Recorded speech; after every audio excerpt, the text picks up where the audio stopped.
Might as well get the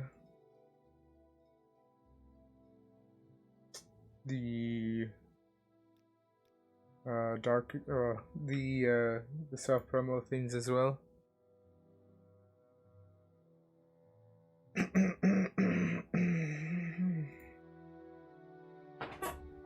Alright. It's been a long time since I played Morrowind.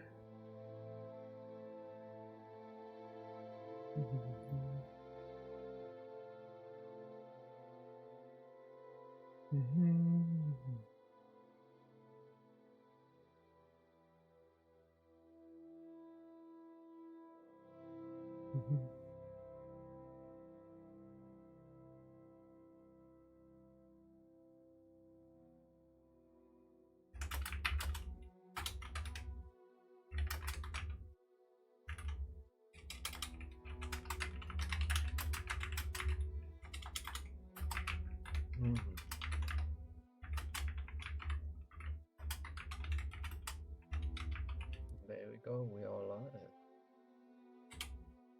Alright.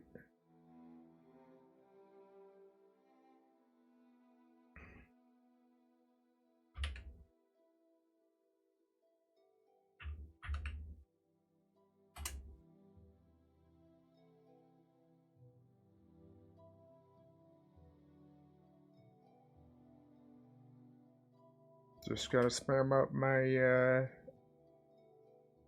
self promo things.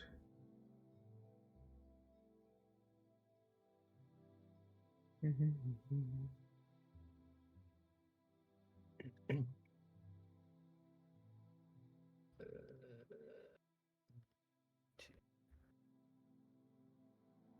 gonna let people know in my status as well.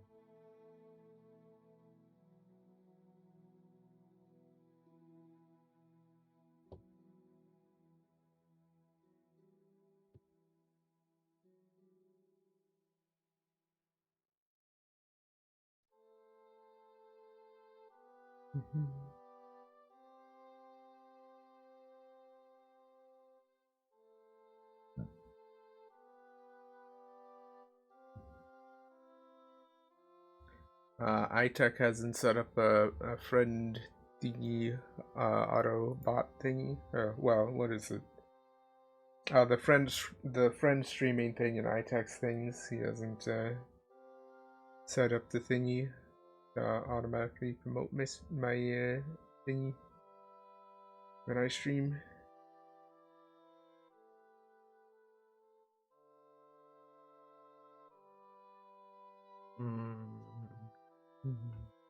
I don't know.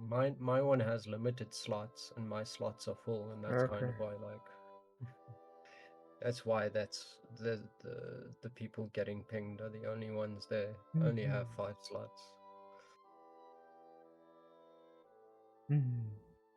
Hello, hi iTech, hi Bloodwolf, how's it going? Hey, it's a blood wall.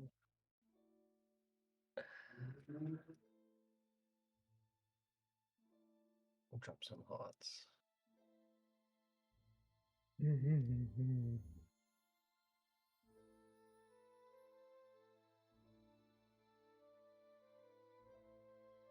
I'm still sending out the what's it called, live self promo things.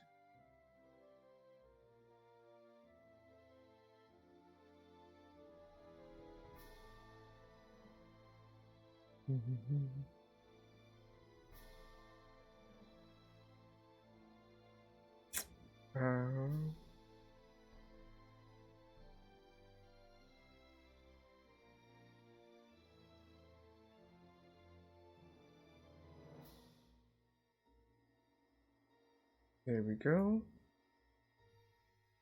And one more channel, I guess. Back in the purple part of Satisfactory, I see.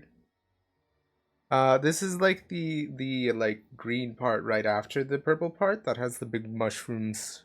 If you're wondering why the screen is like a little bit weird, the game capture is a little bit weird, has the thing cut out. It's because I'm currently in windowed mode, because I'm still in the character creation screen and I can't change that right now. It'll get fixed. Yeah, once after I make a character, I'll fix it. I think iTech is mostly going to be on just audio though, because he's still at work. Oh, okay.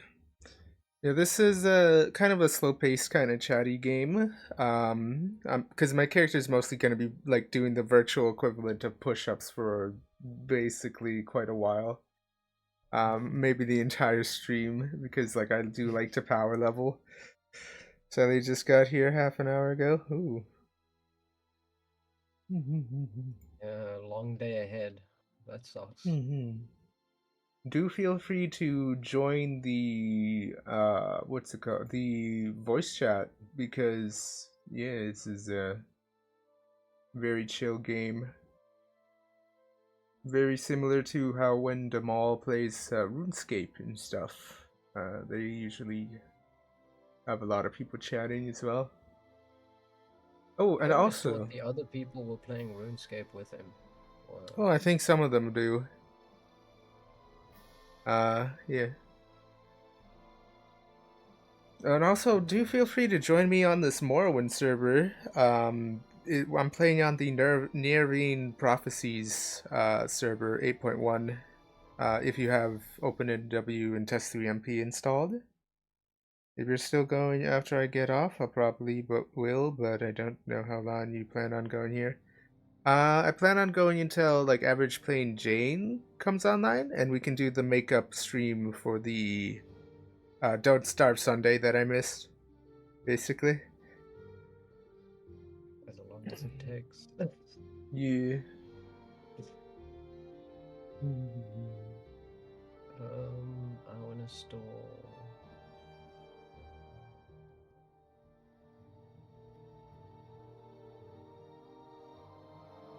There's a lot of self-promo channels that I want to put my promo message in. Unfortunately, I don't have that automated. You have it automated in your server. Oh, I haven't looked at my server in a while. I only look at it for the game bot, kind of. The message bot thing.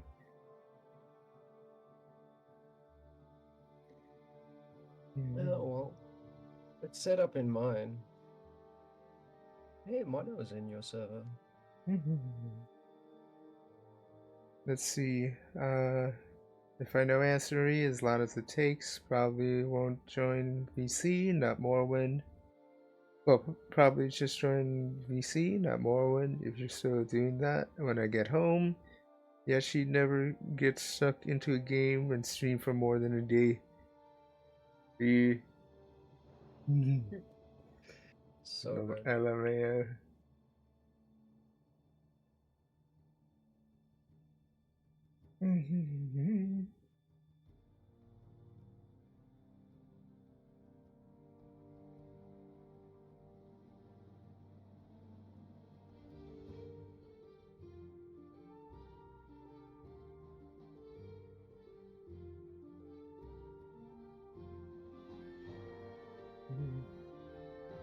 I think there might be one more self-promo channel. Self-advertisement on this channel. Alright. Yes. There we go. Maybe one more. Let me check if this Discord that I'm in even has one.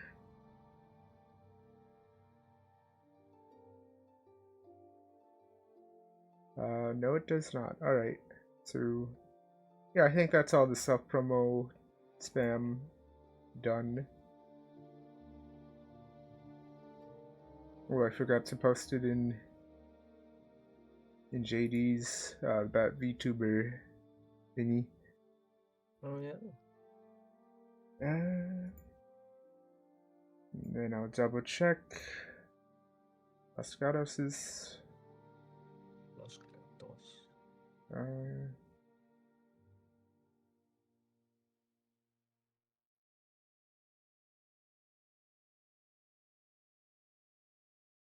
Oh, this channel So has a.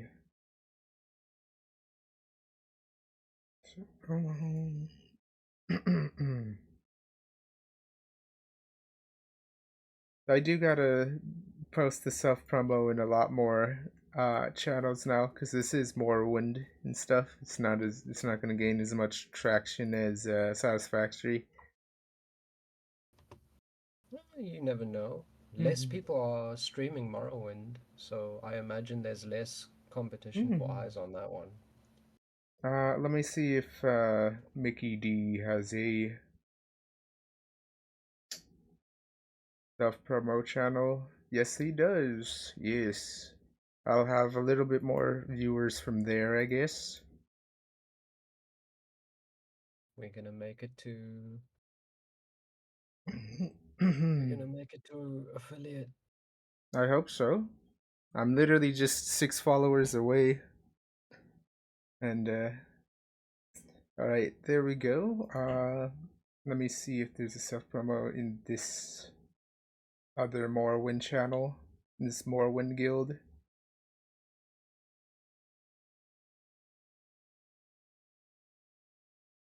That one doesn't have a self promo channel. What about this other Morrowind guild?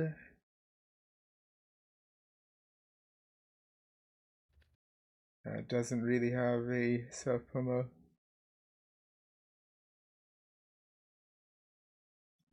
Um, that's about it. That's yeah. Okay, so that I'm finally done with the. Oh, I've been disconnected from being AFK too long. Oh wait, no, the server restarted. Lamau. What a time for the server to Yeah. restart. The server restarts, I think, twice a day or once every 12 hours. Just so that the world doesn't get depleted of natural resources. LMAO. Alright, where's the server browser? Um.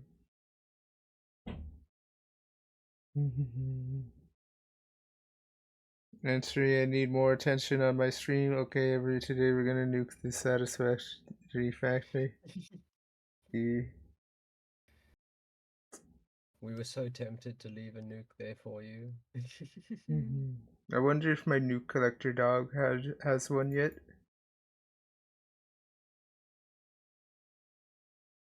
Alright. Reconnecting.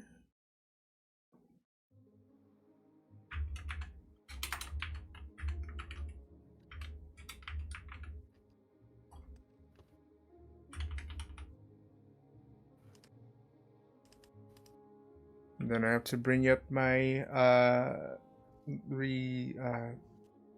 game capture.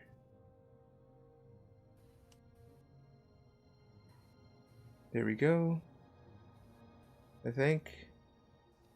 If it will detect the window, there we go. Alright, now that I'm past the login screen, I can make my character. Let me double check the, what's it called? The, game server's Discord, because if I recall correctly, there was a bit of a meta. No, I think I'll just do it from memory. If I make the wrong character, I'll just remake it or something. The wrong character. As far as I understood or maybe it's with how they have modded it up, but in Bethesda games it's generally that like no matter what character you build in the beginning, the way you level up sort of determines more than Yeah, anything. well, in this server, there's like race perks and stuff, and like birth sign perks, and they changed it from vanilla quite a bit. And so the meta Okay. is no longer Breton Atronach. It's I think technically Dark Elf Apprentice. No, wait, yeah, Dark Elf Apprentice is typically the combo now. But Breton is also good. Depends on what you want to do. And I mostly want to do spells because I think they're neat and they're cool. So, yeah, I'm going with Breton Fortify Magicka. Let's see. Fortify Willpower. Dragon Skin. Yeah, this has changed from. Let me double check the. Let me see how they've checked. Or they changed the thing. Which channel was it? No, wait. They have a dedicated wiki now. Whatever. What's the difference of Dark Elf? Sanctuary? Oh yeah, they have a constant Sanctuary effect, which is pretty overpowered. Yeah. But I do want more Magicka, so... Okay. Fill out forms yourself, custom class. Alright. So the custom class doesn't matter very much except for specializations, which I'll be magic. Then of course instant willpower. The major minor skills does not matter at all, pretty much. But I do want to give the custom class a name and a class description. What should I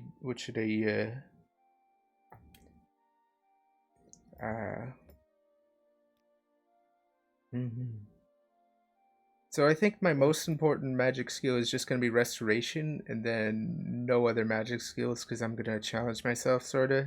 This kind of the playthrough. Oh, that's kind of how I do this. Playthrough. Yeah. For mages, I think it's more important to get your economy going than it is to train your like magic skills. So mercantile. What else? Speechcraft is good, I guess. Helps a little.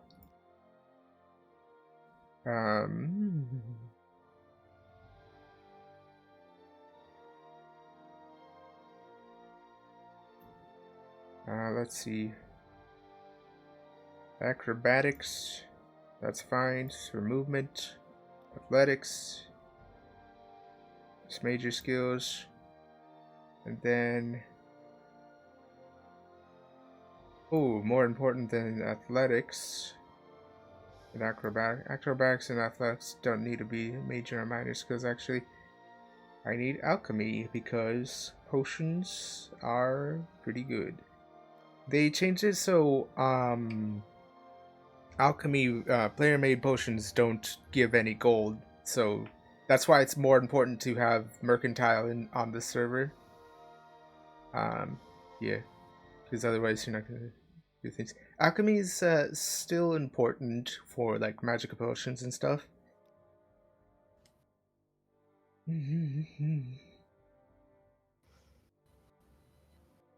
I never got into alchemy in any of the Elder Scrolls games.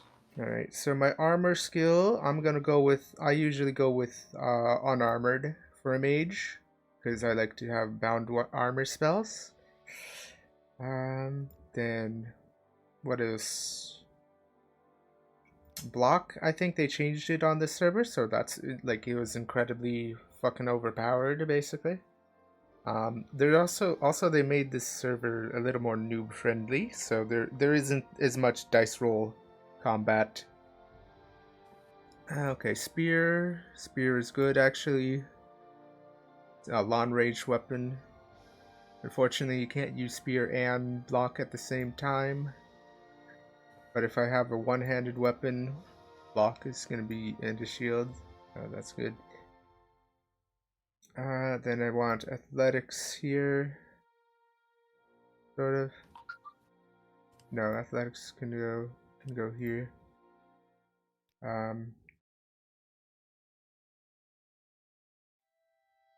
Acrobatics, I guess. Really just my dump skills. Acrobatics, enchant. It's like this game, like, I only really need the, what's it called? I only actually need, like, 4 out of the 5 major skills, and the rest can be whatever. To be honest, I only need restoration, mercantile, maybe speechcraft, but definitely alchemy. Doesn't speechcraft tie in with the mercantile and stuff? Kinda. It's for like the persuasion mechanic. Mercantile is something different. Uh, Okay. let's see. What else? The name of the class. What is this gonna be?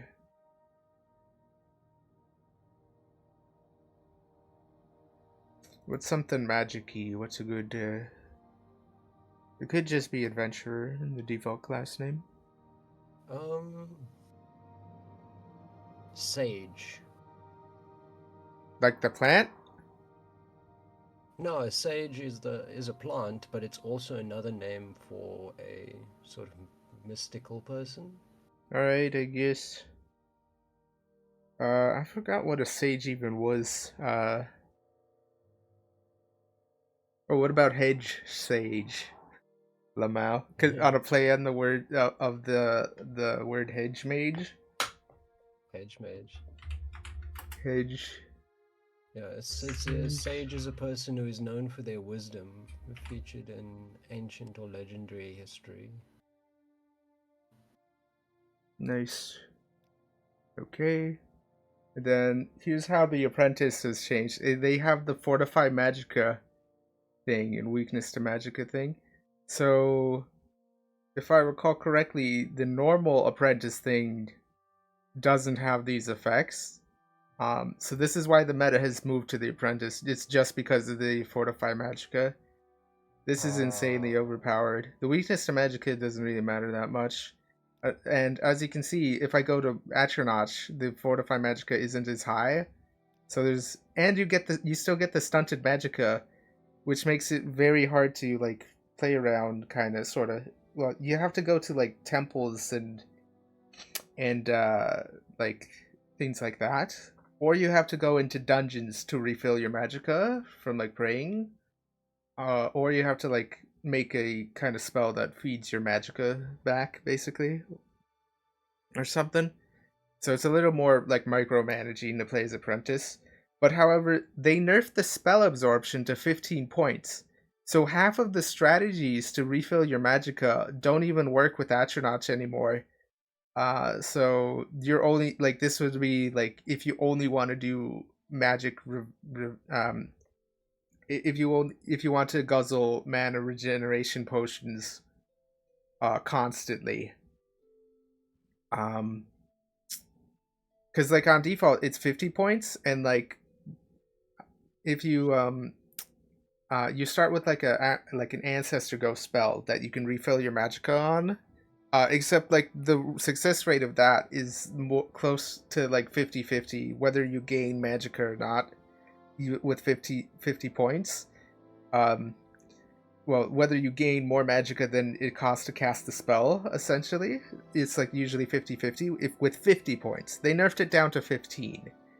They also have a change on the server where you regen health and magicka over time, but you don't get magicka regen if you're the Atronach, so don't pick Atronach on this server unless you want to have a nerf yourself and stuff.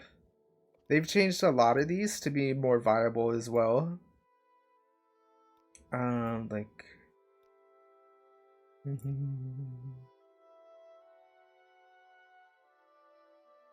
yeah, like the ritual now gives you stuff, mage and stuff. Let me just have a quick look through all the rest of these. Regeneration. Oh wait, that's a power. Abilities. Yeah, you have more stamina regeneration if you pick the Lord. I'm gonna be solving my stamina regen with the spell, basically.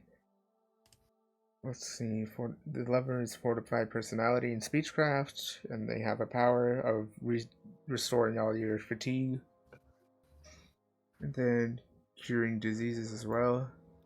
All right, so the apprentice is the one I'm going for. What Okay. 1.5x? That means 150% extra. Well, so Intelligence. yeah, yeah, magicka. These stack with the race modifier that I have as well.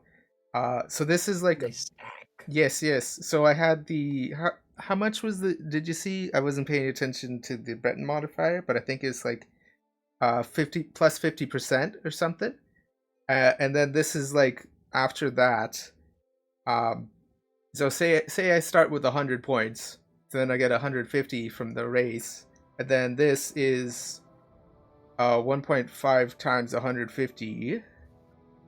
No, wait. 1.5 times 150 added back, basically. So this would be like, let me bring out the calculator. 1.5 times, if I can find the thing, 150. That'd be 225. So 225 plus 150. 150. I would start with 375 magicka with this, essentially. Oh, and also Okay. this stacks with whatever kind of equipment I find that has increased magicka pool, or like my int, like anything that fortifies my int intelligence and stuff, or increases my mana and stuff. So the apprentice it is. Here we go. All right, Narine Prophecies. Let's see. If you're new to this server, there are some rules we request the community abide by while playing. If you are seeing this after logging in on a pre-existing characters, the rules have been updated to show and the rules have been updated and should be reviewed. Should any of these rules be broken, you are subject to being banned from the server. Claiming to be unaware of these rules or unable to understand English is not a valid excuse. Please be aware the admin reserves the right to terminate or suspend accounts at the admin's sole discretion without notice should it set accounts upon gameplay chat or any player activity whatsoever be determined as inappropriate and or in violation of the spirit of the game. Rules revision date 11/18/24. Let me see these rules. You may not rule number 1, you may not cheat, purposely exploit server bugs. No cheat engine or obviously unintended non-vanilla morrowind exploits. And because it has to be said, no self PvP farming. Nor may you knowingly accept items from others who have done so. Rule number 2, you may not conduct in racist or insensitive behavior towards others based on their race, sex, religion, etc. You may not use non-Dunmer / real-life slurs.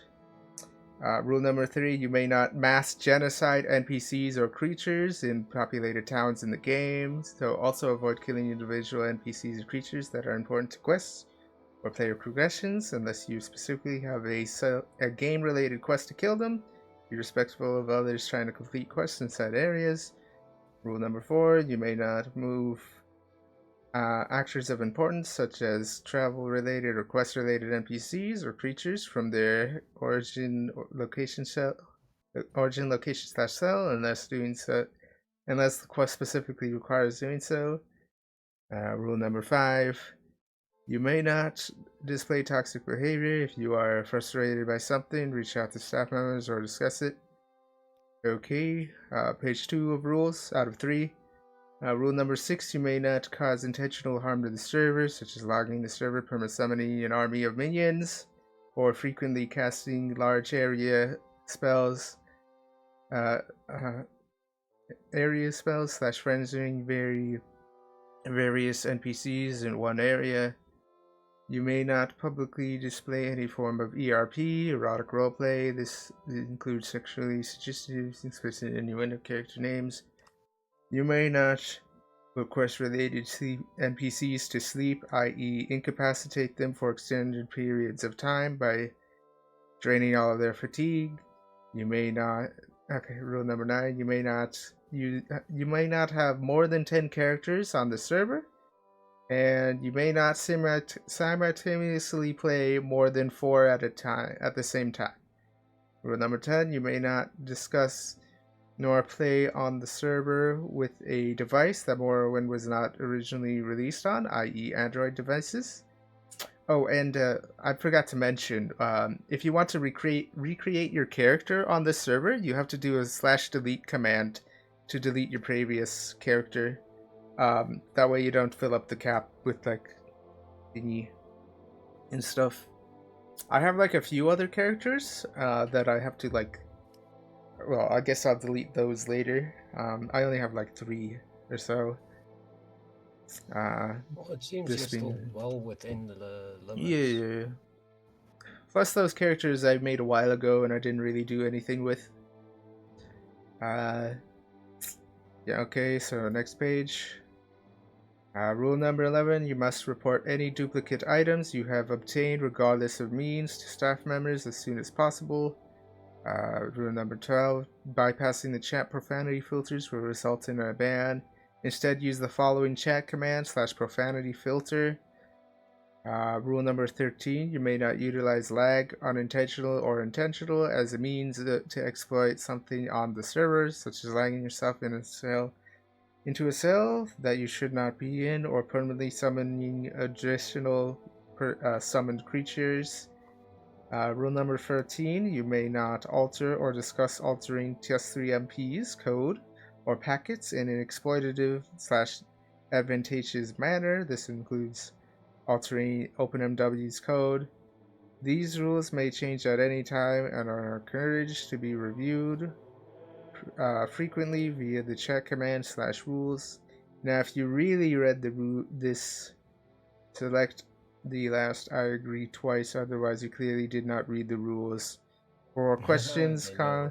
yeah, for questions, concerns, comments, or just to meet the other players, be sure to check out the Discord server, discord.gg/fmtt9eb2mc.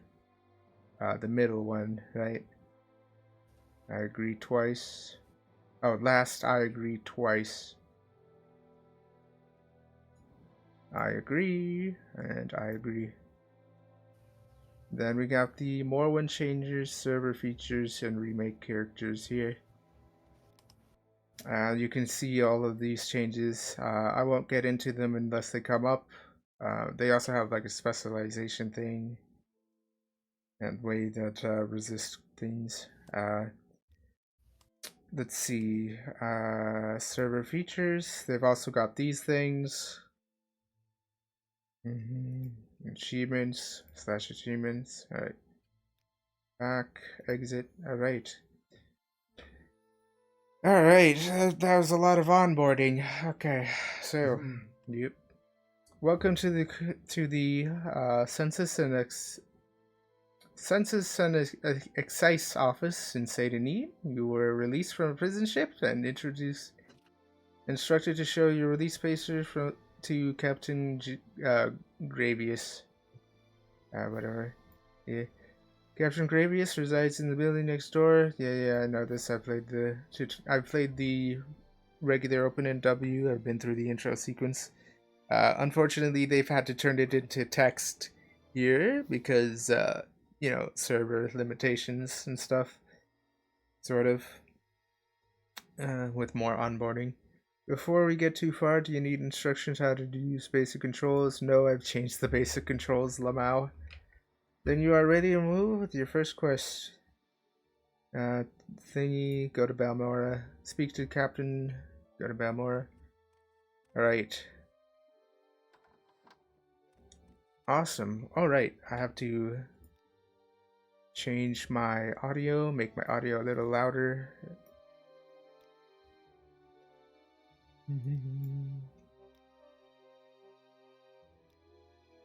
Then double check my controls, and then video full screen.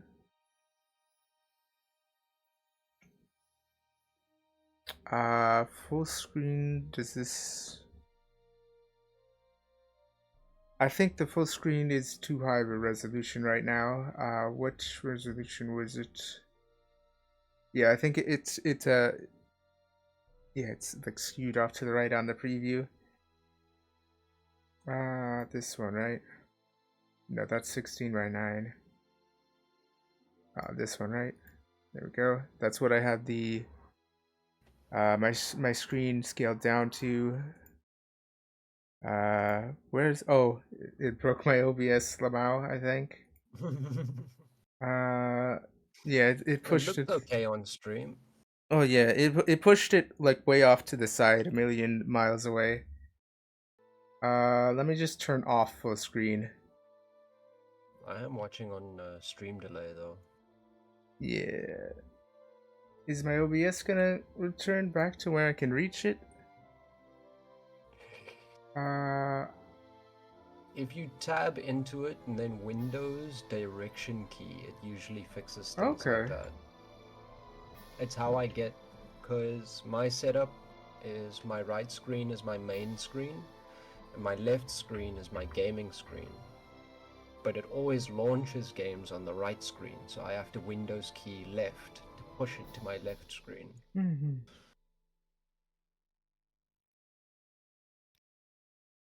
Let me change it to this.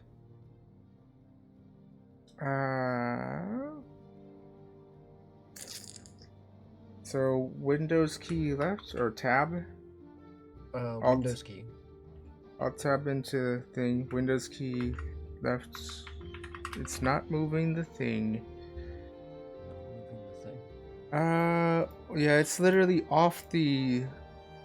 It's off the monitor. It's like it thinks like it's pushed all the way off the second monitor. It's like I can't actually mouse over to it. And Windows key up. Windows key up. I'm pressing all of the buttons and it's not doing anything. Oh boy. Let me change my field of view a little so it's not so fish-eyed, I think. I thought it might be Windows that doesn't like OBS, but I tested it on mine and it works fine.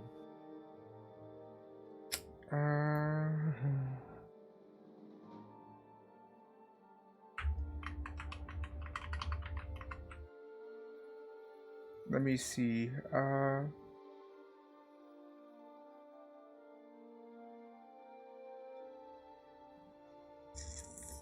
May have to restart OBS or something. This is scuffed. That is a bit scuffed. If you go to restart OBS, the stream will go down.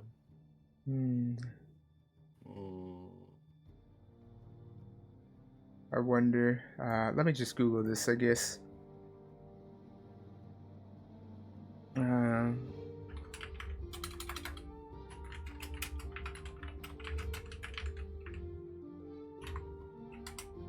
How to move a thing. Shift right click and select move. Move.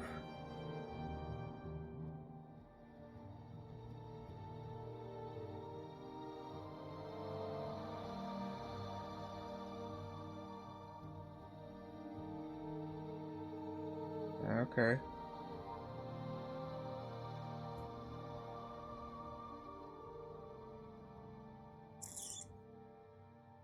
Let me try maximizing it. Alright, maximizing it has brought it back. Oh, nice. Alright.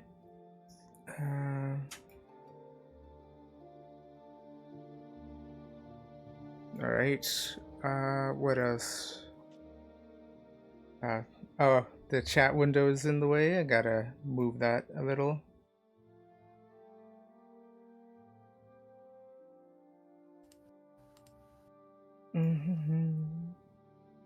Alright, resetting up the OBS layout. Alright, there we go. And let me set the resolution back to what it was. Yes, alright. Okay, that's pretty good.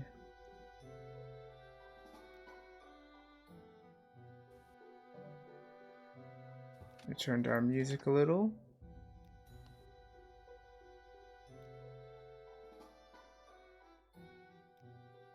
Okay. Return. Alright, here we are. Oh, it's very weird playing a game where left click isn't jump. Actually, I'm gonna change that to left click being jump. Like it is. I think by default, jump is left click in Morrowind. I remember. Yeah, I think I remember rebinding jump to space.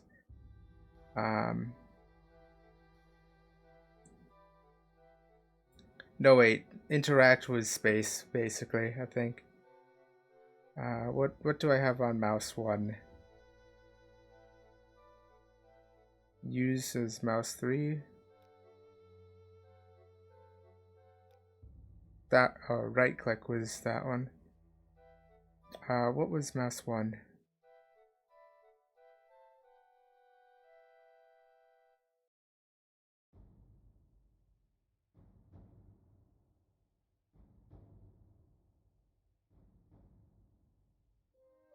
Well, jump will be mouse 1, I guess. Oh, I think inventory was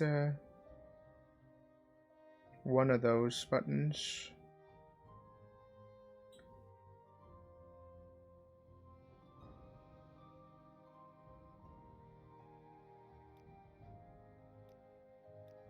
Oh.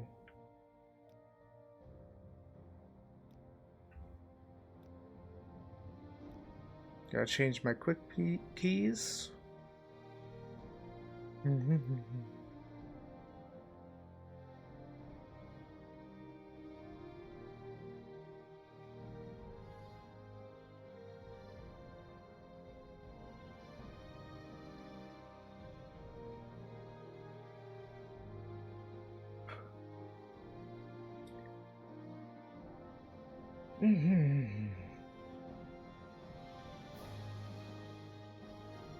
Okay, that's all my controls done.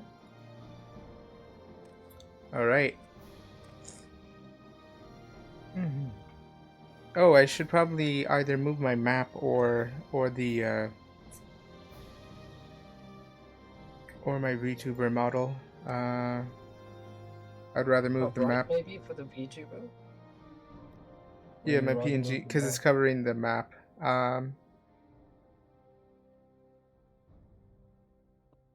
I guess I'll move these menus. I guess I have the map pinned.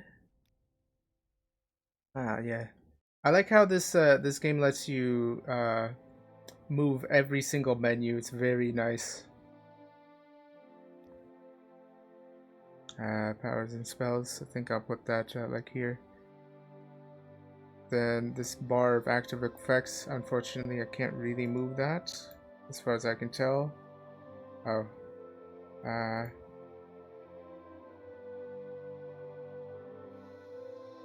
It would be great to be able to move this.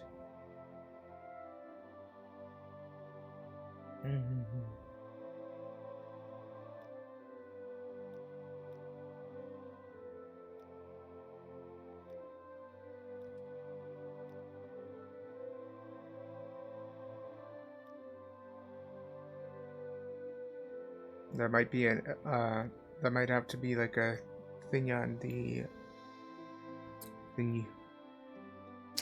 Whatever.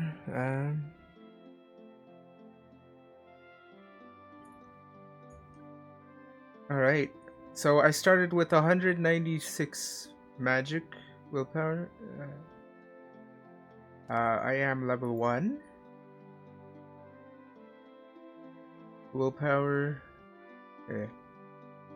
I think you start with how much mana you start with is based purely on the number in the intelligence stat. So, but my base intelligence is 60 instead of 100, like I calculated before. So like I ended up with 100 in the. So I have 30 HP and like almost 200 magicka, which is pretty fine. I won't be taking damage anyway, so like it doesn't matter too much. Let me just organize these windows so they're like, there we go. Nice looking. I can't pick anything up in this room because it's all, they've disabled picking things up because it's the starter room, so it's like set dressing. Okay. Alright. Of course. Okay. Nobody's taking the ring. Awesome.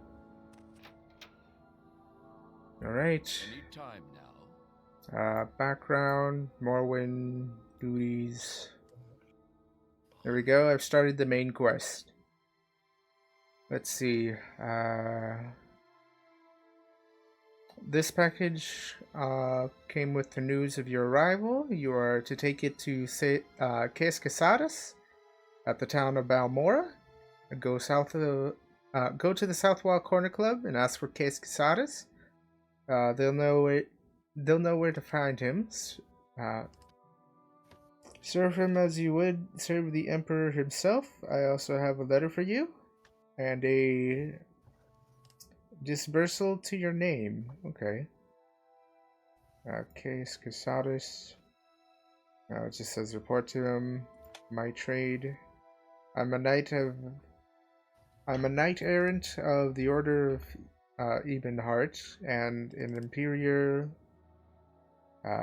emissary attached to the Census and Excess Officer here in Seydanine. Who's Uriel Septon? Uriel Septon is still the Emperor, according to my instructions. He personally authorized your release from prison and your delivery here. It's very mysterious, but that's the way the Empire works. Silence, secrecy, let not the left hand know what the right hand is doing, and such. Imperial. What else? Latest rumors. My son was recently shipped to Fort Frostmoth on the Isle of Solstheim. I don't know what he did to deserve that, but it couldn't have been good. More latest rumors. I heard there's been some trouble in Fort Frostmoth and Solstheim. That's the DLC place. A Bloodborne thing, or Blood Moon. The little advice. Nobody's gonna hold your hand in the Legion, in the Imperial cult. They just test your faith and your shoe leather, but here your superior gives you your orders. Blah blah blah blah blah. Don't really care. Little secret. Talk to everybody, talk is cheap, ask questions, you don't ask, you never learn. Oh. Yeah.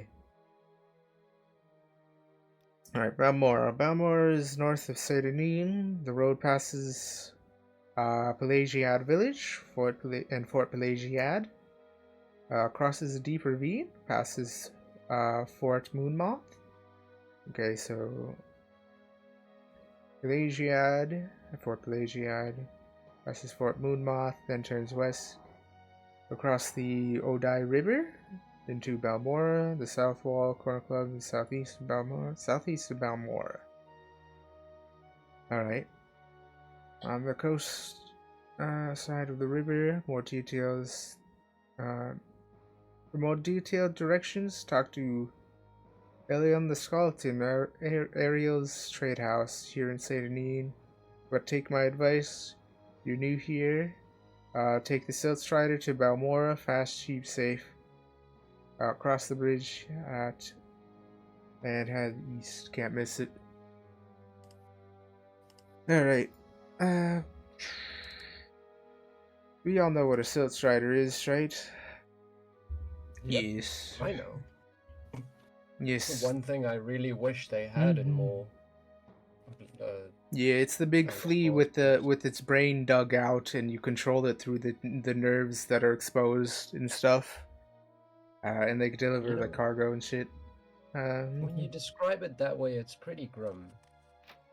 Yeah, they carve out like a section of its like head so that they can stand there, like instead of like a saddle or something, and then also they have like the exposed nerves. If I can help, I will, but don't take too much time.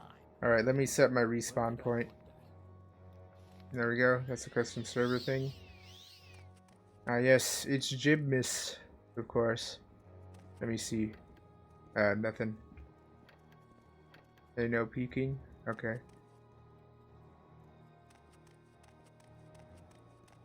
All right. Let's hear it. Oh, the mouse buttons are swapped in the menu. Oh, Yes. that's cursed. So jumpy should be. I What's have to press right click to bind it to left click, essentially. Make it quick, Outlander.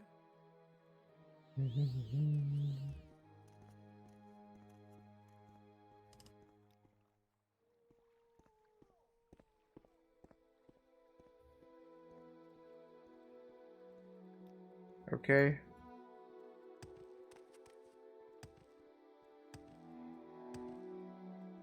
All right.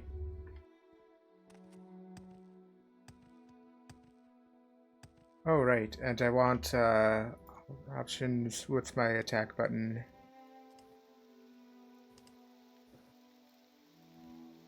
Attack should be space, right?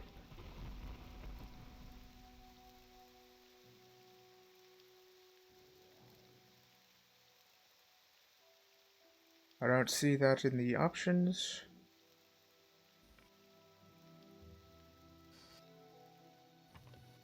You played games very differently. Attack being space is one of the Oh, wildest okay. I things gotta in change gaming. use to space. Use, that should be space. Alright, let's punch out a mud crab.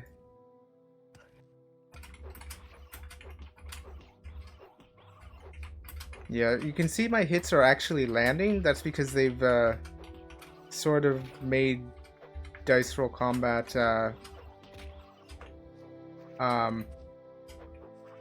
they kind of broke the morrowind dice roll combat. I think the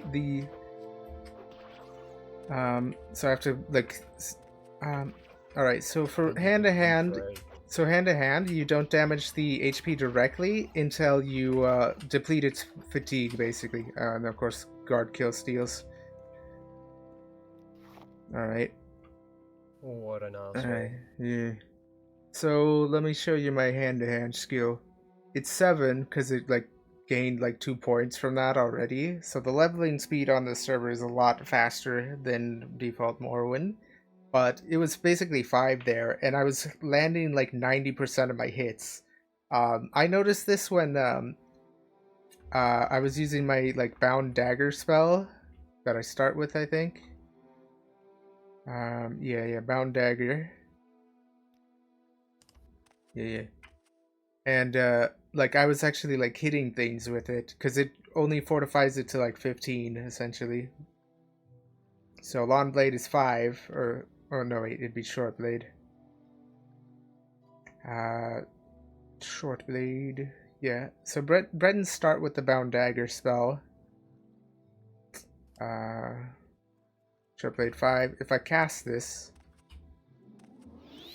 there we go. It like I had a 66% chance of casting it. But yeah, I noticed that there we go. Oh, there's a ghost here. It's a good thing I used my bound dagger spell because that's one of the spells, or one of the things that can hit ghosts is bound weaponry, spells, and enchanted weaponry, and maybe silver weapons. Yeah, I'm actually hitting this ghost quite often. It does look that way. I think this is just so much better than base Morrowind. Holy shit. I am doing like very little damage though. The fact that you're hitting it at this low level already makes it better than base Morrowind. Alright, I have my health back.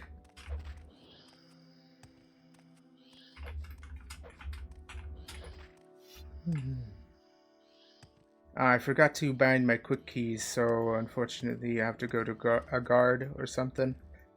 Or I could just hop indoors to run away from this guy. Also, the stamina regeneration is like crazy fast in this. If you see the bars on this side. Look how fast this regenerates. That's insane. And that's without any kind of spells or perks or anything. That might just be base. No, it wasn't this fast on base, I'm pretty sure. It wasn't that fast. Alright, so I'm gonna bind this one to... how do I open my quick key menu?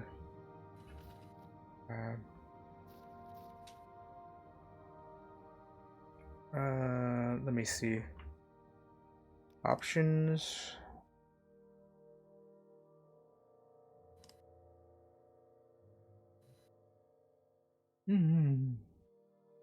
Quick menu, F1. Right.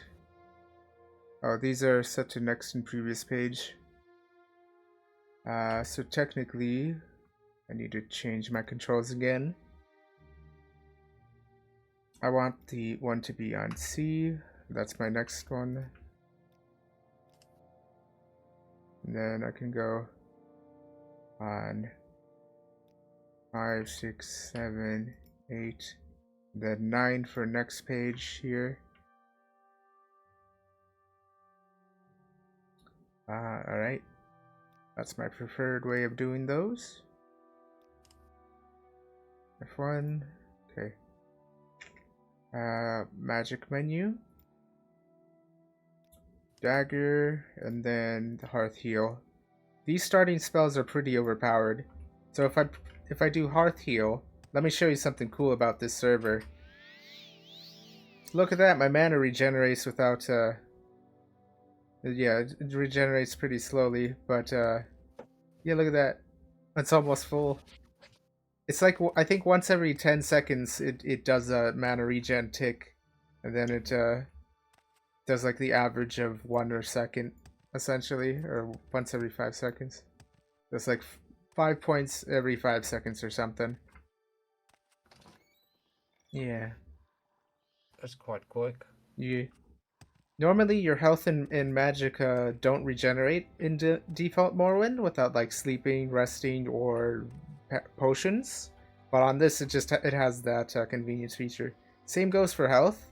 I do only have 30 points, but I can kind of survive a ghost, mostly because I have 2 armor from unarmored, and I don't have my bound armor spells yet, so I can't make my bound armory spell that would protect me.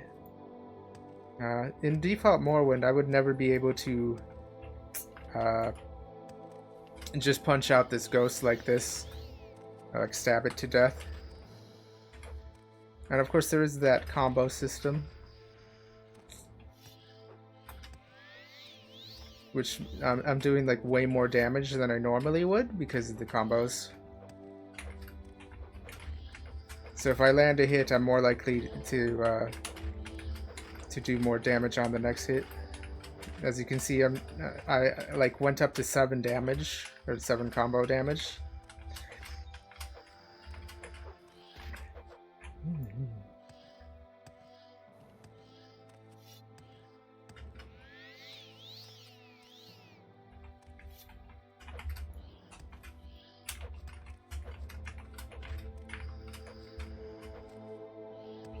Yeah, so good tip is like when you see them doing the attack, you can just jump backwards. There we go. So that's a touch range spell, and they need to be in touch range in order to do their attack as well. Risky plays. Oh yeah, and of course they buffed the guards to thing. They don't have a silver weapon, so that's why they're punching them out. Or they're trying to, which is useful for me, because I can kill this ghost and hopefully not hit the guard. Yeah, they set their the guard stats to insane. As you can see, he's like literally teleporting around the thing. That's how fast he is. He's locked in mortal combat with the ghost. Lamau.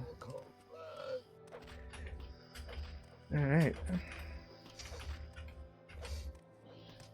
Yeah, so the effect of Bound Dagger actually fortifies your short blade by 15 points, I think. Oh wow. Yeah, so yeah. Bound Weaponry is really good because you don't have to have as high of a level in it, in the skill. It's good for starter, like, for starting, before you unlock the Fortify Weapon effect, or Fortify Skill effect, and you can just fortify your weapon skill, essentially. But before you get to that point, bound weapons are good.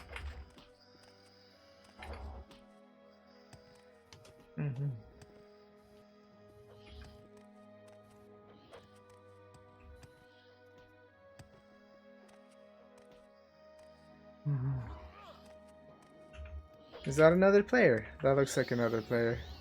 Yeah, they ran pretty fast away.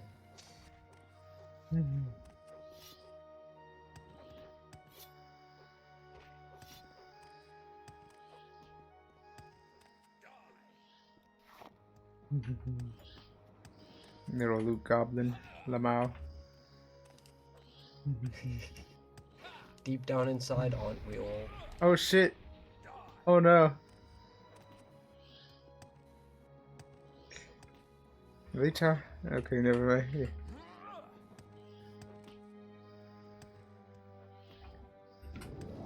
Oh, they jumped away. Damn. Yeah. They're gonna cross continents with that jump spell. Either that or that was a Scroll of Vicar in flight. Which, on this server, they've made it... I think they made it so you can buy it from an NPC. But I just stack jump.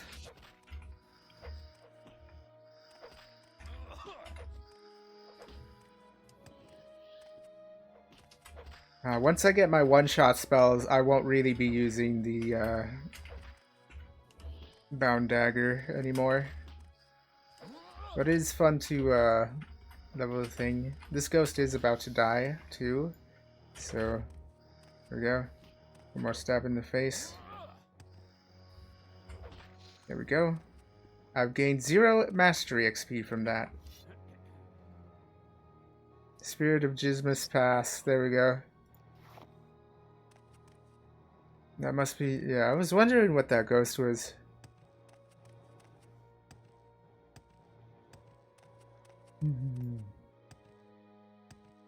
I don't think that was an important NPC or anything, because... Like... Why would you have it? Yeah. Like, why would you have an NPC, like... You know, around the thing? Plus, it came up to me first. I'm pretty sure. But what, like, yeah. Like, there would be signposting saying that this is a friendly thing, essentially. Because otherwise, new players or people who haven't locked in a while would, like, reflexively attack it. So yeah, this is like a spot in Satanin, just behind the lighthouse. There's an axe in the stump that I just picked up. That's good for selling. You could also use it. It is enchanted. It does quite a bit of damage. But I don't typically use it. What the hell? That's another Spirit of Jismus Past. I'm just gonna run away, since I don't get anything from killing it.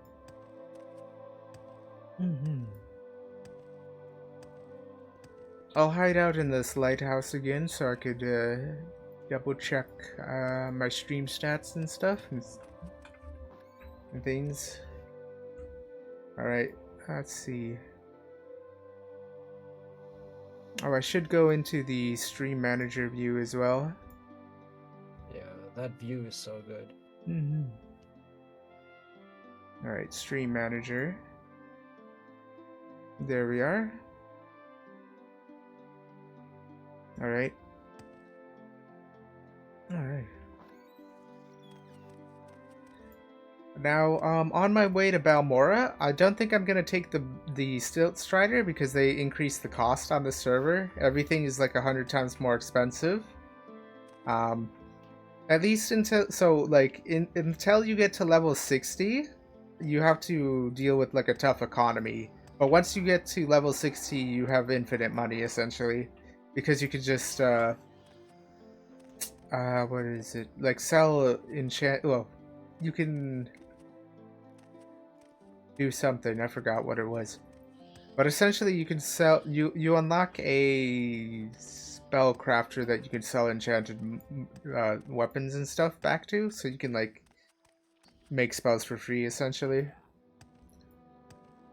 or something. That does sound overpowered though. Yeah. Because enchanted weaponry you find still has a really high price and stuff.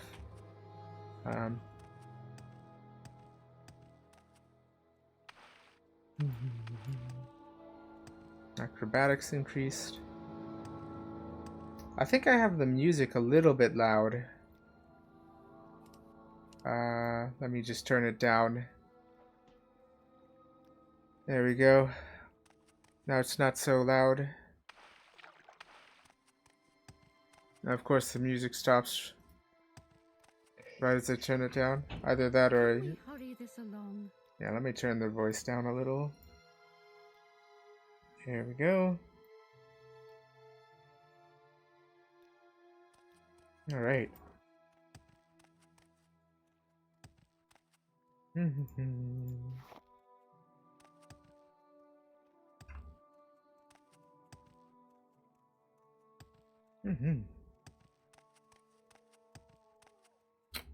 Alright, so I'm out of stamina right now.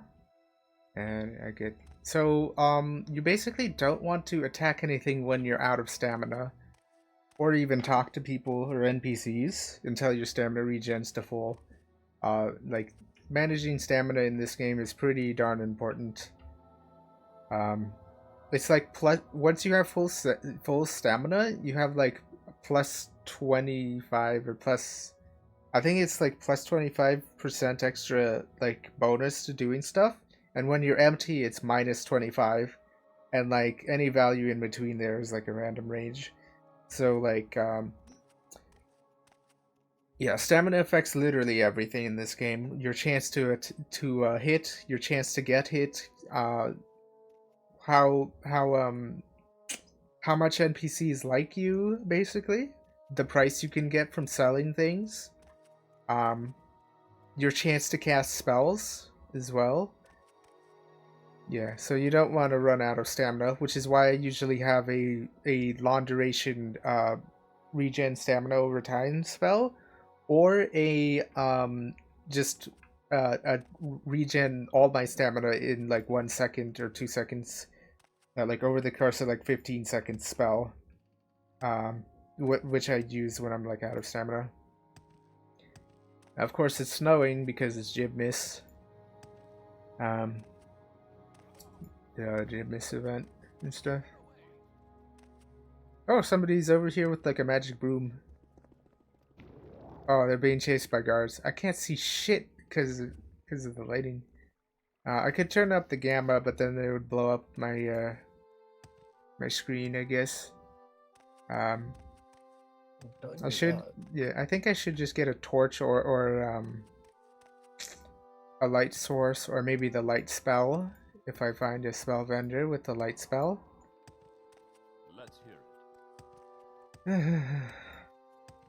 Also, this is quite a chill game, so I could probably get some game deving done.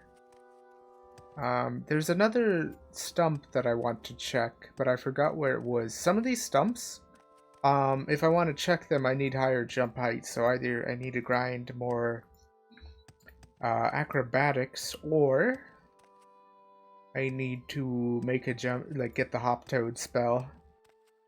Oh. And yeah, that's the starter jump spell. It's pretty good until like you can make your own. That's better.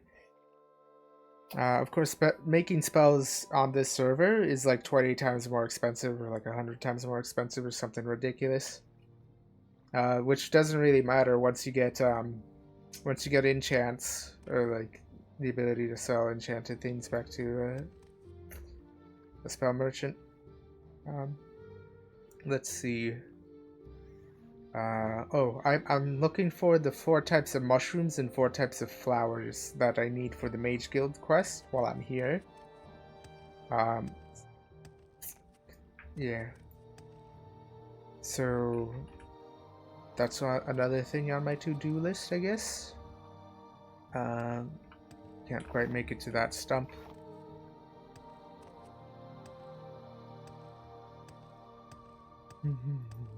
So they're like, so the main quest, like, does that still exist within this mod, or? On the server, yes. It's actually been changed a little bit to make it more multiplayer friendly. But occasionally, from time to time, you'll see the entire sky go red. That's because somebody completed the main quest. I think that's a really cool effect to have like the entire world sky go red. That's pretty cool. When it's like when the main quest is completed and stuff.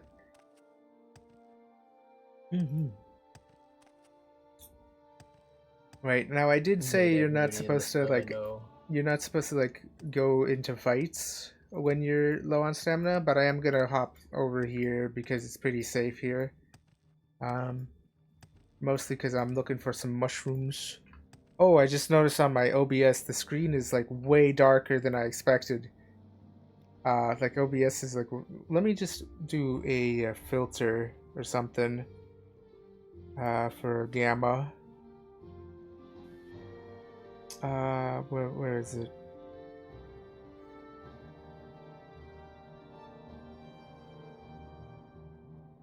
Where would I find a... Oh wait, that's audio filters.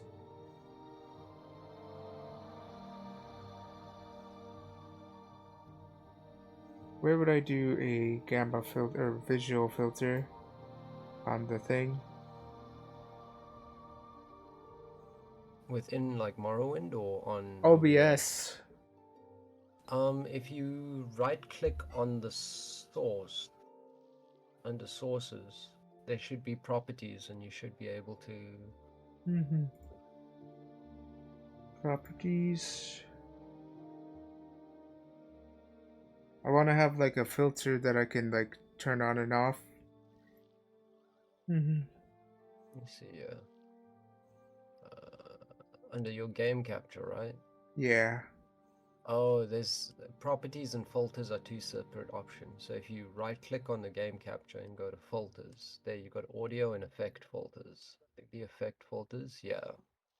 The effect filters are visual filters. Stuff like chroma key, color correction, luma key. I don't know what half of the shit means, I'll be honest. So right click on the game capture filters. There we are. Let me add a effect filter. Let's see. Color correction, I guess. Could be. Yes, and let me turn up the gamma a little.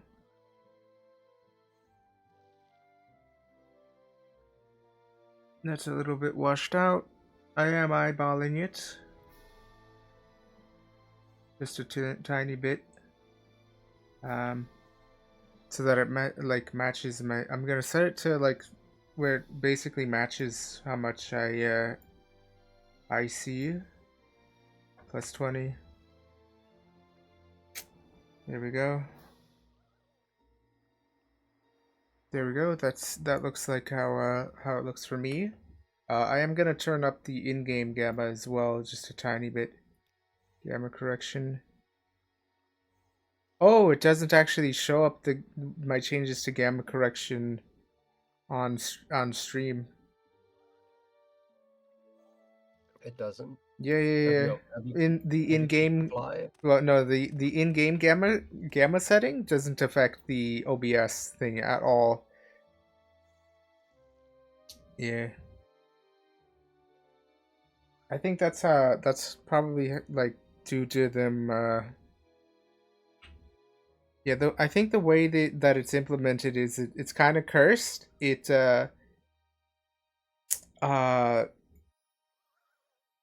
basically increases the gamma on your monitor, rather than the game window or changing the colors through that. So, yeah. Are you still there, iTex?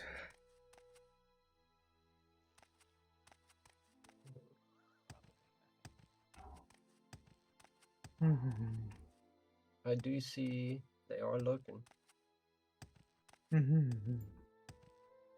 Alright, so this is another one of the mushrooms, Burglar's Bane. It's on the side of the trees. I am gonna pick up more than I need for the quest. I need at least one each for the quest, for the Mage Guild quest. But I do need extra for potions to get that alchemy skill up. Alright, there's a Nyx Hound. I can take a Nyx Hound. Famous last words. I failed to cast a spell. Luckily, the Bound Dagger and Heal spell don't take much mana. There we go. Two-shot him. It's not like a boss. It's not like the I think technically the Ghosts of Jibmis Past are like mini bosses. So yeah, I'm one-shotting mud crabs at level 1. In normal Morrowind, this would never happen. On this server, this is just how this is just the unless they're like a server added creature, you one-shot them on your first strike basically. But there is extra like server added content to basically increase the level range. And some quest lines have been reworked, like the Mages Guild quest line. It ends in like a boss battle. There is another way to beat the Mage Guild quest line that is peaceful. However, you don't get like the overpowered reward from it until after you beat the main quest. But so I'm not waiting until I beat a main quest to get the Necromancer's Amulet and stuff.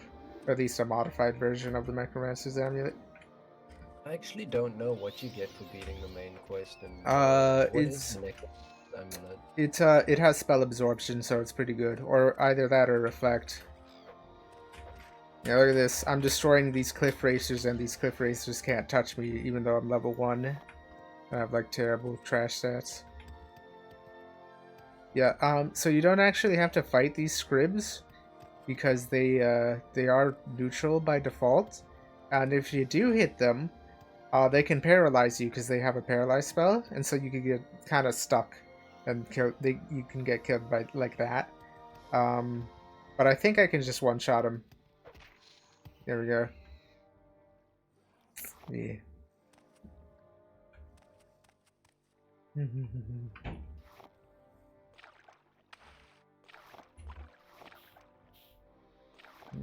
I do want these random ingredients. Oh, that was another mushroom. It looked exactly like Burglar's Bane.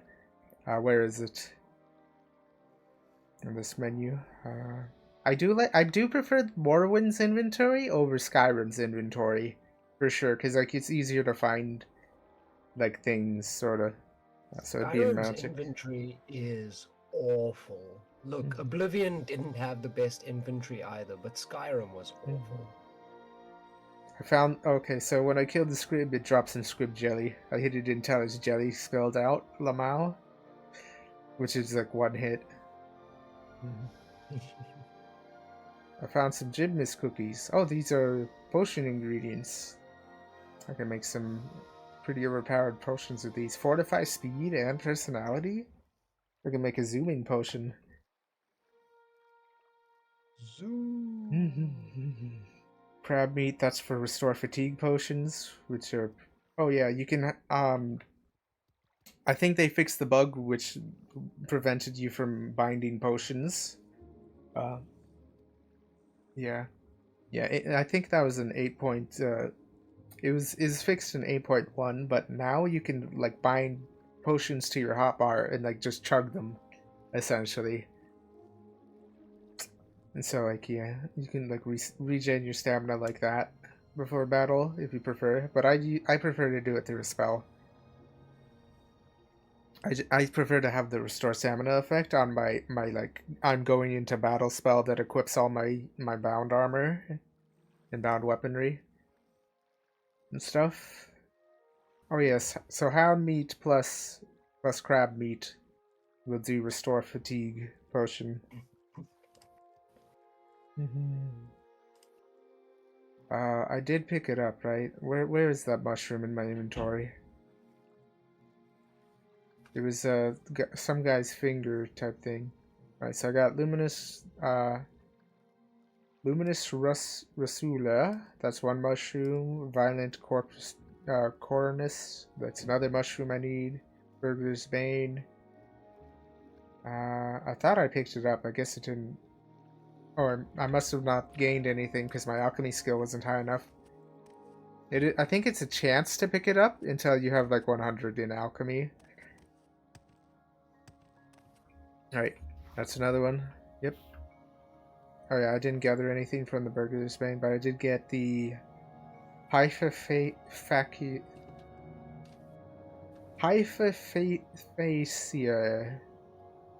mushroom from that.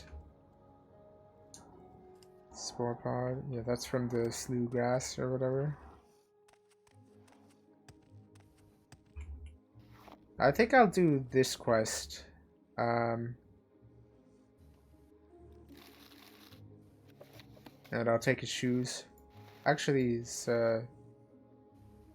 I'll just take his clothes because they're a little better than my starter clothes. Apparel. They're a little nicer. How do I change perspective again? What button did I bind it to? Options. My memory for that though. Zoom in out.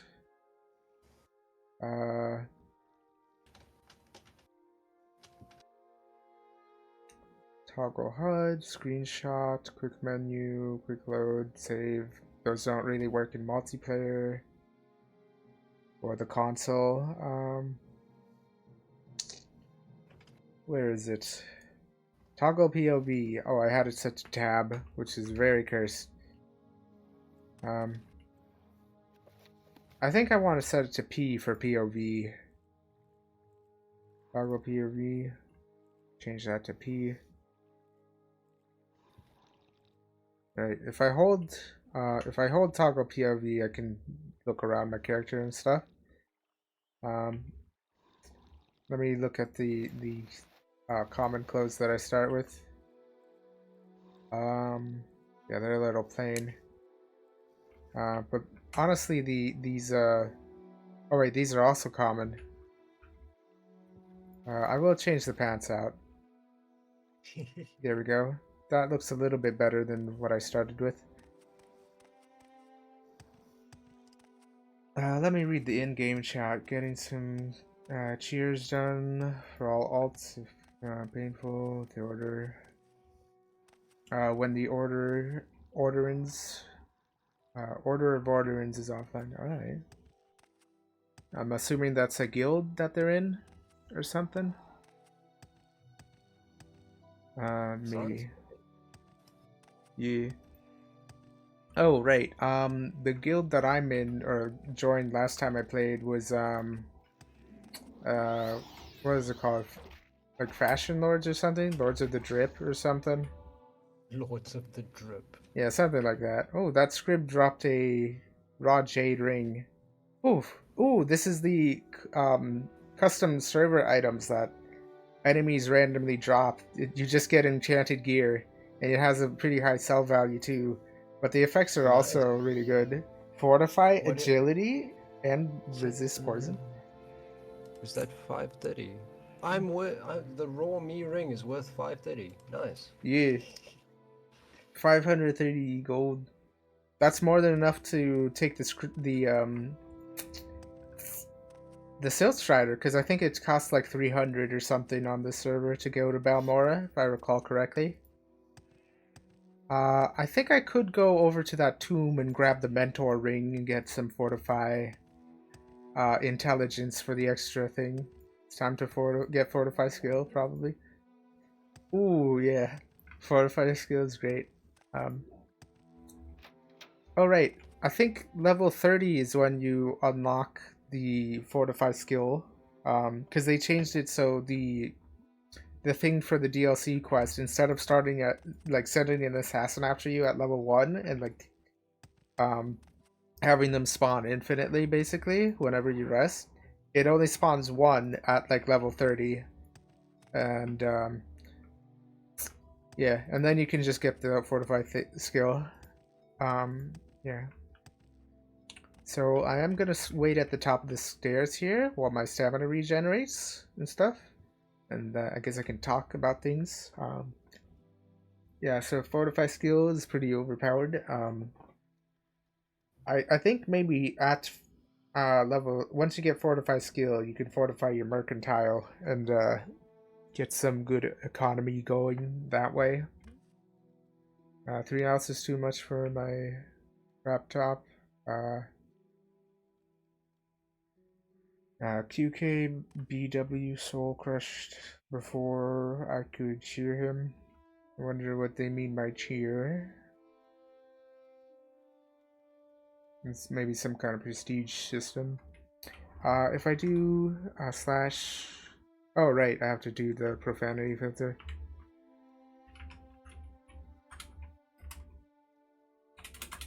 It's one word, slash profanity filter. There we go, disabled. And then slash help. I want to see what character. Let's see who's online. We have a few people. Okay. Let me go into the reward points menu. I don't have any reward points. No wait, this isn't the menu I was doing.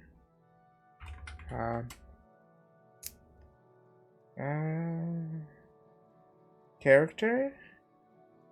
Class mastery? That's probably one of them. Yeah, class mastery. There we go. They changed the name of it. Instead of perk points or perk menu, it's this.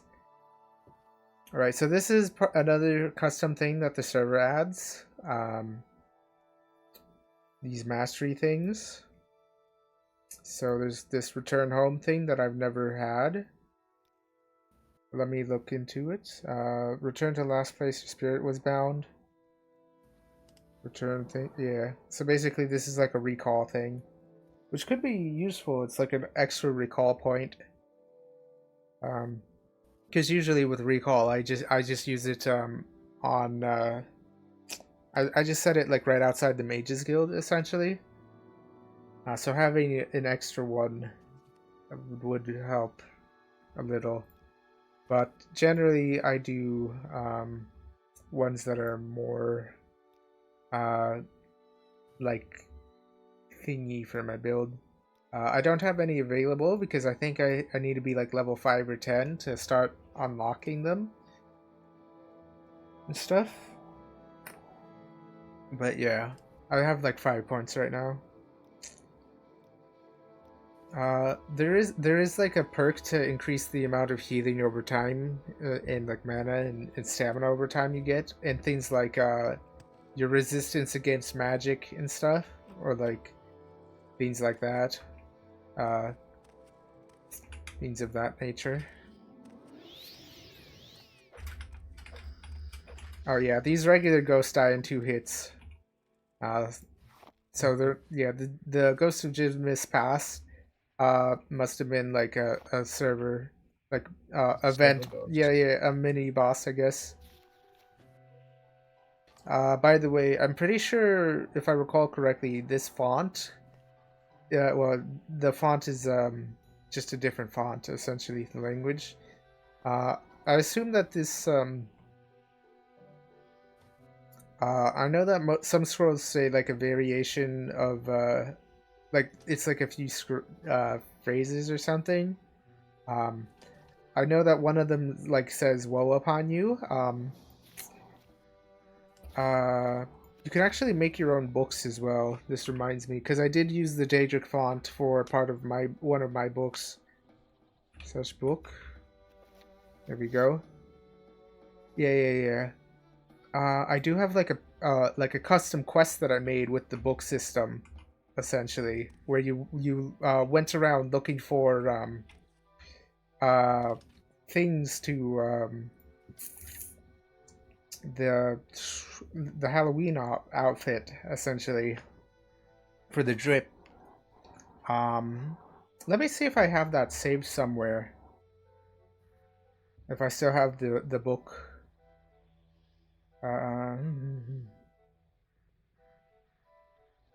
Maybe it's maybe I have it saved on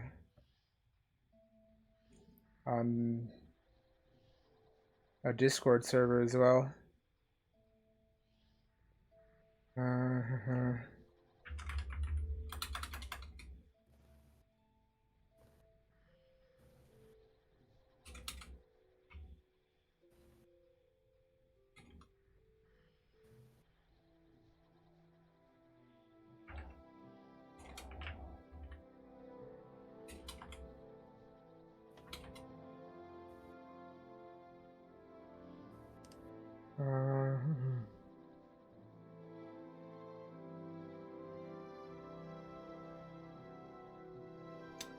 Where would I have posted it though?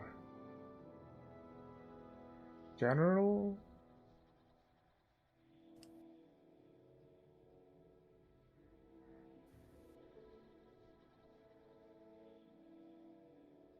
General, maybe.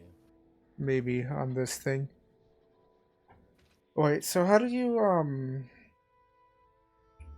post I'm trying to search for posts by me, essentially, in order to find this post that I have, because I remember in Discord. Yeah, in When Discord.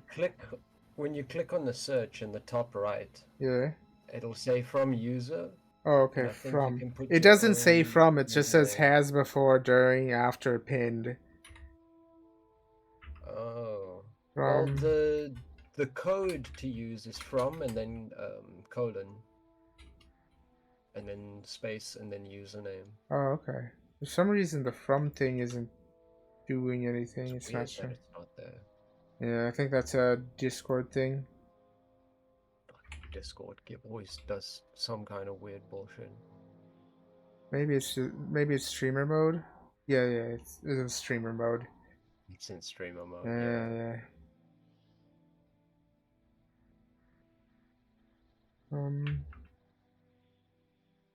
From me, let me see my old messages. Do I still have my quest book saved? My custom quest.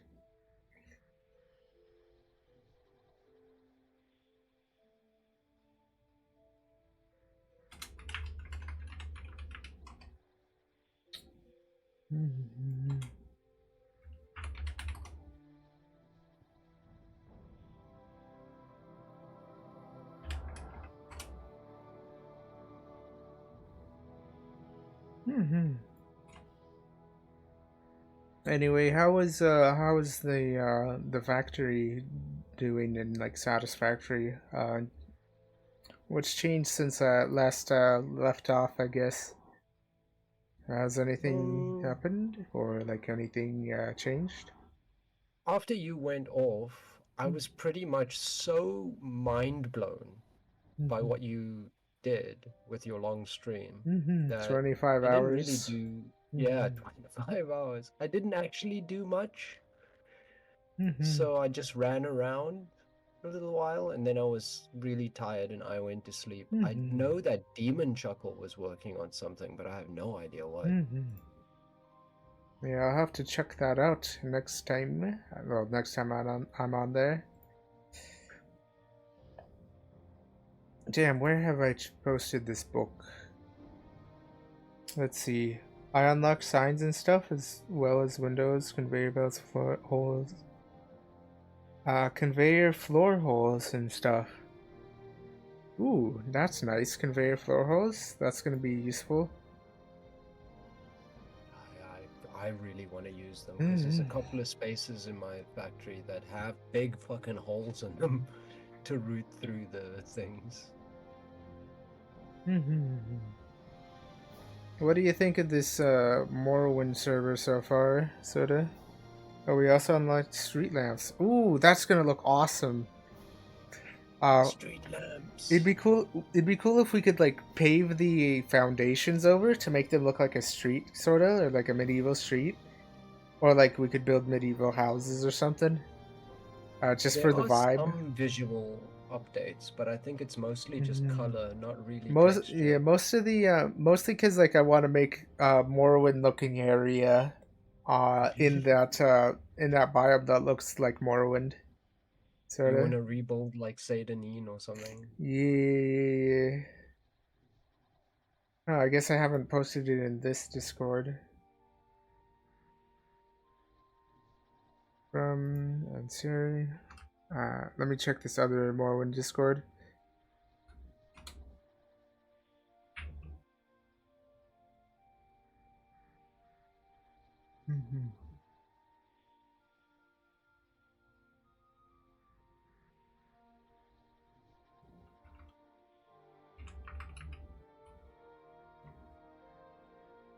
It was around Halloween that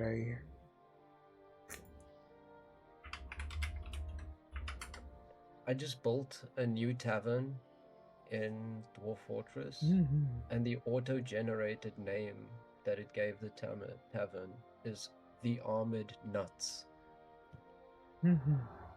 The Armored Nuts. Yeah.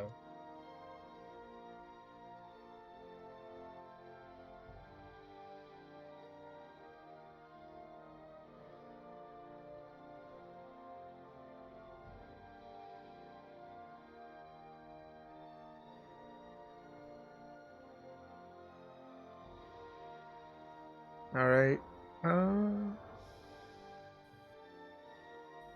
Where did I post the book? Goddamn.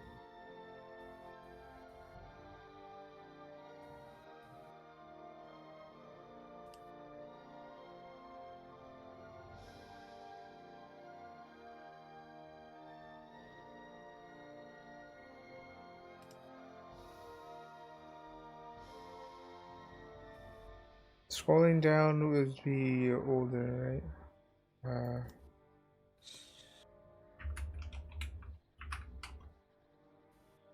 Right, cost. Oh, right, I found the book. There we go. Hey, nice. Nice. Once we send off phase 2, we can work on unlocking priority power switches, which let you assign them up to 8 different priority groups, so that if a power trip were to occur, instead of tripping, groups would shut off in order of priority. Automated load shedding. Yeah.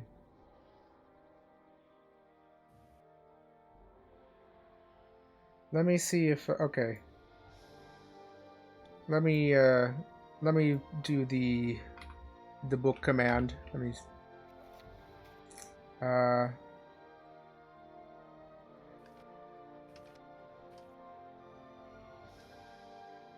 they might have changed how the book system works since last time I used it.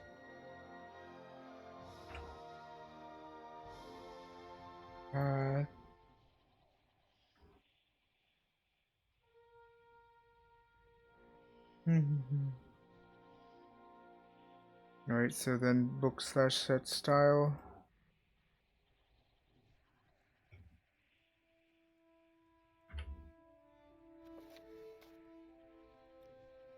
Nope. Okay, it hasn't.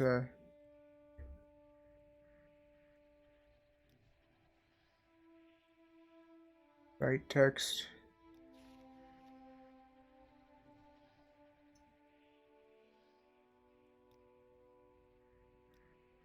Add text. Enter text. Let me just see if I can just copy paste the text kind of thing. From the thing. Might be the easiest. Yep.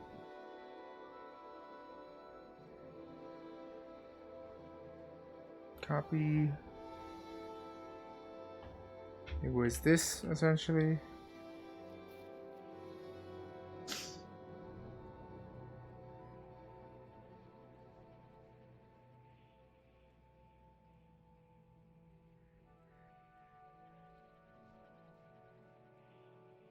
Proofread, select a line to edit to delete.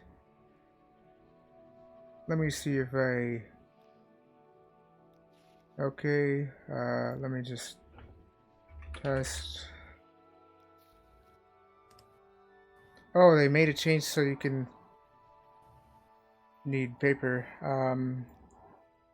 Oh, maybe you don't have to add the tags anymore, I think. That's changed as well. I remember somebody made a book guide in order to like show how to make books and stuff. Okay. Okay, I'll exit that. So yeah, I guess I'll so that book was using the 1.7 or like 7.0 or 0.7 version of the server, so it probably had a different book system script.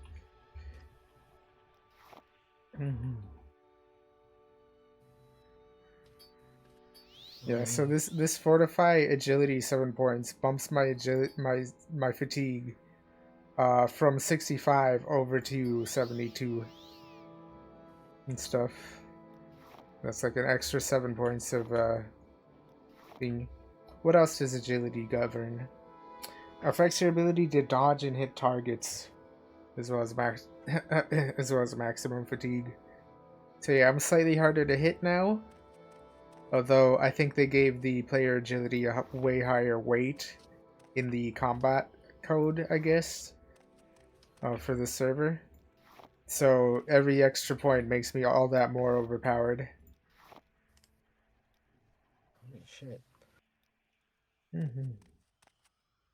That's a scroll of hellfire.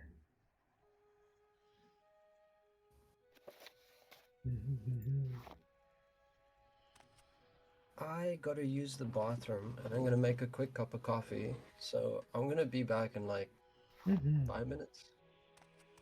Alright, awesome. Awesome. You can catch me up when I get back.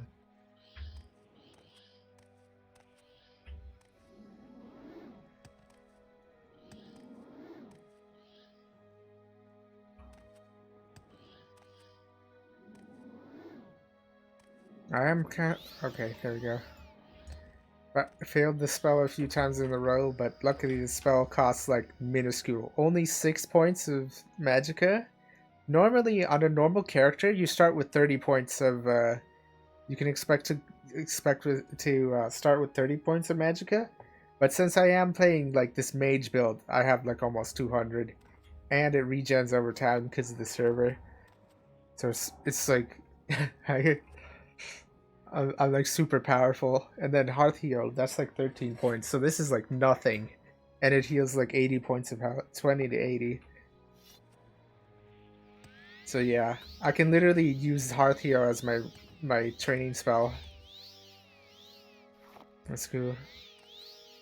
There's like one training spell. Yeah, I can out heal the trap from this urn. There we go. The ring, the ashes that I don't need to keep, but the key here. It's just a common ring. I think it's already been looted. Fortify health potion. That's cool. Oh, another change that this server makes is you don't have to power level endurance anymore because they made it retroactive. So whenever you level up endurance, it immediately updates the health. Instead of it being on like the being based on like gaining HP based on how much endurance you had at that level. Instead, it's just flat, just your endurance is your health, and it updates in real time or something. Or like you gain it's in endurance times your level, I think, maybe, or something. Or maybe I'm not sure what the formula is. I haven't checked. But yeah, now I have the Mentor's Ring. Fortify, Int, and Willpower, 10 points each. Unfortunately, I can't wear the the raw jade ring at the same time. Holy shit, the mentor ring is worth 8,000. Ah man, I'm rich. We're rich. Lamau. We're rich. We're rich. Fucking Rock and Stone. What game was that again?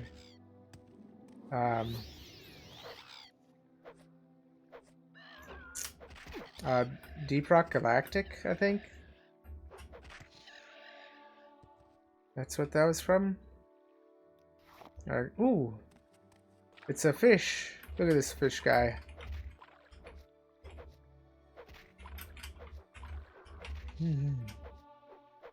Alright, I got a mastery point from killing that thing.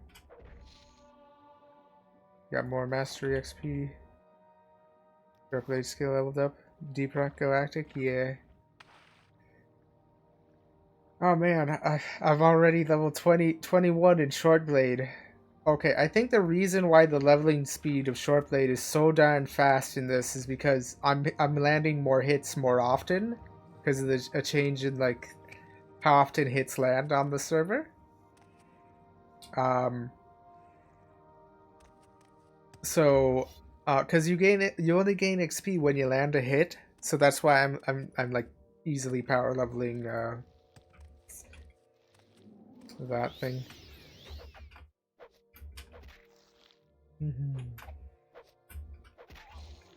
Easy peasy.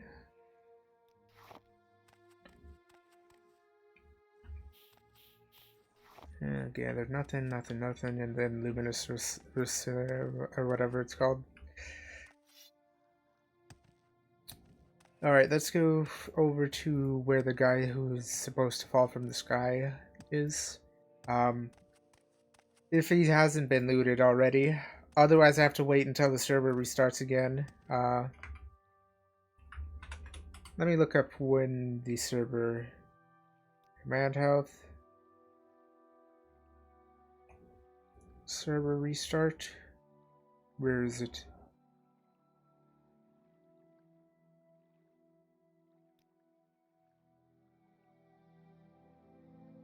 Quest. Your active server quests. Oh, they added. I haven't seen that command before.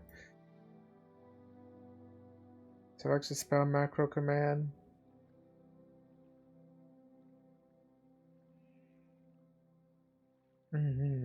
There's a lot of commands and stuff.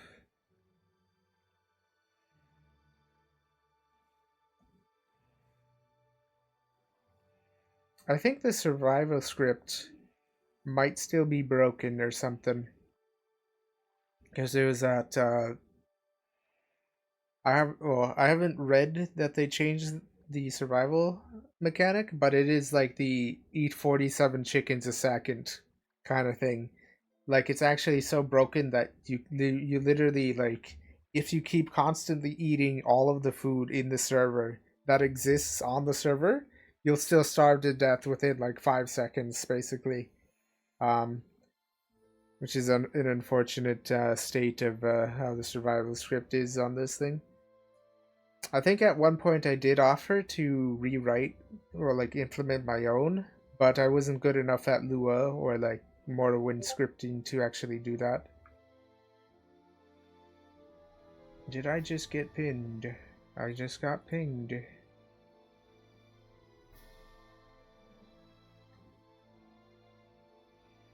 Oh, it's because I have this channel on app mentions that's not supposed to be. Yeah, that one's supposed to be off because it's like a ping channel thingy or whatever.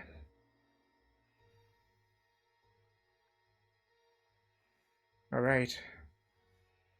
Back to the Glame. Timers. How long until daily, weekly timers reset? Okay.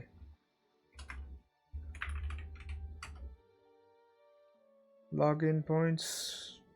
16 weekly quests, daily quests. Okay.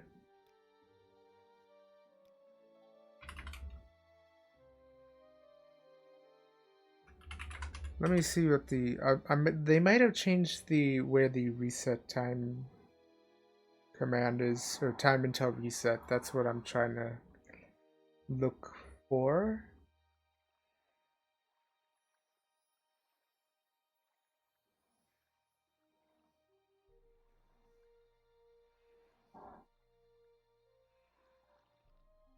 Idle.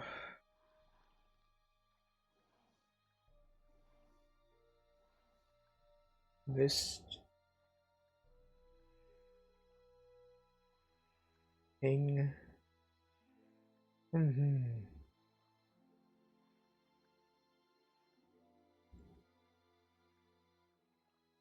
Server time.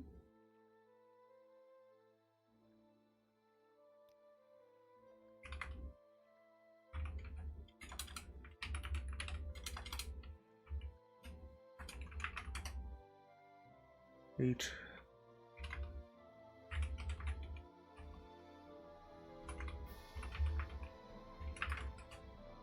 Alright, it was reset time. Server time is 7:42 and it's resets at 6 a.m. or every 3 to 6 hours when a cell. Okay, so cell resets every 3 to 6 hours when a cell has no players inside it, but the server itself restarts once a day. Okay, so I'll check back there at like 6 hours or something.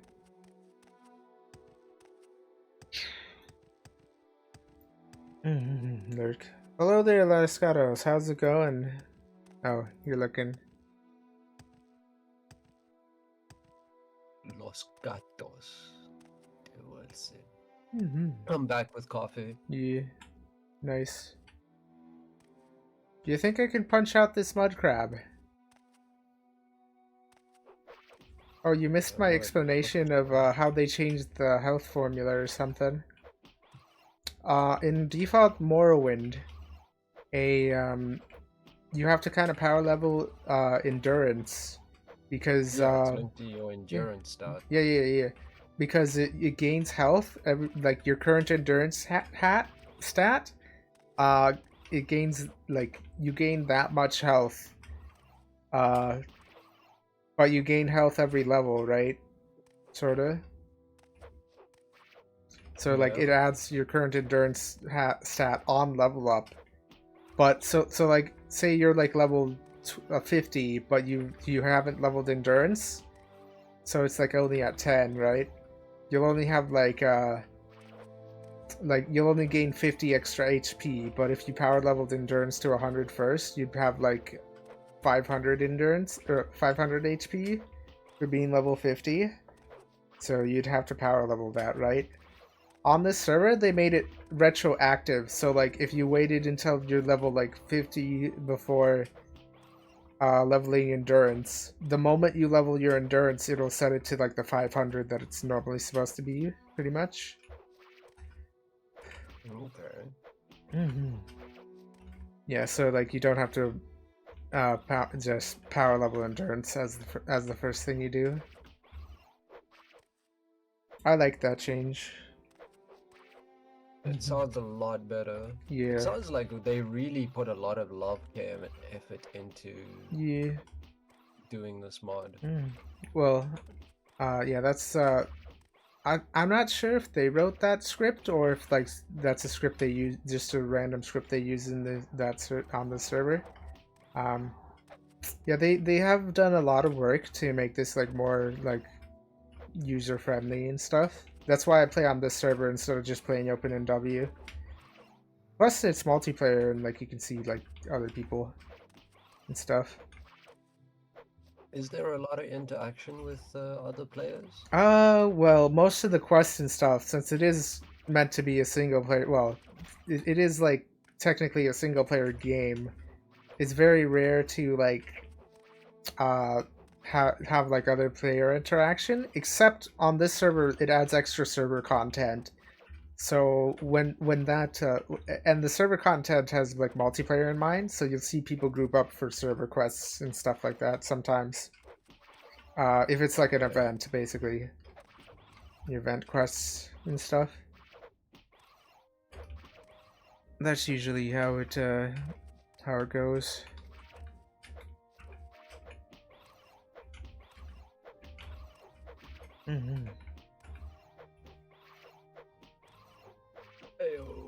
iTech.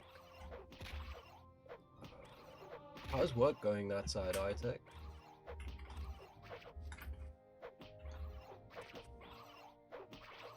I do want this crab to hit me because it does like solo damage that I'm just gonna level up my unarmored skill. Of course it can't hit. You can see that this crab is really struggling to hit me because of the combat changes. And I'm landing literally every single punch. Yeah, I'm just bullying this crab. 44 failed tests to go. Oh, awesome. How many did you start with? 1,000?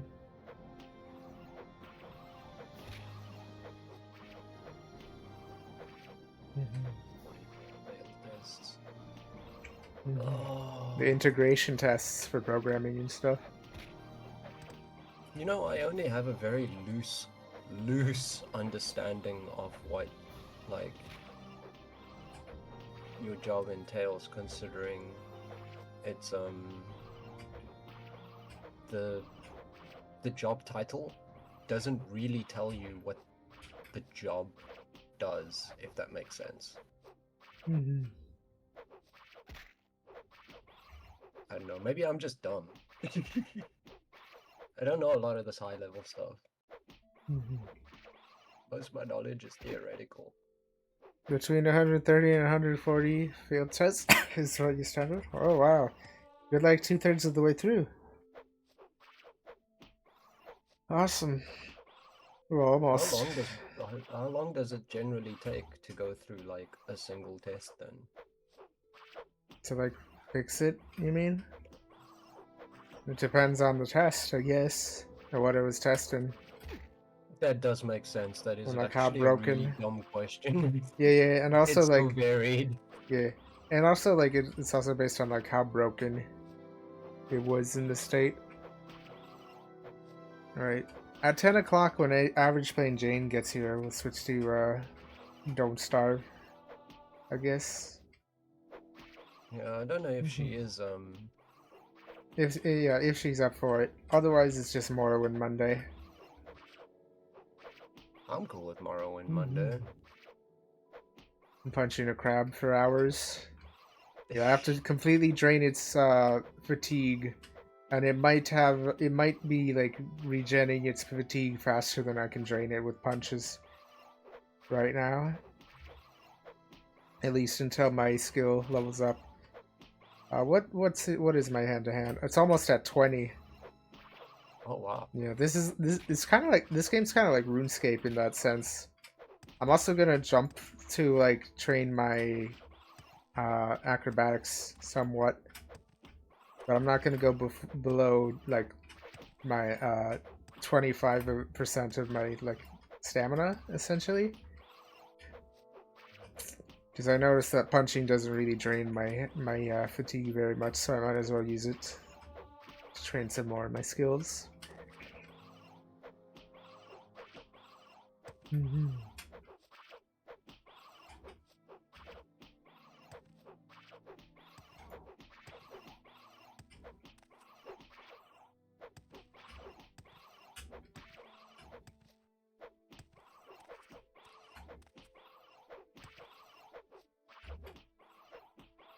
I've been usually writing software. Lately we've been trying to fix broken sets of tests that have been broken for a long time. Ugh. The writing software part sounds like it could be like fun, but going in and fixing broken stuff in software is, as far as I know, fucking painful. Especially if it's somebody else's code.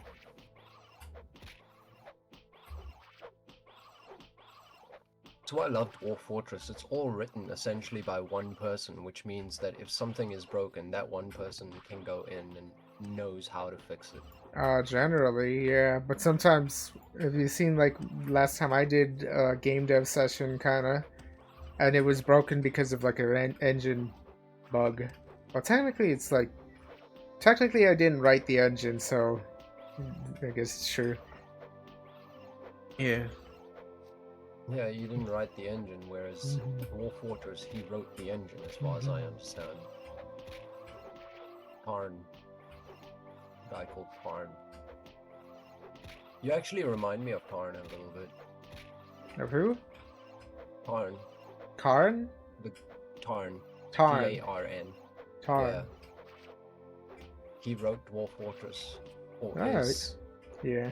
writing Dwarf Fortress. So Still, it's yeah. still technically in development. Yeah.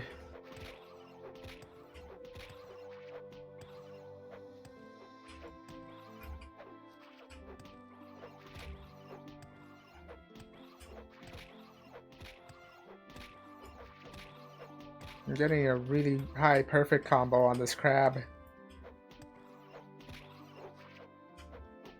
I think you're more likely to hit if you have like a perfect combo going as well. Would make sense. Alright, so the way the combat works is if you hit really fast, like just tap spacebar, and you don't charge it up, you'll do the minimum amount of damage, right? So if you can, if I, for example, cast what's it called, Bound Dagger, and I look at Bound Dagger, it's in weapon, right? You see how it says 9 to 20? If you just tap spacebar, it'll only do 9 damage, right? But if you hold it until the, let me toggle POV and stuff. If I hold it until my arm goes all the way back, it'll do 20. And so short blade weapons have such a fast animation, arm pullback animation, they can basically spam it and it'll almost always do max damage. But if I switch to something like this axe, and if I tap it, you can see, like, let me hold down spacebar to show you the how long it takes to charge up. You can see how long this takes in comparison to short blade. So if I just go like halfway through, yeah, and whereas I charge it all the way until the axe goes above my head. So yeah, the damage is based on like how far through the wind up animation you are, which I think is a really cool system. It's like you could attack faster, like how much, based on like how much DPS you want to do, or you can fully charge. But I think it's always worth it to fully charge, because if you attack faster, you can see my stamina drains quite fast in comparison, because it takes like 1 point per attack, right? Whereas if I charge up every time, it has like time to refill that 1 point basically. So it's essentially free as long as I time my hits. There we go. A lot to consider.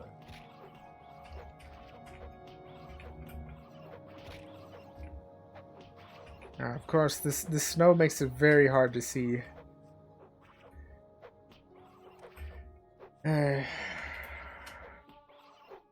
Which is unfortunate.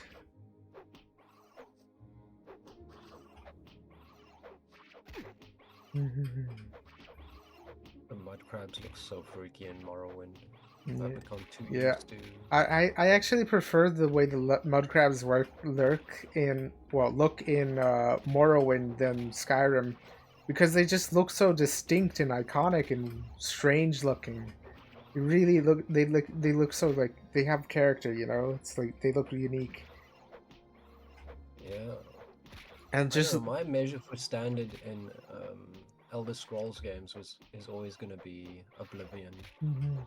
They have these like these favorite, but it's nice. They like these have they have these big fucking pincer jaws instead of like crab claws kind of, and like, you know, that's just cool and stuff. It's like they're like biting you in half basically.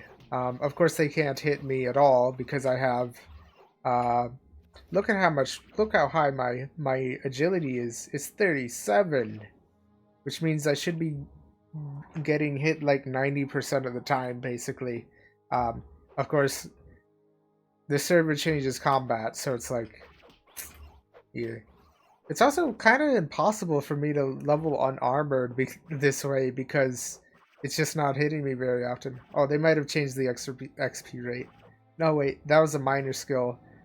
So I think I started with like 20, and it's only gone up 1 point, essentially. Or maybe, no, wait. Maybe it was either 15 or 20.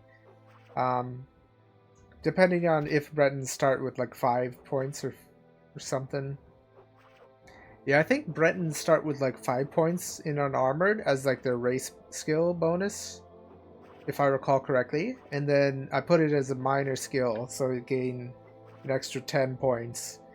And the base is like 5, I think, for things that I don't have any bonuses. Something. So like, yeah, it only went up by 1 point so far. Yeah, this is painful. Yeah, I'll have to use a skill trainer for that particular skill. In my minor skill. Like, I'll have to pay an NPC gold to train it. And luckily, there's no limit on how many times you can train per level. I think. Yeah, you just have to find a trainer with high enough skill. And luckily, there's a fortify skill effect that you can just apply to like a trainer or something, and then they'll have that as their highest skill, basically, and then they'll let you train it.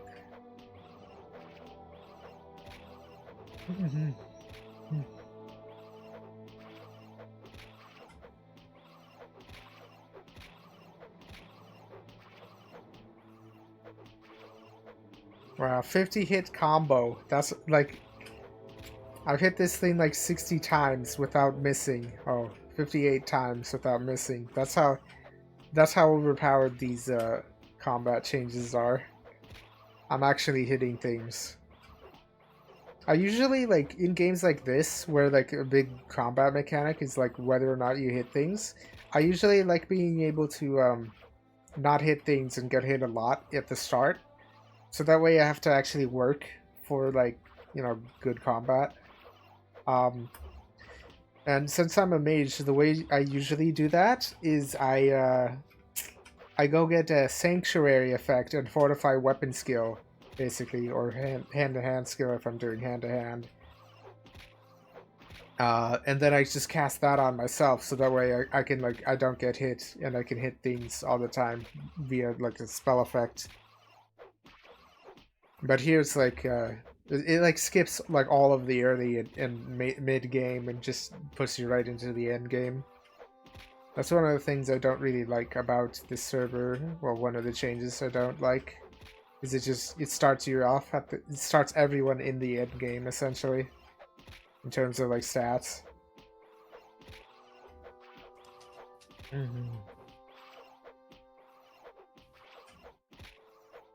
Yeah, it's like there is no early game.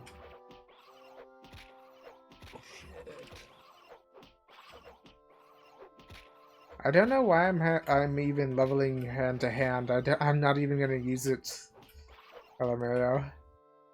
There we go. Just poke the mud crab with my shiv.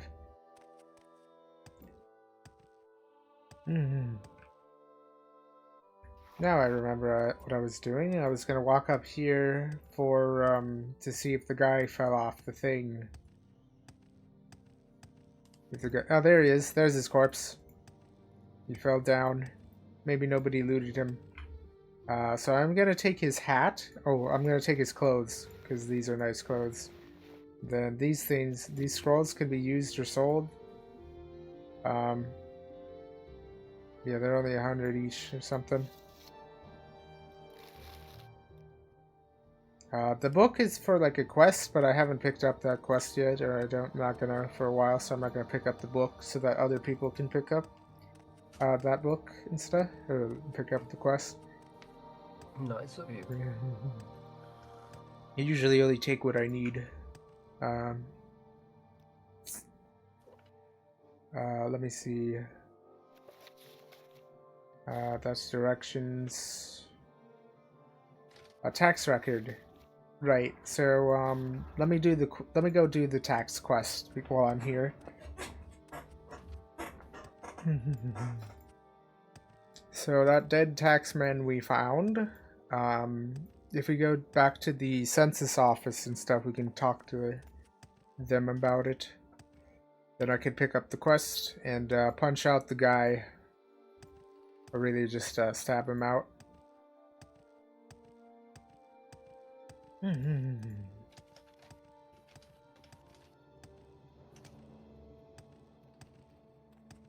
What assistance do you need?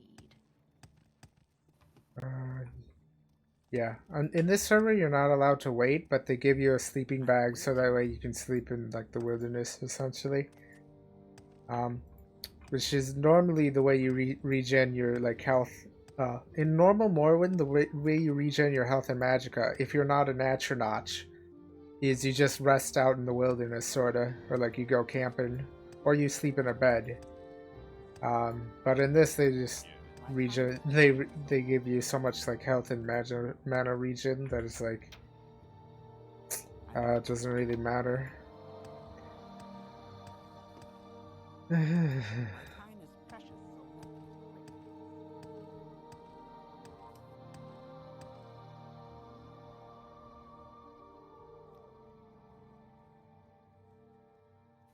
I guess I'll also do the Fargoth quest. Time for this, so make it quick. There's the ring. Awesome.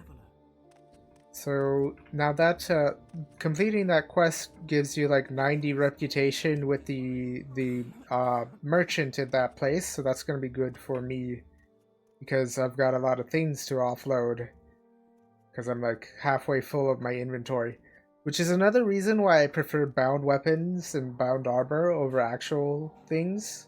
Like I usually use clothes instead of weapons and armor. Oh, I should probably put on my robe as well.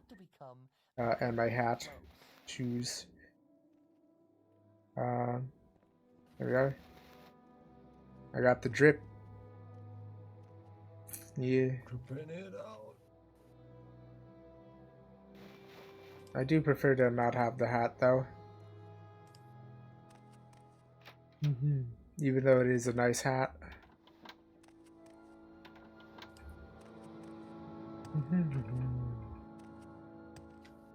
Oh, and there is a follow-up quest to the Fargoth quest to like go get his stash.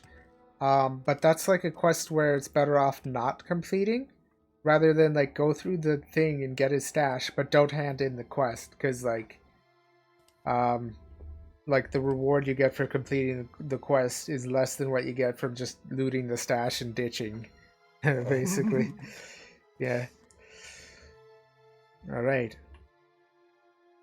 Murder of this guy.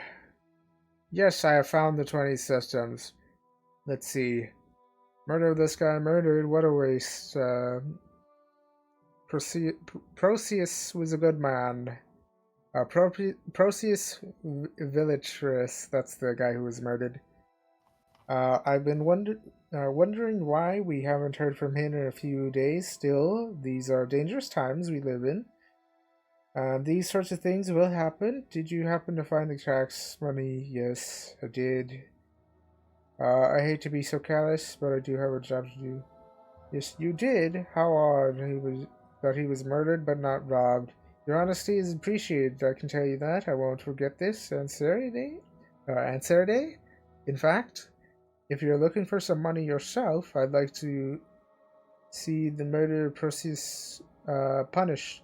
Killing an emperor's tax collector is punishable by death. Find his murderer, bring him to justice, and the census and excess office will pay you 500 septims. There we go.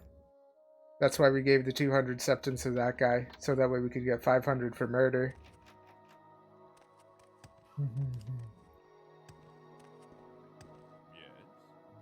Now, normally you're supposed to, like, basically, like, ask around and stuff. Ask NPCs and stuff.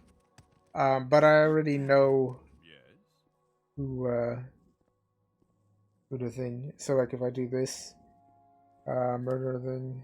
Someone finally got him. No surprise. Thingy.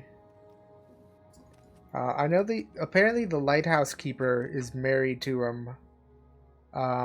Did I pick up the guy's ring? Because I need to return the ring to the grieving widow for that side quest, I think. To get like extra loot and like potions and stuff. But I think I need to have the ring in my inventory before I talk to them, because this game, it's not like Skyrim where you can just exit out of dialogue and stuff. You're kind of locked in, and so you're like forced to make a dialogue choice. And if you make the choice that says, "Oh, I'll do it later," that means you've rejected the quest, and you instantly fail the quest with no way of getting it back. Unfortunately, there's like no way of redoing it, which is unfortunate thing about this. Did somebody take the ring? Someone else must have taken the ring, maybe. I can't really remember. Maybe the ring is on the murderer. Well, whatever. I'll just go into the lighthouse and ask the lady and see what happens. I'm not too worried about like missing out on these quest rewards, because this is just the starter place. Like what I kind of worry about more is things like the reputation quests for like that thing, and maybe the things like the necromancer's amulet and stuff like that. Good gear and stuff.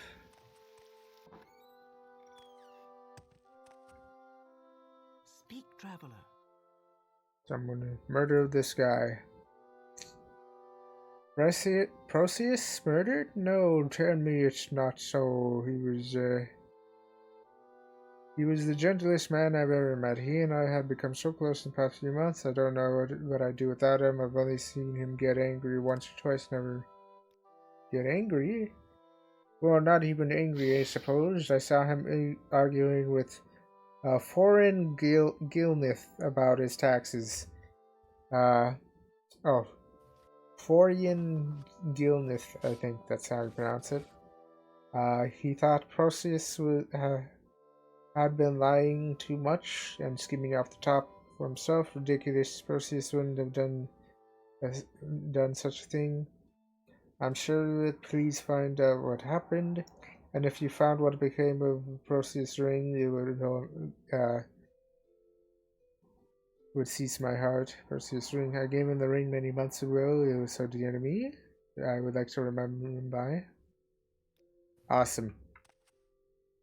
Oh, and I think there is a skill book up here that I can read as well on the floor. There it is. Wraths and thing. And I wonder, can I steal it? There we go. Gained unarmored. I'm gonna take it. To sell.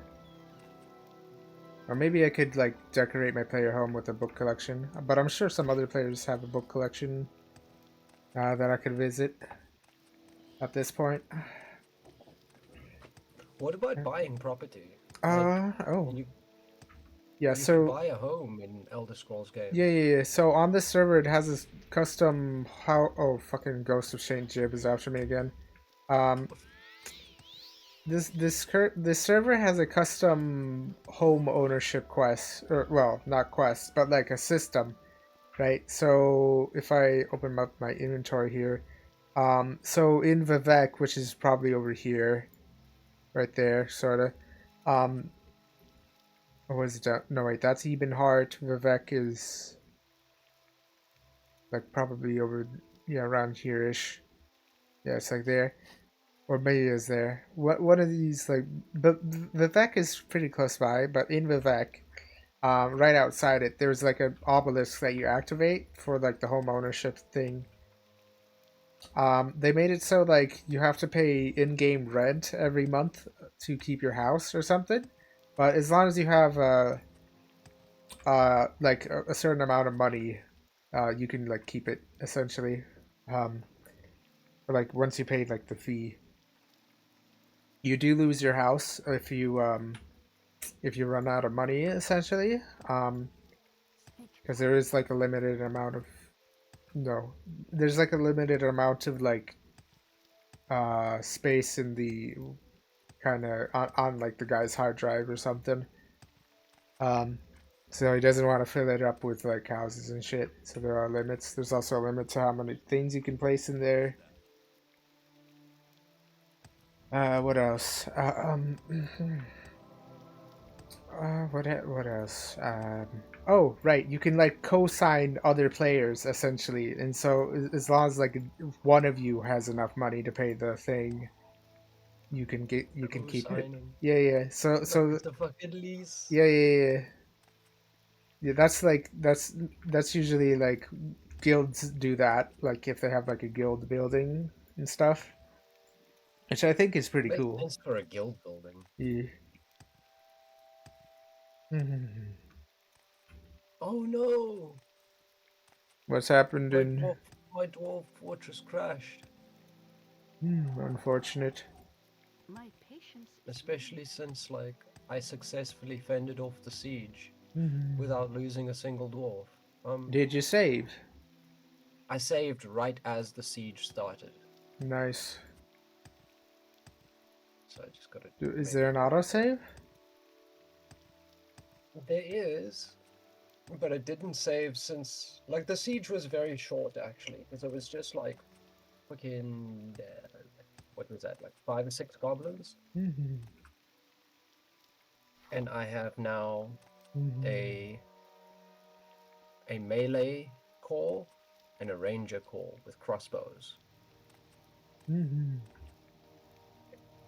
All right, so this is that guy's house that we were looking for. Florian Gerlin, Gefilte Fish's shack. Right. Yeah.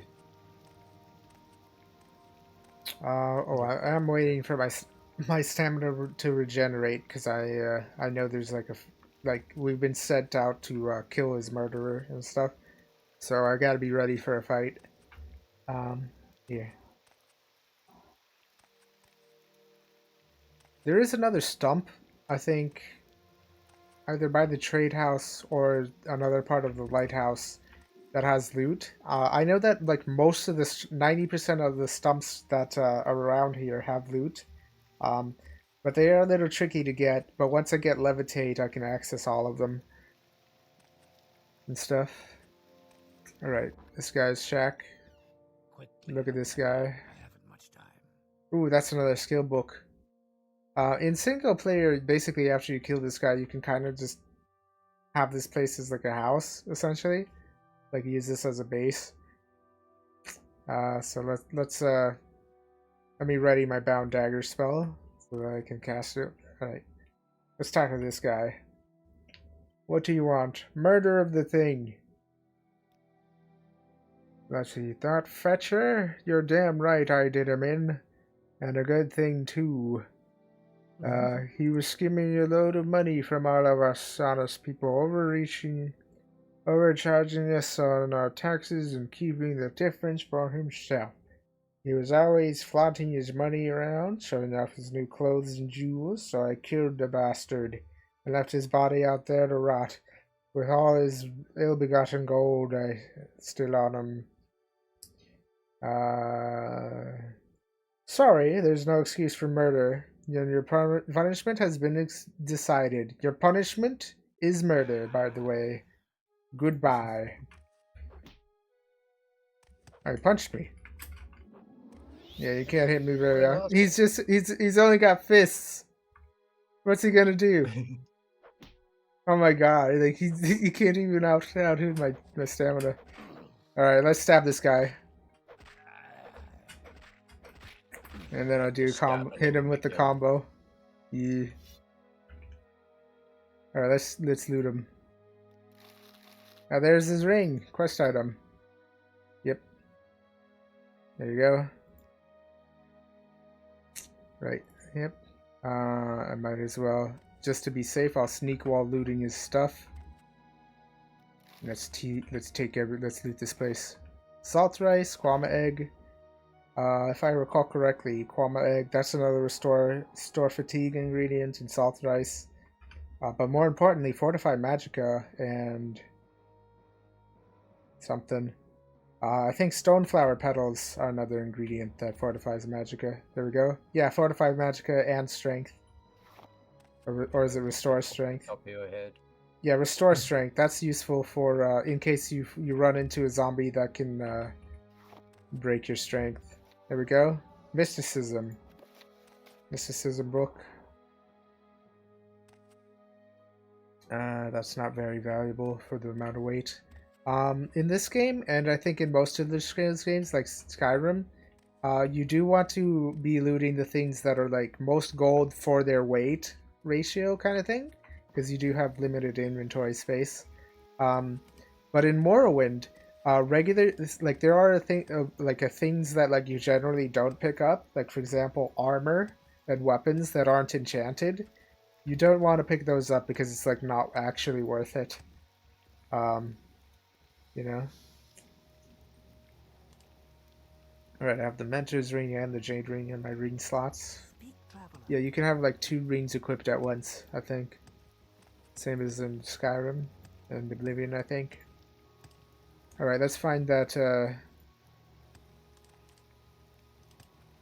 the thingy, the stump, and also bring the ring to the Graving Lady, and then turn in the tax collector quest and collect our 500 for murder. An unarmed guy, basically. Yeah, here's that other stump. It's filled with 25 gold and a silver goblet that has, since the shop is like right there, I can go sell it. Oh, I've been stuck. Right, there we go. I know there are places you can get stuck pretty easily with like the geometry. I know I've been stuck like in this one part in Balmora right after you get off the Stealth Strider. There's like an unfortunately placed boulder. I think on this server they remove a lot of those objects that can easily get you stuck, and there is a command to like get yourself unstuck, which teleports you. Also, oh yeah, normally in normal Morrowind, the way you'd get unstuck is either you'd like jump out with like your acrobatic skill, or you would levitate out or use a jump spell or something, or you'd warp out with like any kind of teleport spell. But the place that I usually get stuck accidentally on single player, that's usually before I get any of those. So I just have to reset when that happens. Unfortunate. I'm waiting. Alright, pursue this guy's ring. Thank you and stuff. Since it is a quest item, I can't sell the ring or anything, or like use it as an enchanting medium, because that is like a grand ring or something. But they've changed it so like quest items are a bit different. You can't really modify them, and it's so that like everybody gets like the quest item, so they don't miss out on the quest. Essentially, that's how they changed it for the server. Here. Oh, you found the ring I gave them. Thank you so much, Anserde. It's good to have something to remember him by, though. I'll never see him again. Here, take this. He usually traveled with a couple when he was doing his job. But he didn't this last time, if only he had. Okay, a couple of standard restore health potions, and I gave the ring. The quest log updated. There we go. Those are some... Ooh, 35 gold. Nice. They restore like 50 health, but my max is 30, and it's like not gonna drop at any time soon, so... Yeah, my health's not going to drop down ever because I'm like not going to take damage. Basically, that's just how this server is. Make it quick, Outlander.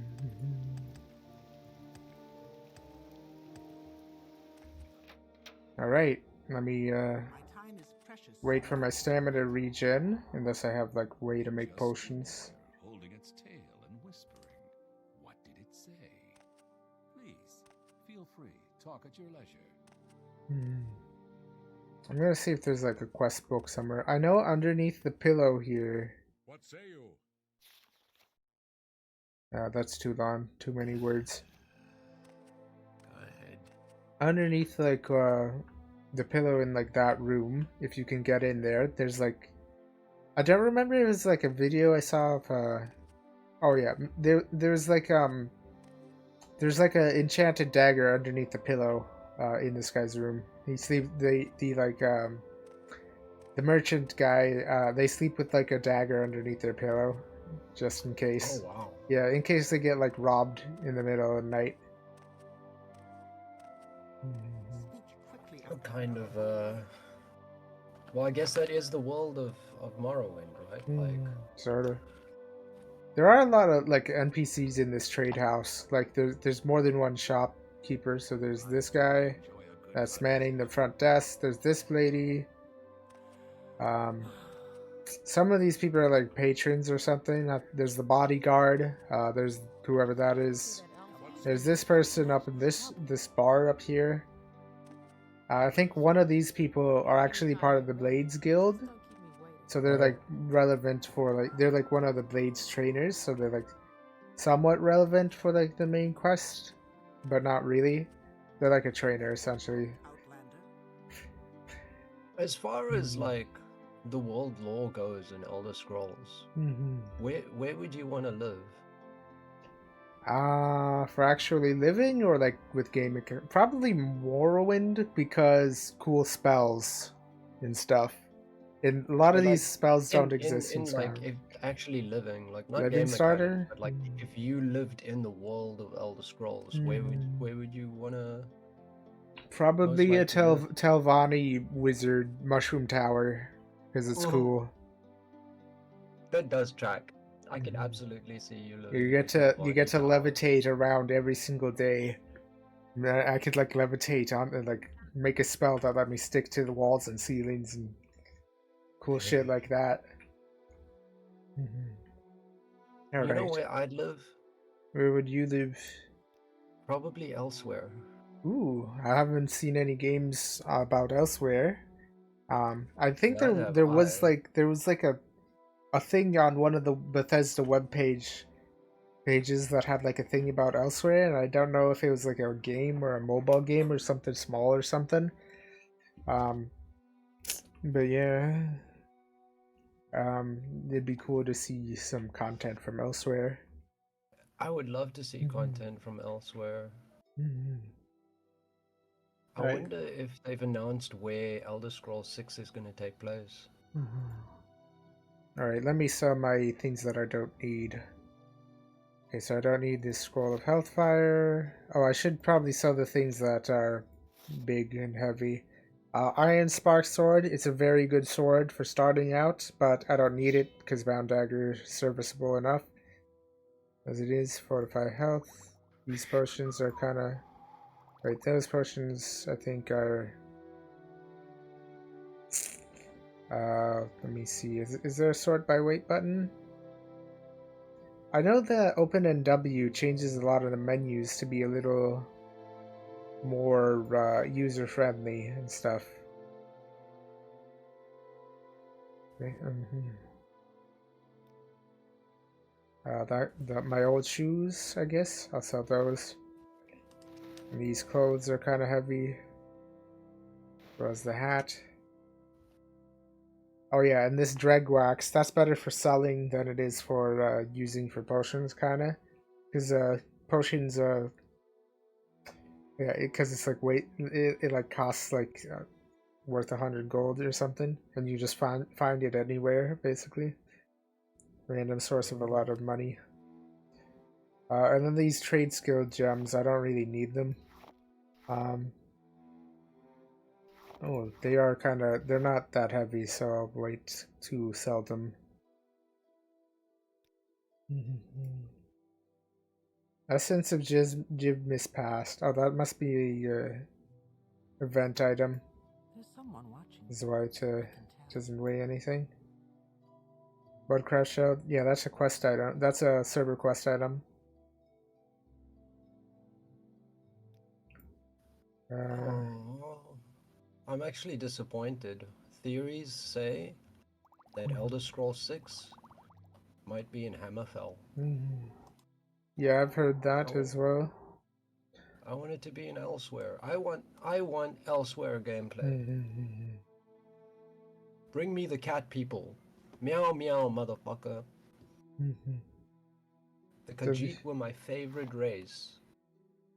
So, if I recall correctly, last time I played these trade skill items, there was one that was actually like bugged, to like never drop, and nobody knew about it at the time because like almost nobody did trade skill. But I remember like some prominent PvPer mentioned it essentially, and like, hey, have a look at that. And then like the guy running the server looked at his script and was like, oh yeah, it is bugged. It's like set to never drop. Lamau. Yeah. And then it was fixed. So basically, that one gem became like the most valuable gem technically for a while because nobody had it because they couldn't get it for like forever. This is very funny.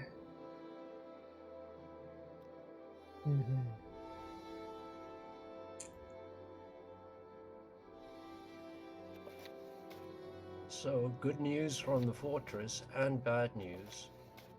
Good news is I successfully fended off the goblins again. Bad news, they killed a cat.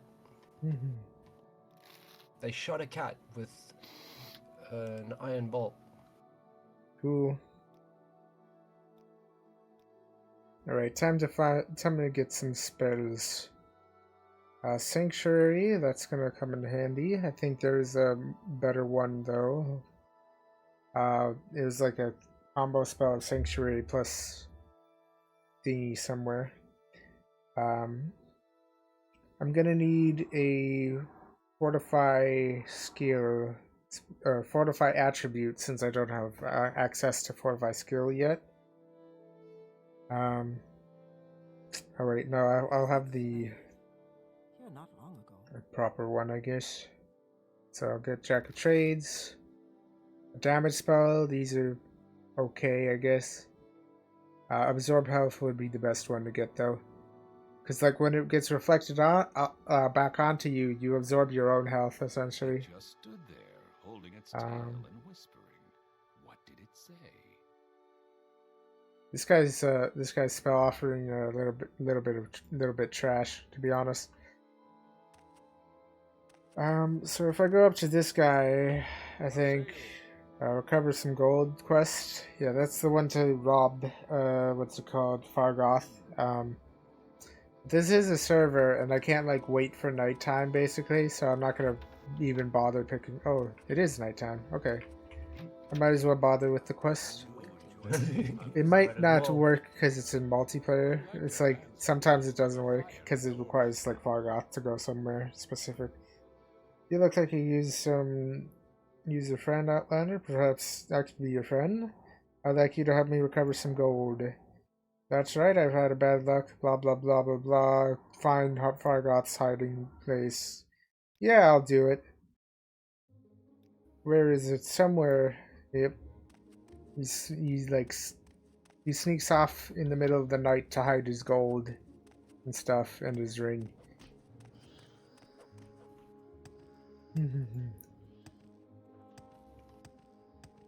Right, so I just gotta go up the lighthouse and spy on him, basically. I can get a good vantage point up here. Fun fact about this quest, when Fargoth goes sneaking and you go into third person, you can actually see your character straight up just looking at wherever Fargoth, like tracking, your head tracks where Fargoth goes, essentially. There he is, kind of sneaking. So if I go into third person, should start moving something.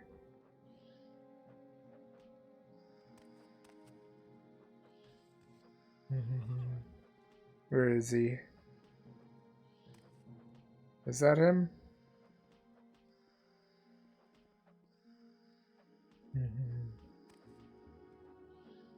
There he is. There's his torch. Right. Yeah, there he is. Oh yeah, look, my head, I think my head's turning slightly. Sneaky, sneaky. Ooh, who joined? Who's dropping in? Let me David. switch to the group chat thingy on the reactive. It is Infinite Sky. Wait, I could just turn on. There we go.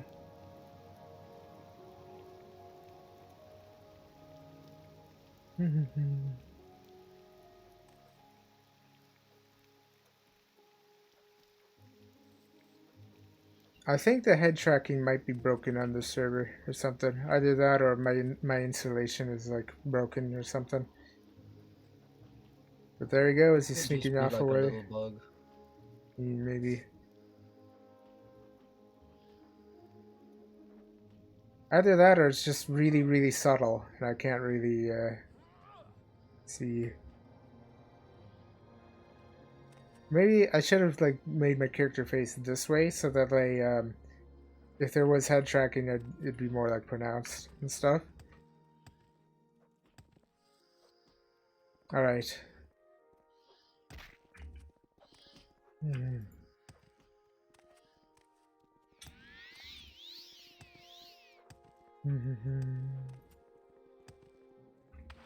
Let me grab his stuff.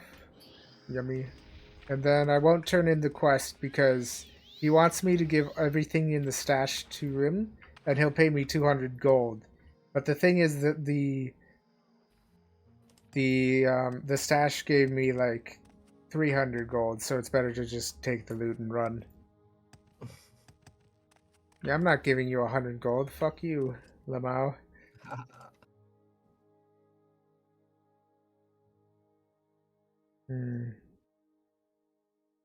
Alright, luckily the ghost curse only drains your attributes, it doesn't damage them.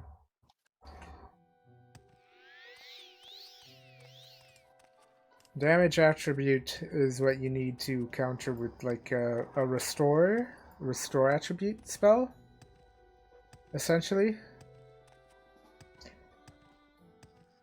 Okay.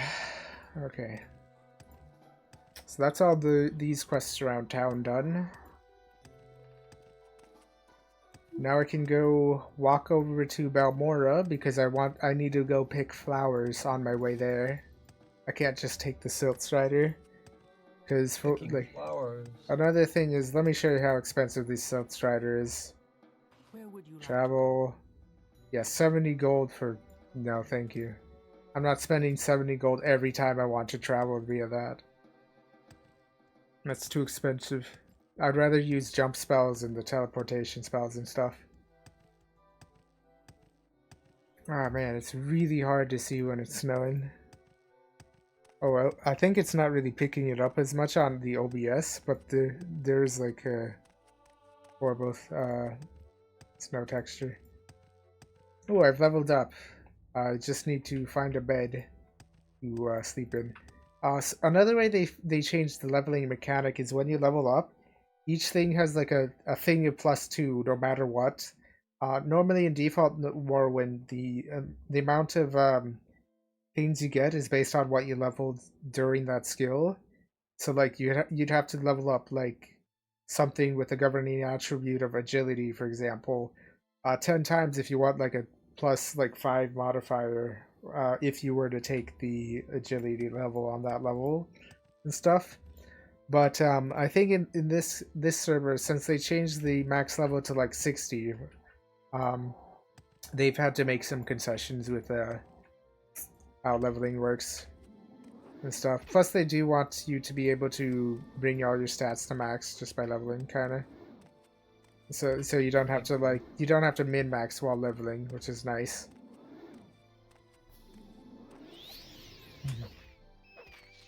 There we go. What else?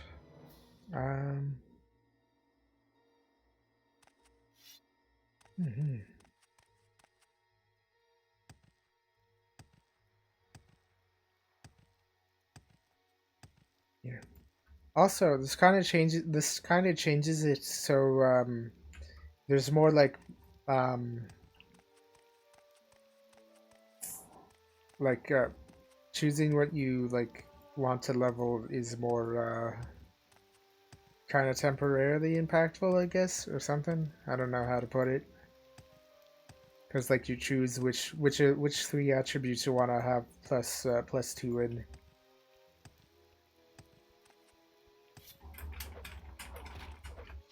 There we go. All right, we're finally no longer in Seydanine, so we're no longer near a Christmas tree, and the rain is now a rain texture instead of a Christmas snow texture. Mm-hmm. Hooray for... Yes. No. rain. Now I can actually see. Oh no. Oh wait. All right. I've got to get away from that. Gotta get away from Pelagiad so I can actually see.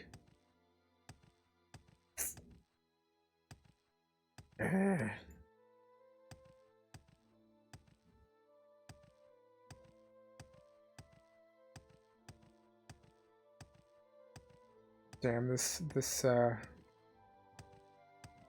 effect is quite annoying. I'm not sure how it works. Maybe it's yeah, I think I just need to get out of the snow area or something. I like the snow effect area, which is kind of way too big or something. Either that or it just replaces the whatever current rain is with snow whenever you so either I have to wait for the snow to end or I have to get far enough away or something, depending on how it works under the hood. But I'm not sure. One thing I'm looking out for are stoneflower petals, willow aether, and the other kind of the 4 flowers that I need, and I haven't found them yet. Mm-hmm. Oh my goodness. Ah, there's a wolf there. That wolf is like a server enemy. I can tell because it's killing me. Yeah, I do 0 damage to it. That's part of the werewolf system that they added. Because for the longest time, on the old server, the Solstheim area was broken as fuck, so nobody could go get lycanthropy. So in order to fix that, they kind of just implemented their own kind of werewolf system, and they kind of made their own rework of how werewolves work. And there's a bunch of werewolf perks. They've also done a rework for vampires, much earlier, years before they did the werewolf one. So, yeah. As it turns out, werewolves are kind of just way more overpowered than vampires. So, if it's a choice between becoming a werewolf and becoming a vampire on this server, always pick werewolf, because the werewolf perks are just an order of magnitude better than the vampire ones, last time I checked.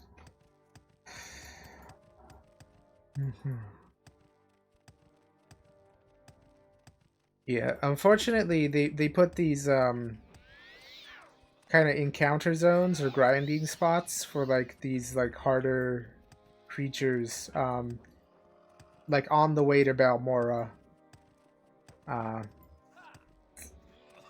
which is a little unfortunate that I can't get into the starter. I can't walk into the starter town without running into mini bosses. Oof. Yeah. It's good that the grinding zones are there. Well, they exist, but why on the way to? Why so close to the road? You know? Yeah. I'm just looking for flowers and stuff, and then mini boss. I think there is a more egregious spot if I took the back road to Balmora, the other way. If I went to that other thing, I'd eventually run into like a grinding spot with more of these creatures that just instantly respawn whenever you kill them. So it's like you actually can't get through at level 1, essentially. I can take this one on, I think. There we go. You know, I love how there's these funny moments in Dwarf Fortress that you really can't fucking write if you tried. So they killed the cat, right? In the siege. The trader came right after the siege was done, and they are selling a cat. Just one. Like, they are selling other stuff, obviously, but it's like, I lost a cat. Now here comes the trader. It's like, oh, by the way, we also have a cat. Yeah, that is funny.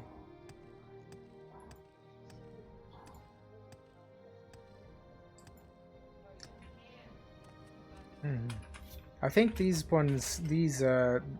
lizards aren't part of like the grinding zone that's like a little further away. But it is hard to tell whether they're like in a grinding zone or not, because they like kind of are the same, like they're the exact same model, and they haven't done anything visually to change them. Personally, if I were to like if there's like one thing I would change, I would make like a constant effect beyond the oh, I guess server lag made that thing vanish in front of my eyes, but like whatever. I would put like a constant effect on the ones that are supposed to respawn, like some visual change to like actually like make them visually distinct from like the normal creatures. Yeah. So that way like you can tell.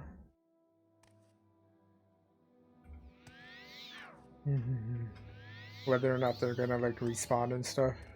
Or if it, like you could tell that their stats are different as well with like the visual effect.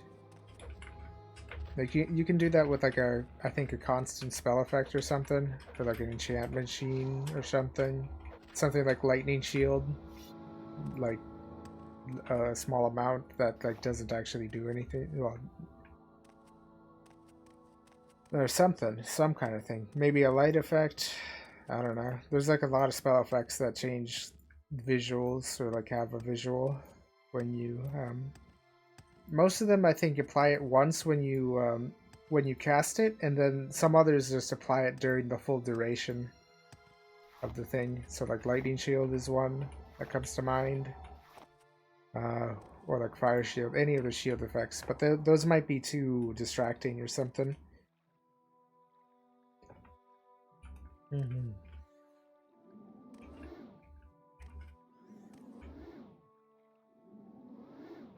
Alright, let's head some crabs.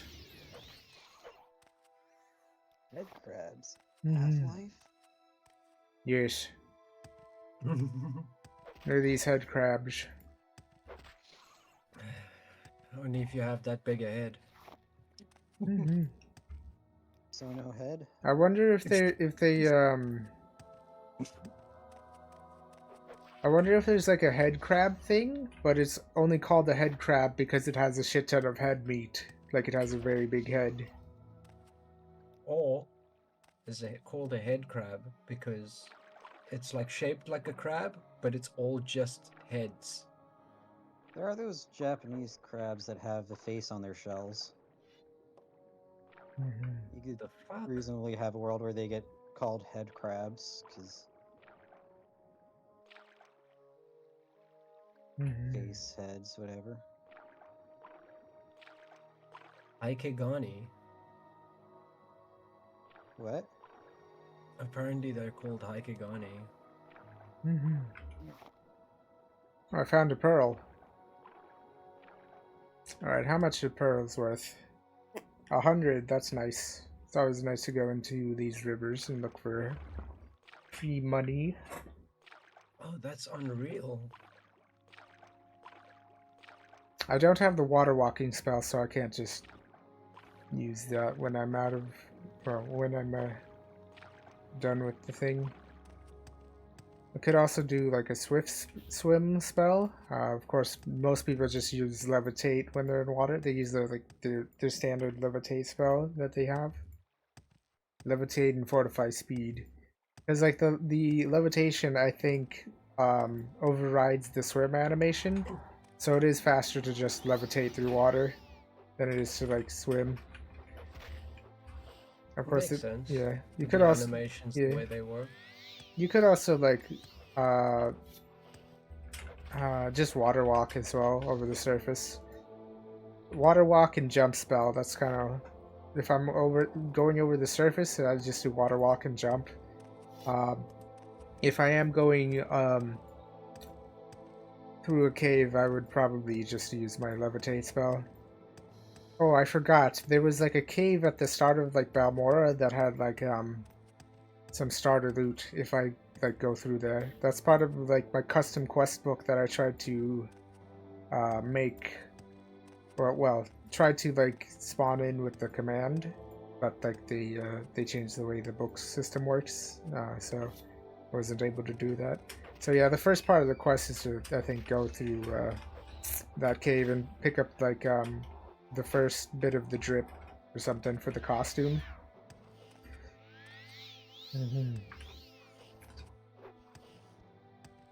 Let me get my bound dagger.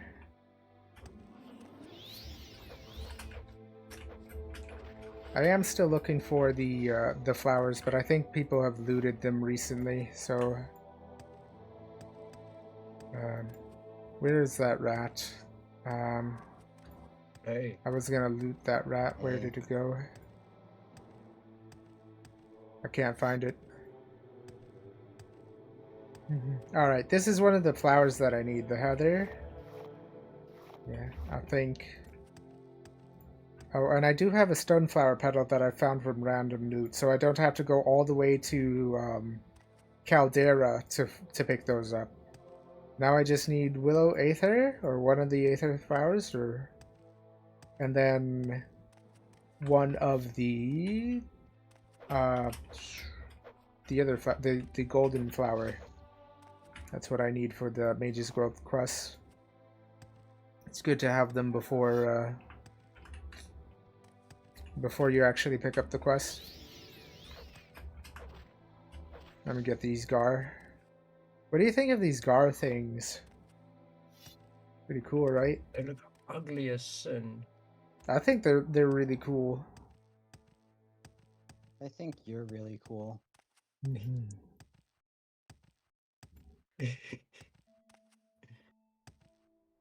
I know that one of these caves, one of these tombs on the side, was basically where my guild used to like grind bone meal for like the old player house system, where it'd like let you use stuff. Let me see if this was it, or maybe it was called Lover's Tomb or something. I don't remember. Yeah, this isn't the right one, but it was a different tomb. It was kind of like I'll show you when I get to it, but like I remember where it is now. Ooh. What's going on with this?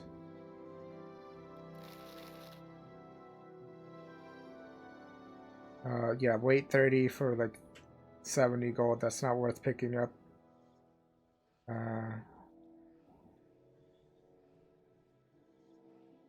Right, so ooh, what about these pants?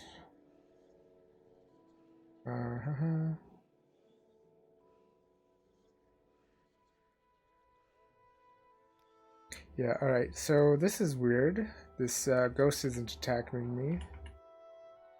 So I won't attack it back.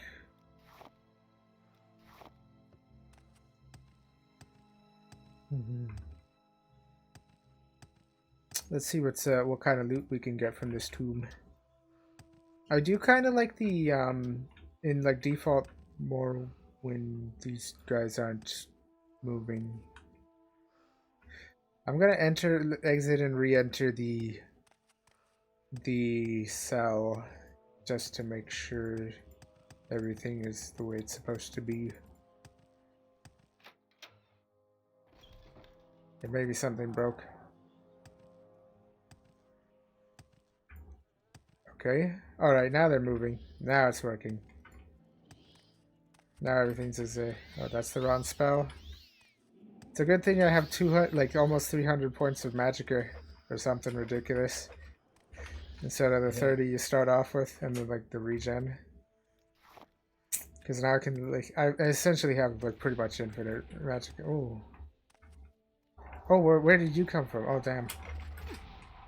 Oh shit! Right, I lost half my gold. Well, note to self, don't go into tombs.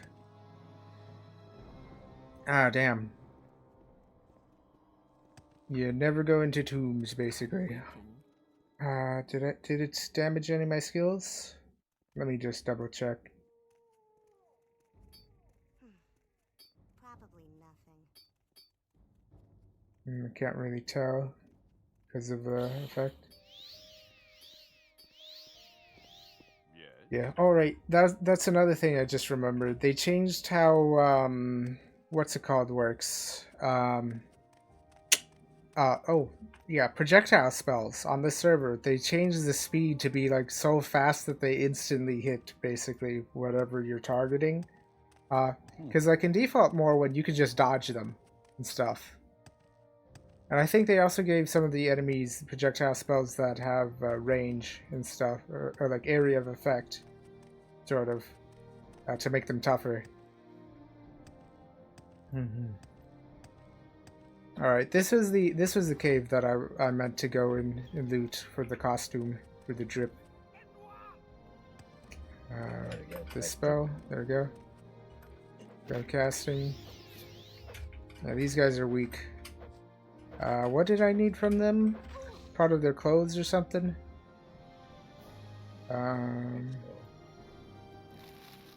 There's this thing.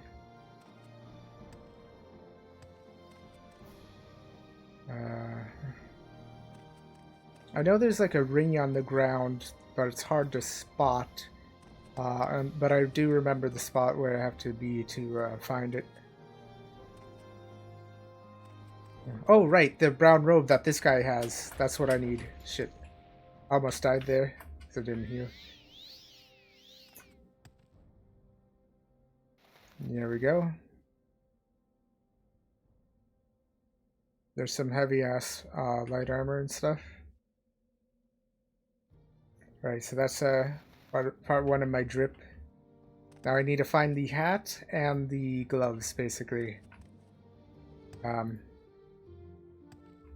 If he does have a netch leather... Wait, maybe I could just grab the boots. Because, like, the boots are for a different costume. Here. So I have this brown robe. Doesn't look too good by itself, but once we get the hat, the mushroom hat, it'll look really good.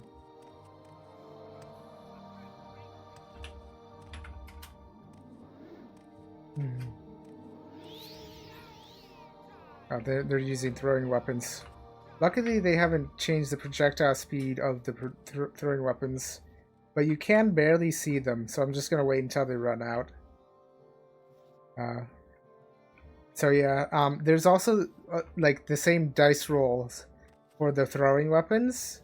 So if you miss, that's one thing, but if you hit and it does a bad roll, and they're low damage, so I'm just going to... Yeah.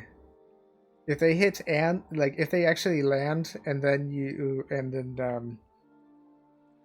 if they land and then like it just has a bad roll and it says you missed even though it landed, it's just very funny. That's the same with arrows as well. Arrow accuracy checks in games where you manually aim it.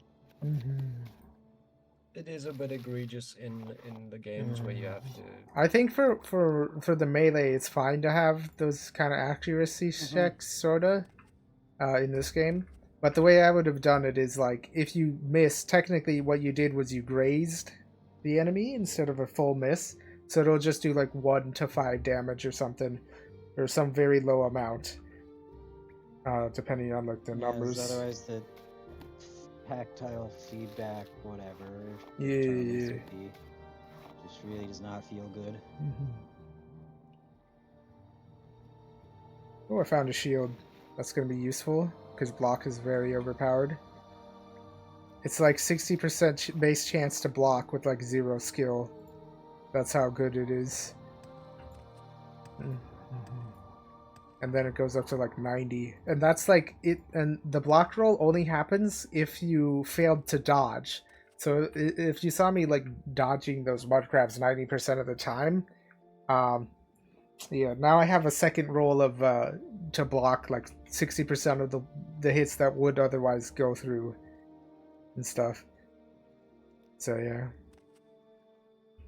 that's gonna be useful for my bound dagger and stuff. I'm gonna take their drugs here, loot all their stuff. Amulet, that's 30 gold for one. It's fine. Yep. Yeah, oh boy, a lot of alchemy ingredients, including moon sugar with fortified speed.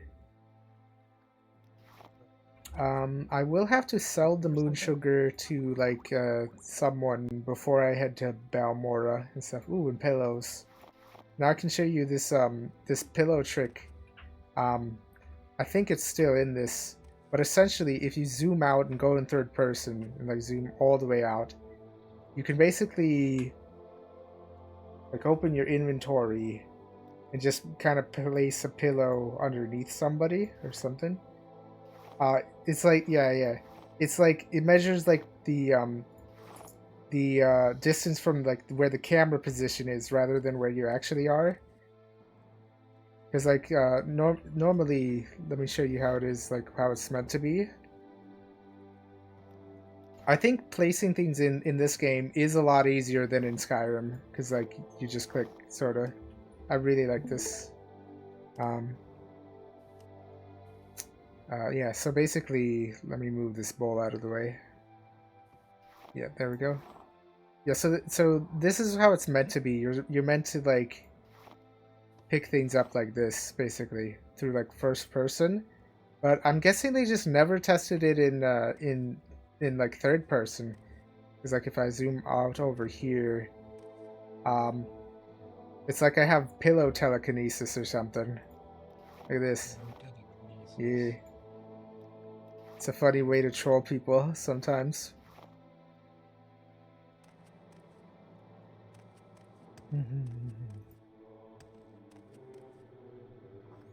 Alright, there we go. I have this key, so I can go further in.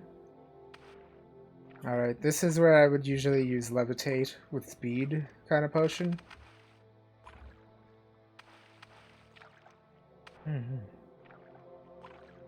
But unfortunately I don't have that.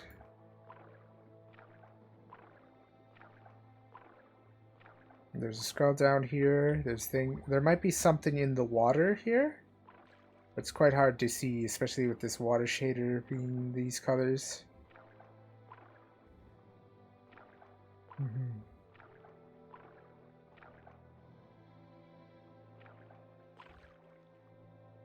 There is also like a water breathing spell or effect, or maybe you can get something enchanted with water breathing. I will pick up this skull. I do want a little bit of a skull collection. Also, water-breathing potions are a thing as well. And if you're playing with as an Argonian, you don't have to deal with water, because it's like you have that as a constant effect. I did not know Argonians were aquatic. Or amphibious, I guess. Hold on, I have to change my Discord audio settings after I kill this rat. I don't want to get a random disease yet. You were just saying didn't know Argonians were amphibious. Yeah. And yeah, like in Elder Scrolls, if you pick an Argonian, you actually get like default water breathing. Oh yeah. Another thing is, if you've noticed, when I was in the player character creator, when I clicked on Argonian, they had like big gills like on their head, basically, or like a frill. So that could have been gills or something, right? So that pauldron is part of like another costume that I like. Actually, I'll show you guys what the other costume looks like. Because I think I have it open in one of these discords or something. I did post screenshots somewhere, and I do have the photo saved somewhere as well. Halloween, because that was when I was. Let me see.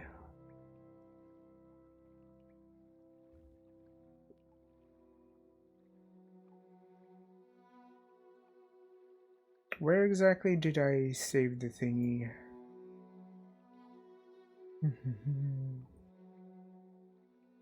Was it in this Discord? Maybe.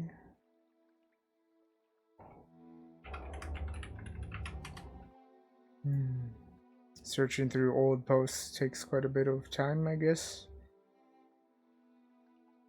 This Discord even does want to like fucking agree with you.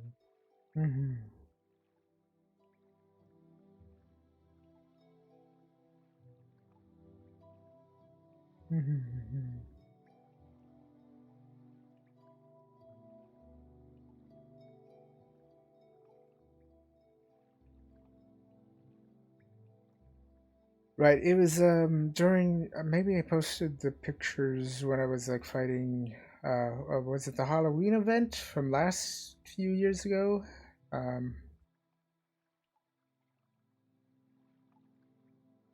Where exactly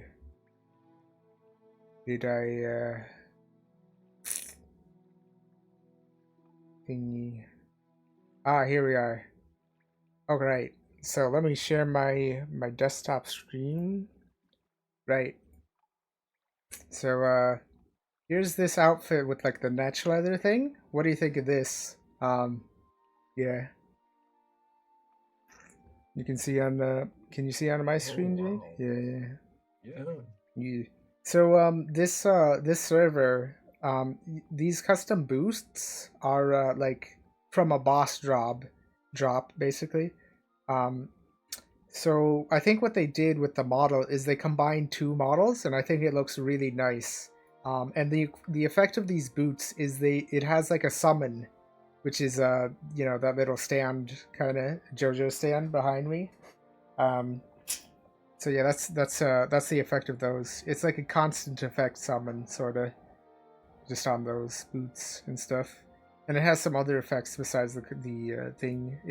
These boots were like really overpowered and stuff, and the rest of the gear is like boss drop versions of the gear as well, which I like. Then there's this other armor that has much better stats but looks ugly as sin. Like holy shit. Like there's the as you can see, this is like kind of glass armor at the top of the thing, but like the bottom of the boots are the same as this. But like, which is yeah, this version has like the frost thing. The glass armor version of that summons like a storm atronach guy, which has like better stats and stuff.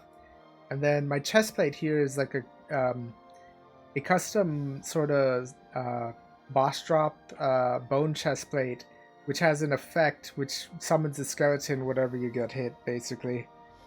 So yeah, and the skeleton is like really good for like combat because it takes all of the aggro basically. So like, it's very good for like a glass cannon mage like me because I have like infinite time to queue up my spells and stuff, and plus like the summon distracts and stuff. And then this is the outfit that we're going for. Yeah, ignore the enchanted sheen, I guess, because this is like this version of the robe I have is from like a fishing loot from like back then. There's like a fishing kind of mini game sort of thing, and like you can get like an enchanted robe that has pretty good stats for a mage and stuff. And this helmet is also a boss drop helmet and stuff. What else?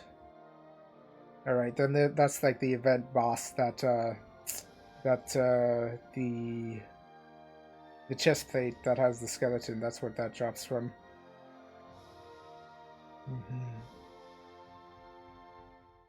All right, back to my normal view. All right, there we go. All right, back to Morrowind.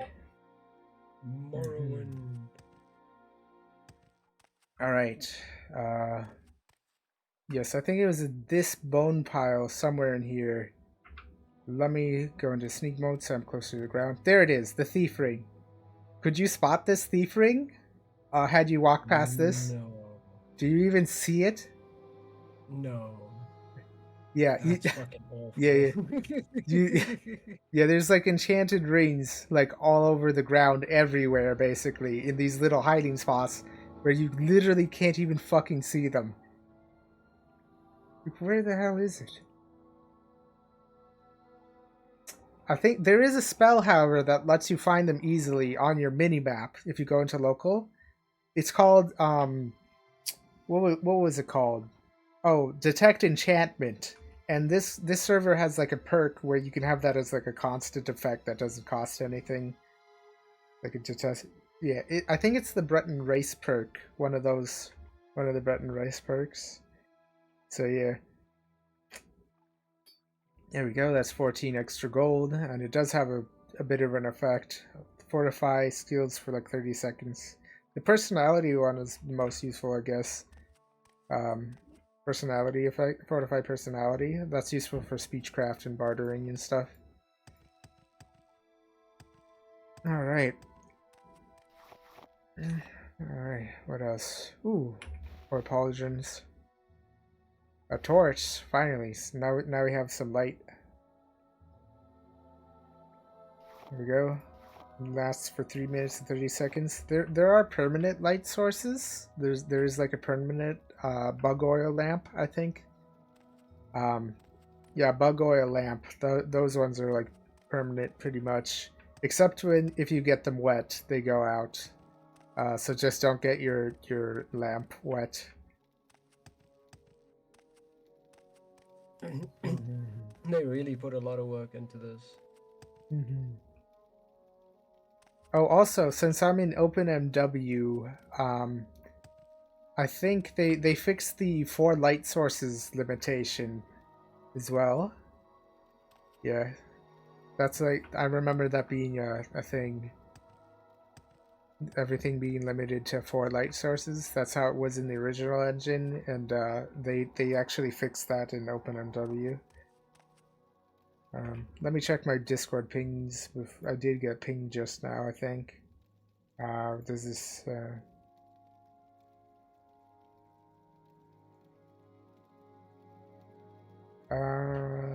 nothing important. Yeah, some announcement that somebody made or something. Alright. Alright, this. Alright, let's talk to these people. Why do you approach? Yes, go free, slaves. Unlock the slaves' bracers, like everything. There we go. So the bracers that these guys have. Fresh game. There you go. Did I get them, or do I have to pickpocket the bracers off of them? Essentially, the bracers have a constant effect of drain magicka, so they can't use spell. Oh, there they are. Yeah, drain magicka 3 points. Yeah.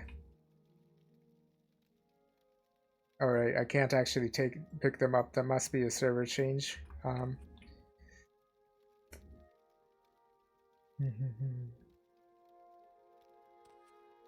Right, yeah, so that's part of the you will find like slave guys around, and they're part of the what's the faction called? Dark Brotherhood, no? No. The thingy, torchlight or something, lamplight. I'm not sure what it's called, but like one of the factions, that's their like quest. Technically, you can't join the faction, but you can do their quests.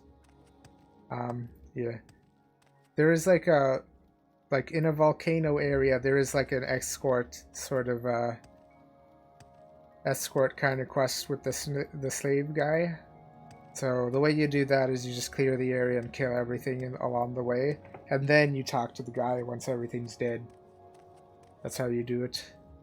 You can also like do restore health on touch or target kind of thing, or fortify speed to make them go faster. So like if they're going too slow, you just hit them with like a fortify speed to make them.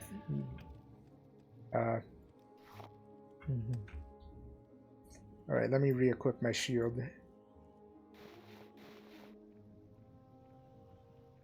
All right, let me get into this stump because that's a cool stump, and I think it has loot, unless it's been looted.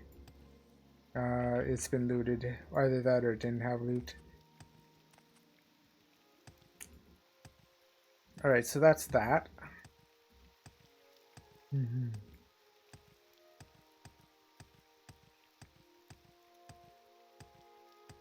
All right, back to flower picking, I guess. Ooh, another stump. Let's see if it has loot.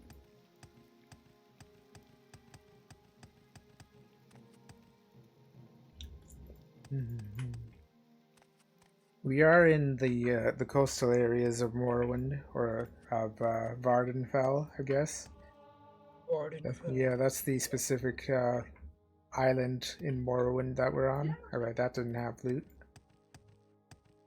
Yeah, if I go look in stumps along the coast, I remember one having like 200 gold or something in it. What was the central province called? The one in Oblivion? Cyrodiil? Is that Cyrodiil? What's the whole area called again? There's Tamriel, I think. That's it. Is Tamriel. that the planet? No, wait, the planet is Nirn. There's also Akavar, which is a different continent. Well, it's an island, isn't it? No, I thought it was a continent.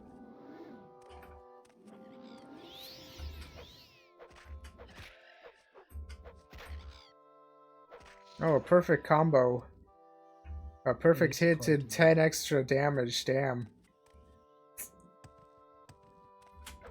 Yeah, I'll definitely have to figure out what the timing is with these, the dagger. Yeah.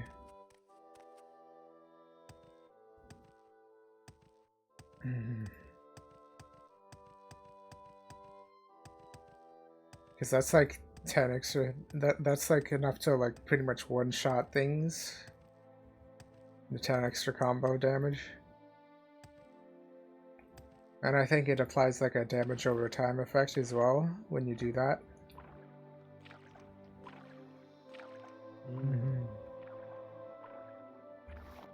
There we go, It'd be cool to see points. a Elder Scrolls in Akavar.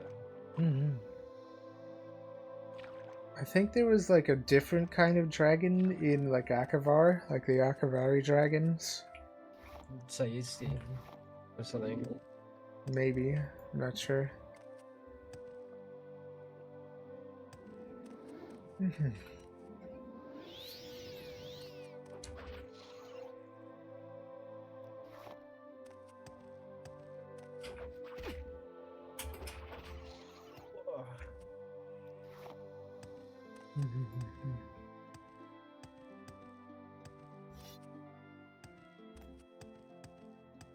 Yeah, I won't be going into any tombs anytime soon until I have some absorb magicka effects and stuff. So that way I'm safe from spells and stuff, or resist or something. Good armor as well. Nah, armor doesn't matter. You don't get hit by melee spells or the thing. I do have this race effect, weakness to magicka, 25%. That means that all spell effects that are like hostile or negative, they're like amplified by like 25%. So yeah, I'll have to get like either resist magicka gear or get the perks or something, or some kind of mitigation. I Either that or I could just outright absorb the things. That's why I usually go for like Wraith Guard and like the custom the custom sort of boss kind of thing, or like it was an achievement for getting Wraith Guard. Whereas like another one for the other, like the other hand, basically, like another gauntlet for like the other hand, and you can have both equipped, I think. And the other one does spell absorption, but I think Wraithguard does reflect or something. Let me check what I got pinged from earlier. Oh. I'm gonna have to quickly run to the store. I don't know how long I'm gonna be, so I'm gonna leave the call. But once I'm back, I'm gonna jump back in. All right. Okay. Yeah. I don't think Infinite Sky just rejoined. Hello. Oh yeah, I was just saying I'm gonna run to the store quick. So I'm gonna exit the call and then come back when I'm back. Alright, see you then. See everybody soon. All right.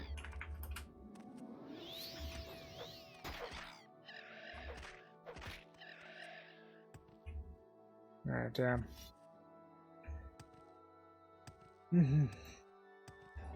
I think the entity got like desynced, which is why it disappears in front of your eyes and stuff. That's what that message means. Desynced from the server. All right, that's a wolf. That's part of the grinding spot. So I think those respawn infinitely, so I can't actually kill them. And there's another one. All right, this is one of the flowers that I need for the Mages Guild quest. So it's like the golden cornet flower. And now I just need to find Willow, and then I'll have all the flowers I need. Then I can do the Mage's Guild quest. Oh, actually, I should really run over to the bank, the Vivek bank, real quick, so that way I can. Oh, there's some willow, both types. There's a willow flower. And this black willow plant. I don't know which one you need specifically because I haven't been paying attention to them. Oh wow, this. But they do both kind of spawn in the same areas and stuff.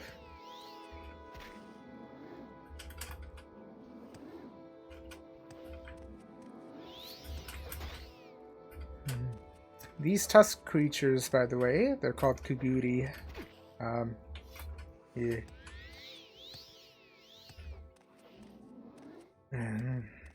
Which is a funny name for a creature.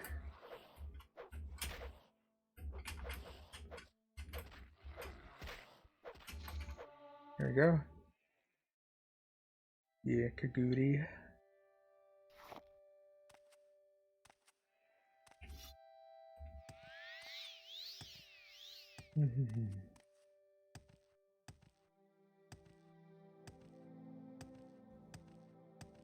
And I think since I'm heading towards Pelagiad, I should just bind my spirit over there as well. Let me change to the world map instead of the local map.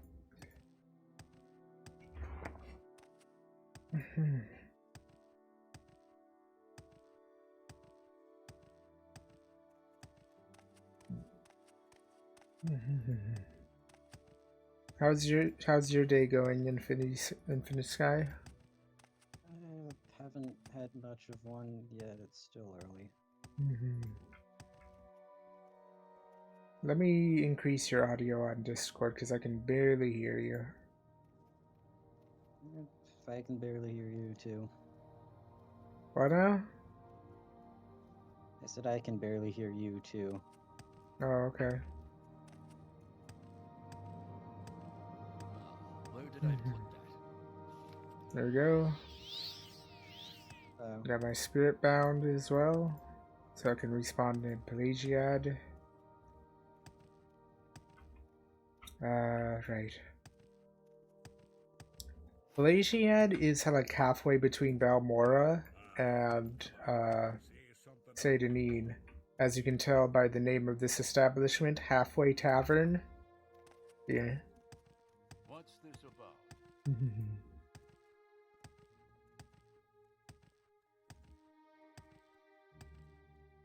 But it definitely feels like it's way less than halfway because of, you know, the custom server grinding spots being in the way.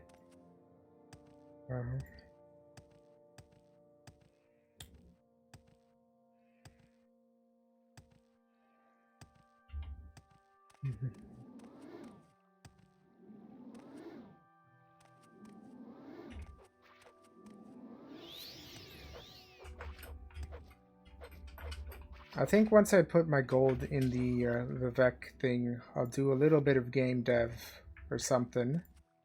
While I guess while I wait for like Jade to get back as well and stuff. Because there is gonna be like a little bit of dead air when there's like less people in the call and stuff.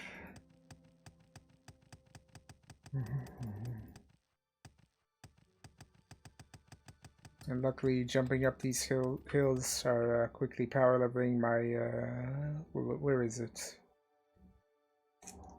Acrobatics, right? Yeah. If I can find where it is in this big menu of things. Yeah, there it is. That's a minor skill. Oh, another way you can level up acrobatics is by just taking fall damage. So technically, if you want to instantly level it up, you can fortify your health to the point where you can survive a really big fall.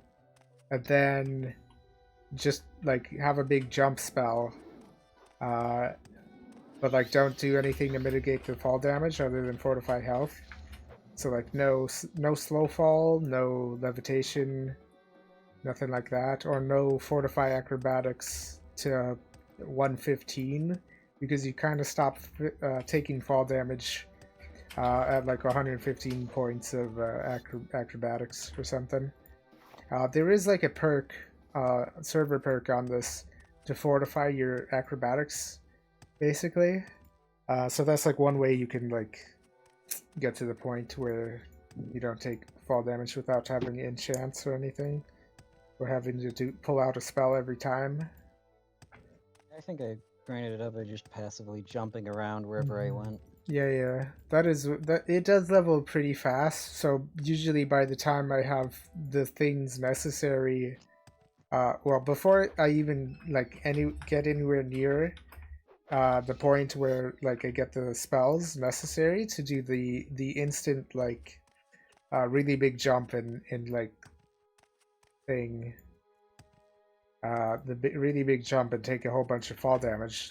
Before I get the materials to even get like half of the materials to get to pull that off, I'm already at 100 in acrobatics.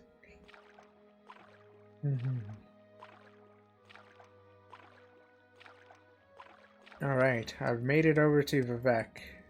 It's just a short walk from Saint Denis or Pelagiad. Or short jump. It would be shorter if I had the Hop Toad spell, but I have to go to what's the place with the mud crab merchant?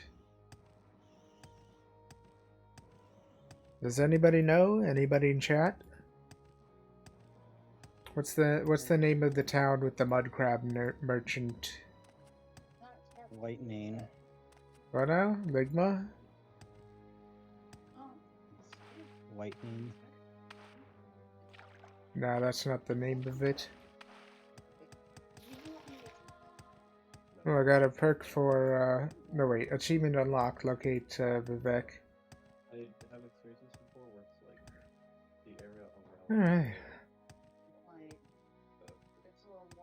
Ah, this is the housing obelisk.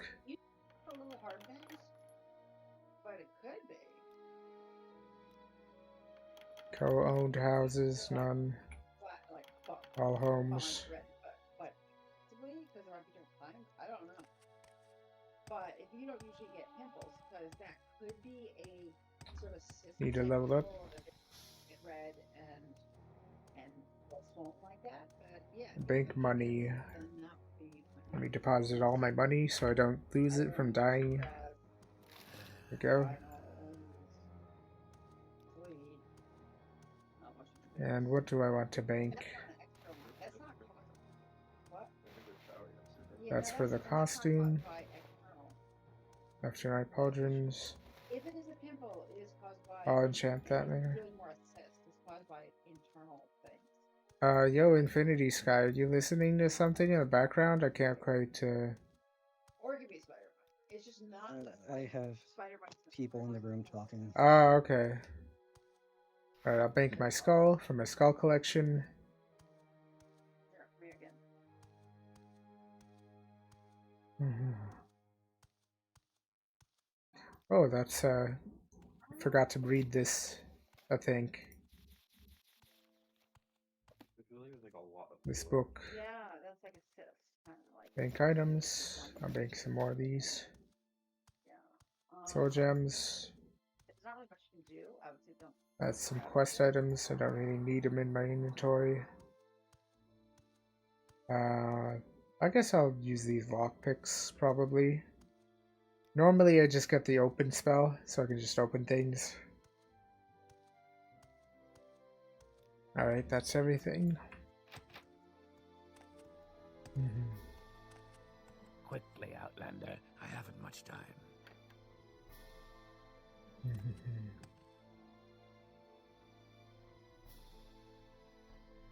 Alright.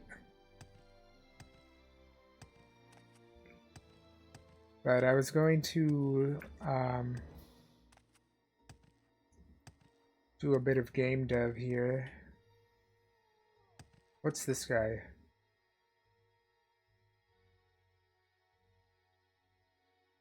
Oh, that's for the housing thing. Alright, time to open up Godot and do some game dev.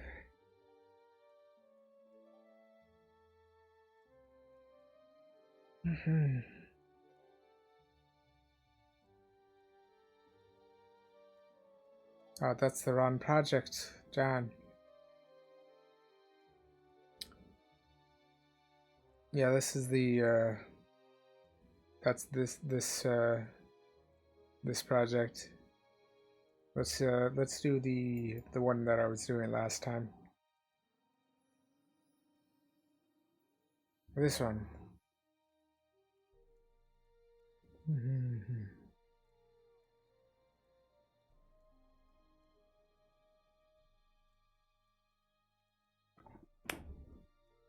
Alright.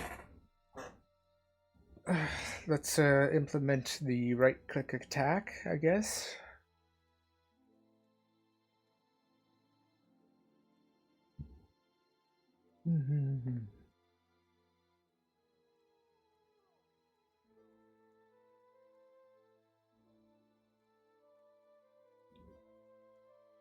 Right, I need to make a an animation for it or something. Right, I need it to be on another area, I guess.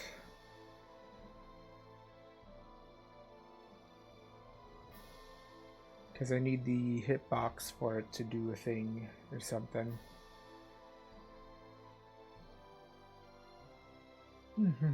Area 2D.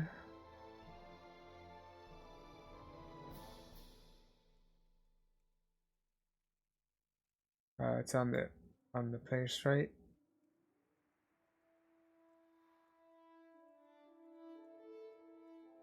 Here we go.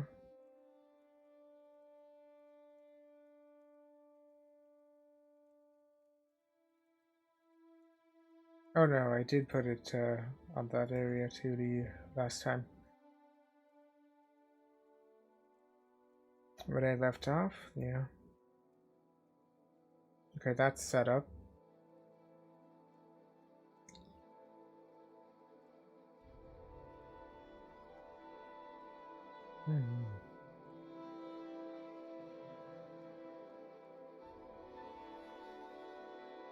Now I need to make an animation player or something, or like a sprite for this, I think. Unless it was in here. No, it wasn't. All right.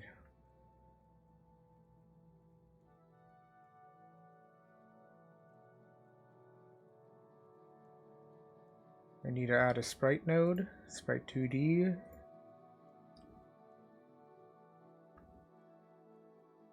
This will be the secondary fire or secondary attack outline, which I guess I'll rename this to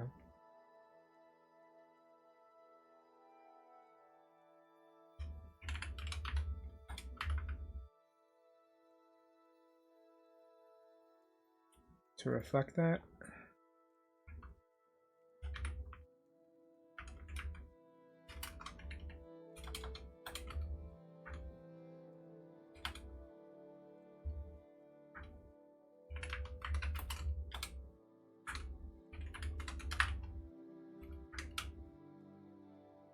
Oh, I noticed a spelling error in this. Let's change that to a Y. There we go. So this outline here. New gradient texture. 2D. There we go.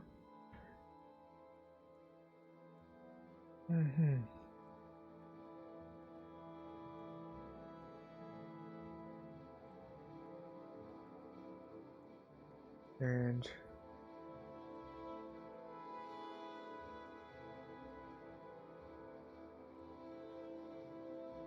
let me just make sure it's like the right size.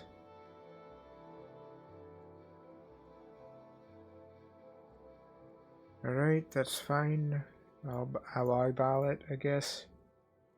And then the gradient.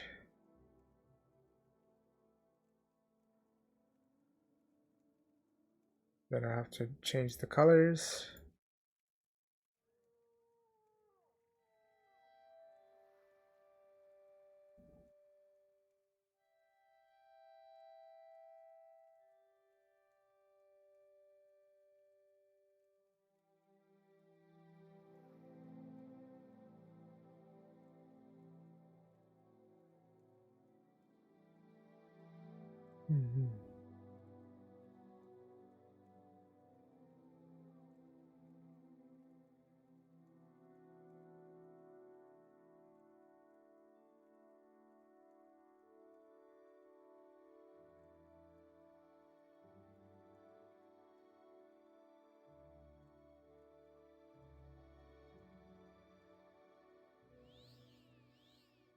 So I want a brown color kinda for the outline.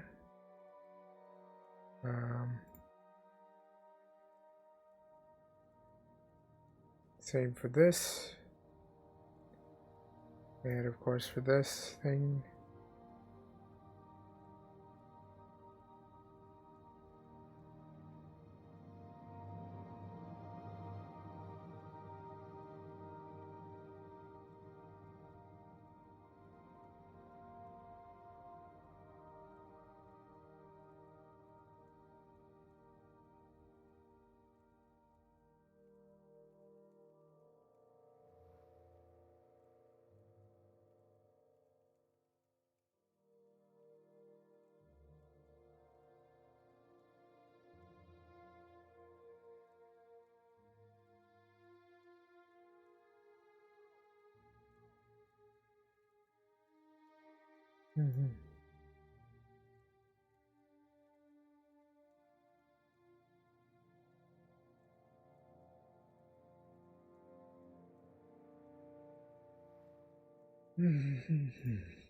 I'll give it a soft taper with the color.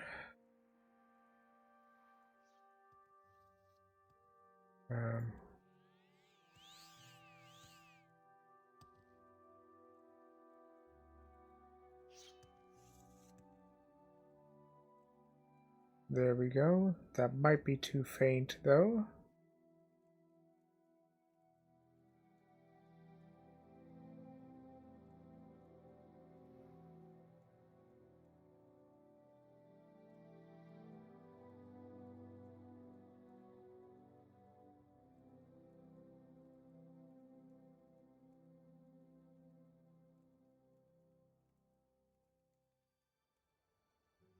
I think the start color should be,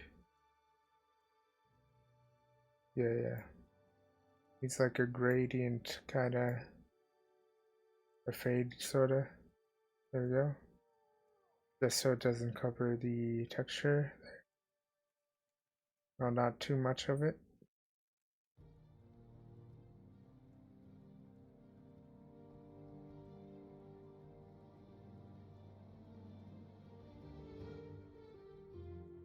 Alright.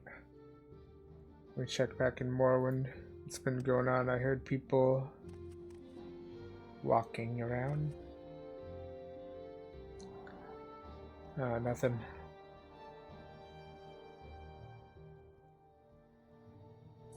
Alright. More game development, I guess.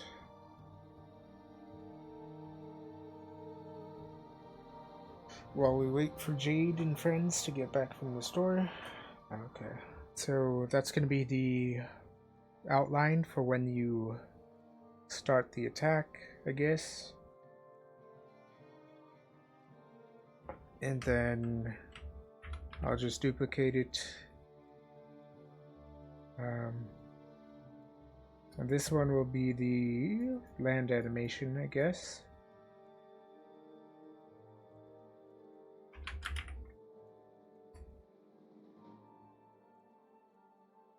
And then the texture, I'll set this one to be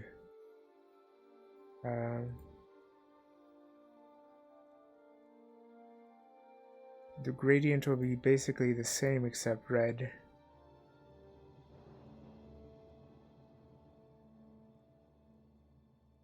I'll just shift it over to the red values.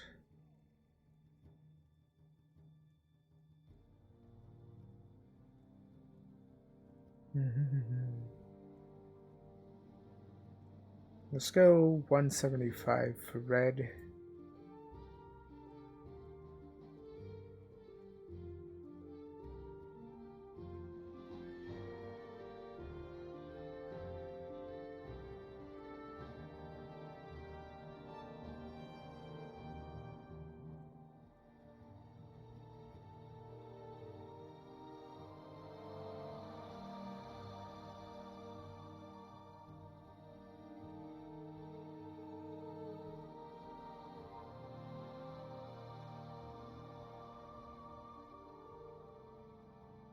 Because this is supposed to be a bit darker, I think.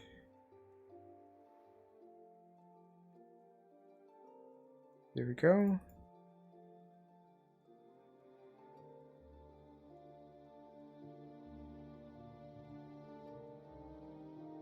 Alright, that's the colors set up, I guess. Now I just need to make it match the hitbox size.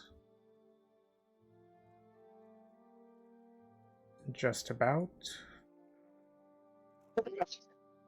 What?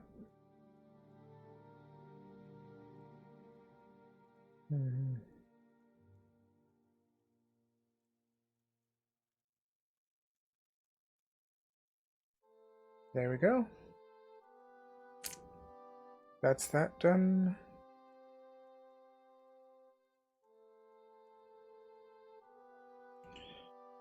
What else?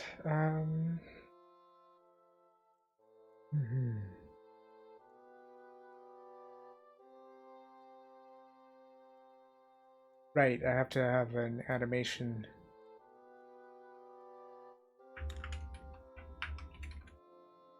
An animation player and then an animation tree.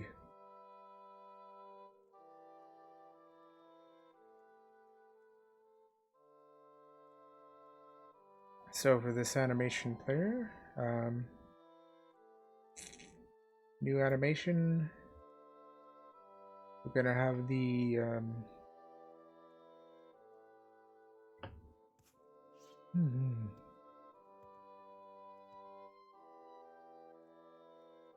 let's just start with the outline animation or something, or like the secondary attack animation.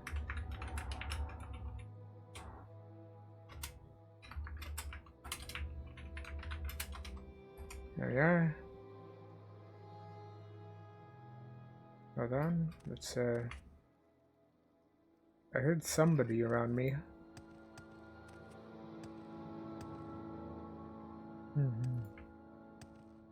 Maybe they're in that, went over to that grinding zone over there.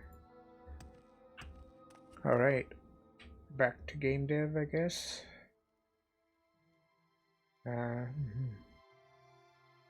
Track. Probably a property track or something. And let me just...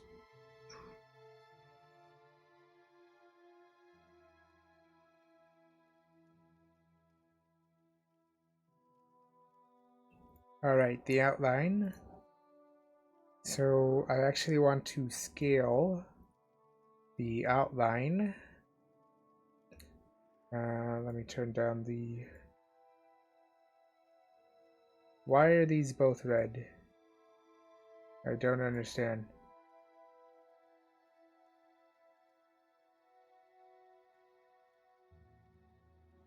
Well, I think I guess I'll fix this. Secondary attack, and then new sprite.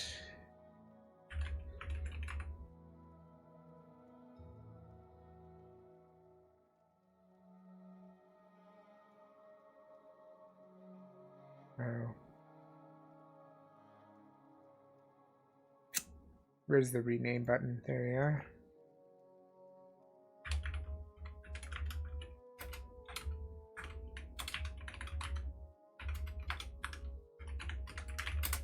Secondary attack outline sprite.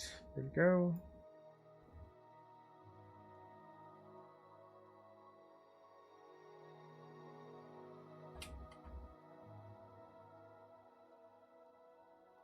And then the texture will be gradient 2D. Then I have to fix the gradient again.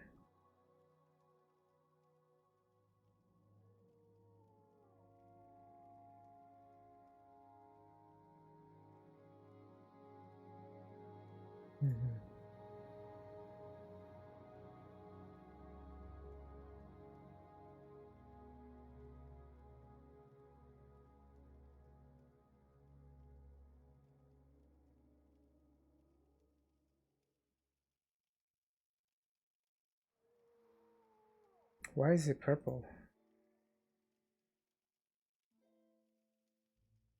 There we go. I just had to minimize the animation player. Hello? Hello. Oh, okay. Oh, I don't have the reactive thing on my desktop streaming thing. Let me add that, I guess. Add browser capture. Add existing. This thing. Nope. That's the wrong one, I guess.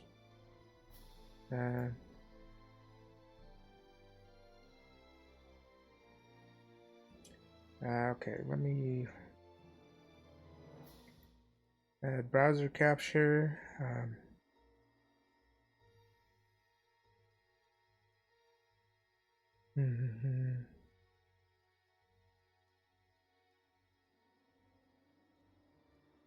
There we go. Gotta make that the correct size, I guess. Alright. And I'll add your one as well.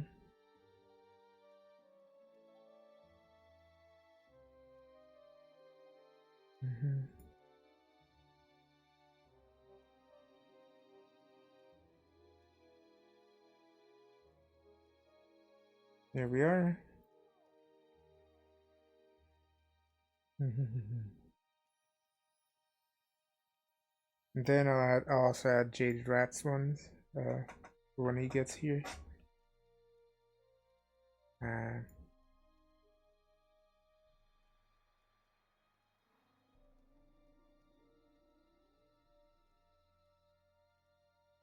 Alright.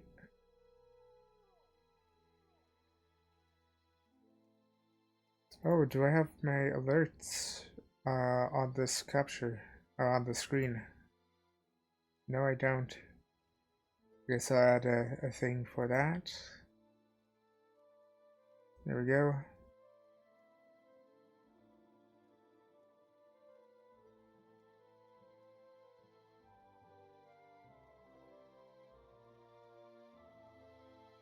Alright. Okay.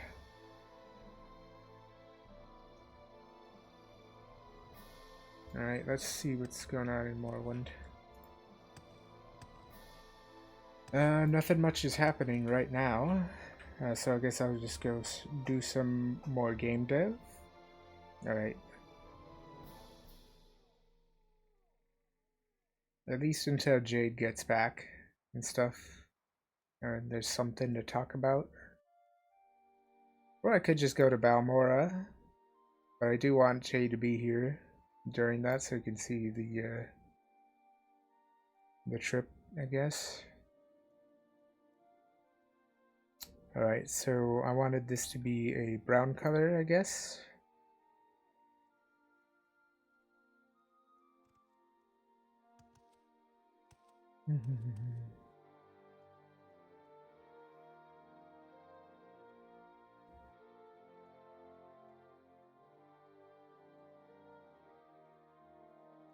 Something like this. What's going on?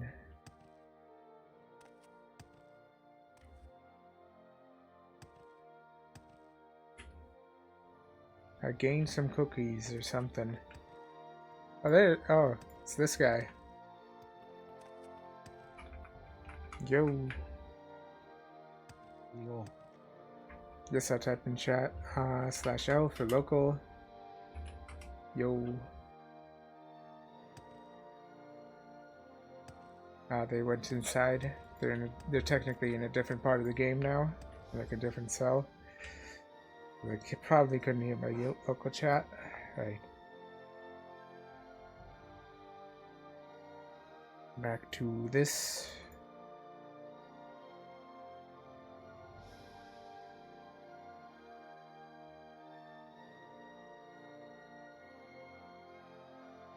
Brown here.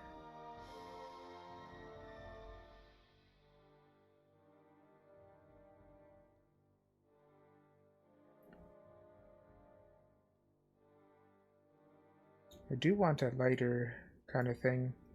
Maybe I do want it to be like a little more orangey. Yeah. More of an orange brown.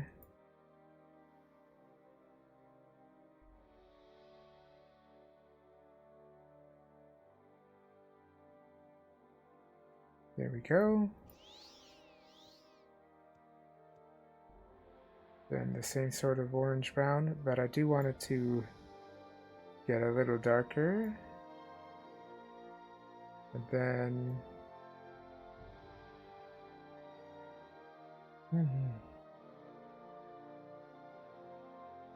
made it back from the store, just eating quickly, then I'll jump back into the call. There's always something to talk about.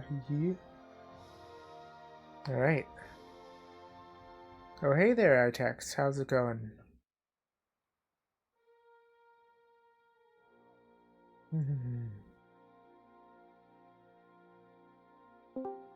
Yo. Oh. I ate my whole thing before you saw that I was just eating. Awesome. Alright. I've added the two textures. Fries. You got rice? Salt rice? From Morrowind? That's Fries. Oh, fries. Fries. Okay. Salt fries? No, Pyrenees fries. Fries. Fries. Pyrenees. Alright, let me switch to my normal screen. There we go. Alright, more Morrowind, I guess.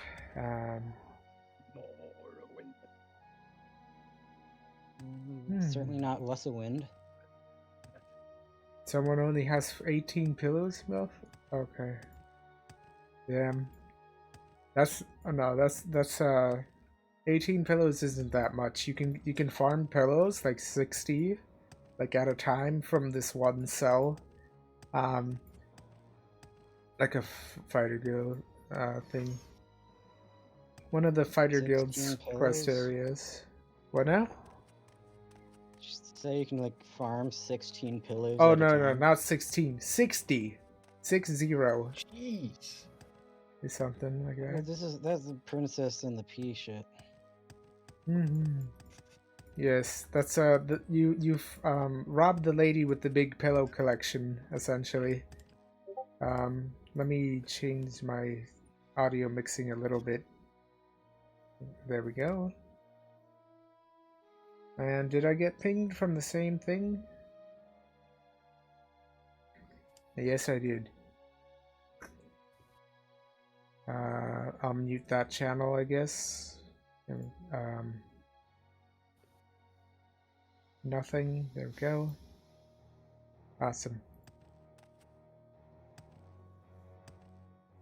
I could also probably just go back into streamer mode. That could also solve that.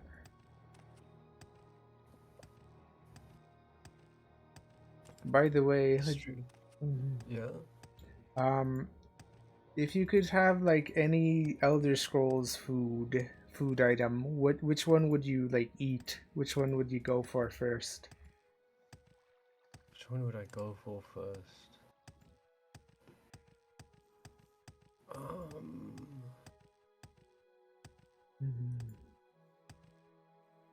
Sweet roll. Oh, okay. I kind of want to try the Kwama eggs. I really want to try what a giant fucking. Let me show you how big these eggs are. You see Are they that? bigger than ostrich eggs? Yeah, well, almost. Well, not quite as big as ostrich eggs, but they're like almost the size of my head. Or like, they're really big. They're like hand size. And so this is like a massive bug egg, by the way. Have you seen those Kwama bugs? Let me go into I a don't Kwama think one. I'd eat a kwama egg. I don't like bugs. I don't do well with bugs. But if you're a Well, then- bird, I guess those are nicer. If you don't like bugs, why don't you consume and destroy them? Kill it with fire. That's my way. Let me Yeah, change that's mine. because you cook your food first. There we go. Yeah. Fried Kwama omelet. I'd like to try that. Cause like I think or maybe like a custard made out of it. Cause like I think like cause like the squibs, which is what the Kwamas like eventually grow into, they drop jelly, right? So like the squib jelly, that's like a food. So I wanna like I wanna know what like the texture of the gooey egg kind of tastes like. Maybe I could also. Oh, there's also squib jerky in this game. You can make squib jerky or something. Yeah, it's like I will say, since you are the bird expert here, what do you think of ostriches? They're pretty cool, I guess. They have like big, powerful legs and shit. Yeah, I've ridden an ostrich. What now? You've ridden an ostrich? Yep. Marvin, how was the ride? Was it like a? Oh, what? It's a rough ride. Oh, is it? I guess it's not exactly like riding a Silk Strider, I guess. What's your opinion on Big that? Bird from Sesame Street. Yeah, essentially. You're riding Big Bird from Sesame Street. Oh, well. It is essentially quite like that. They are Just on his mean-ass back. creatures. What's your opinion on grass? It's a cool organism and stuff.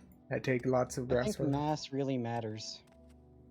For me, it depends on the grass. On this game, Well, grass, it doesn't have as much kind of grass ground texture variety as satisfactory, but there are like the actual sprites of grass. There is a lot of variety on those, I guess. For some, like for example, here's like a bit of like grass sticking out, and this is like different from the ones that you'd see in the swamp biome and stuff. But like most plants in this, you can pick them up and use them as potion ingredients and stuff.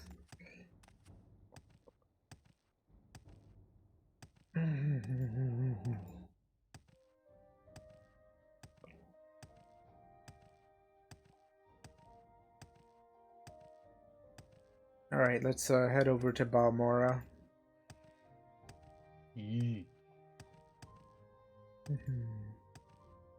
Luckily, they marked it on the map. It's just right over there.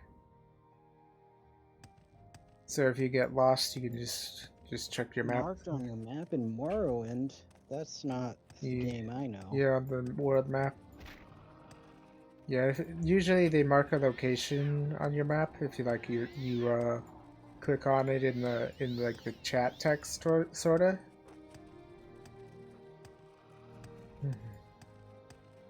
All right, let me run away from these wolves because these are mini bosses basically, and they're meant to be like in a grinding area sorta. Yeah, let me. Shit. Ah, dead. Red Alpha Wolf, yeah, that's a mini boss. Yeah, good thing I put all of my gold in the bank before I decided to attempt to make the trek to Balmora. The arduous hard trek and stuff. Well, technically I put all my gold in there after I lost like half of it.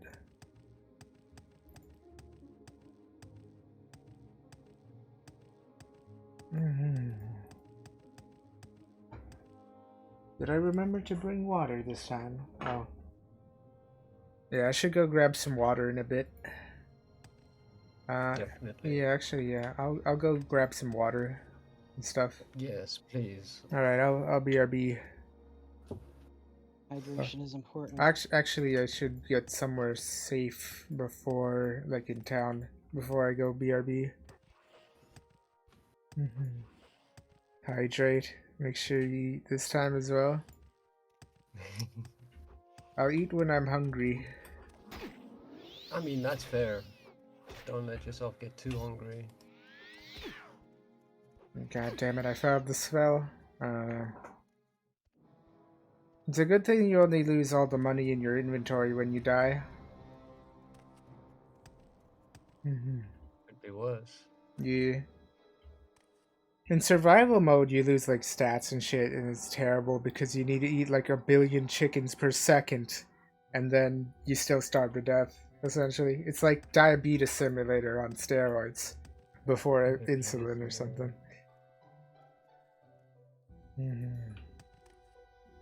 Don't starve, vods-n-stuff. Yeah. Except it's more like, it's even more egregious than Don't Starve. Last time I checked. Oh my god. Yeah. That's just the survival mode script that is like a custom thing. It's last time I checked, it was in a broken state.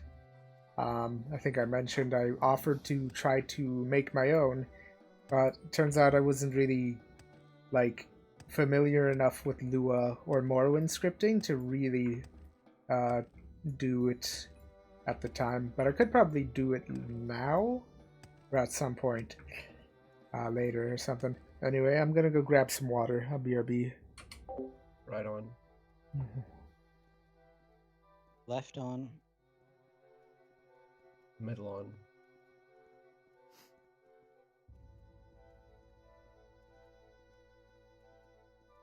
How are you doing, Jade? I'm doing better today, I'd say. It's good. Is there any particular reason why, or just having a good day? Oh, I just realized I can put a BRB kind of screen on, but like BRB, like the BRB text thingy, I can add that to the thing. Yeah.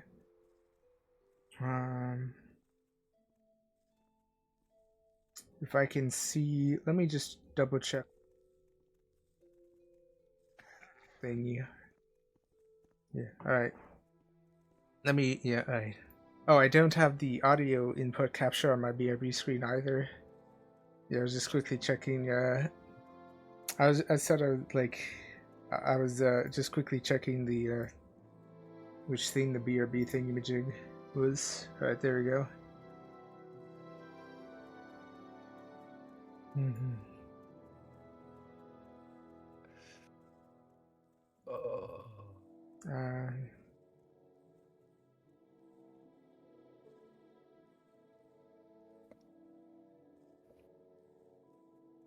There we go.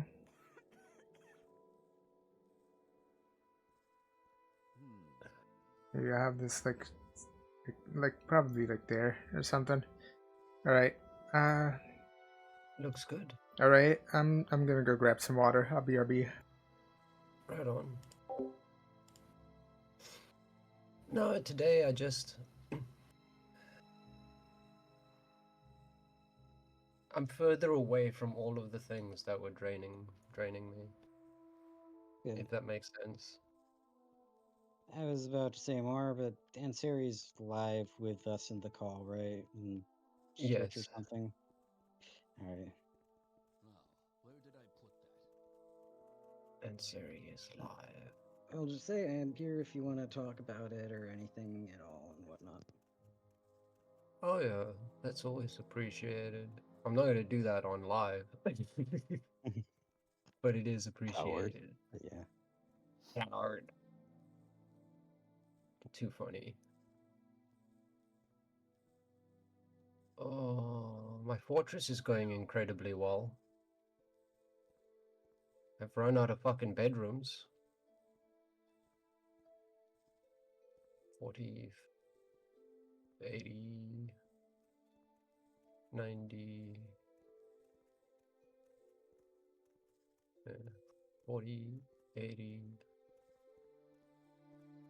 90, 100, 110, 125, 115. Yes, I am way short on bedrooms.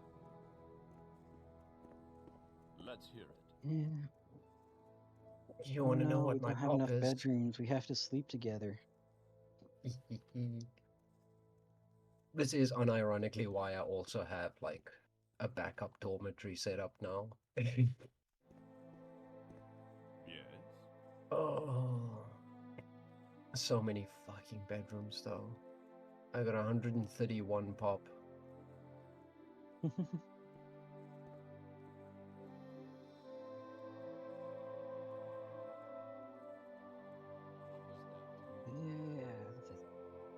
Still give it.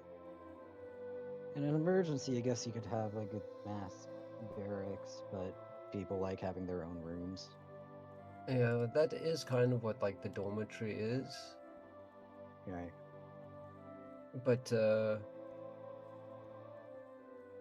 they do much prefer having their own bedrooms. Mm-hmm. Which I do want to provide for them.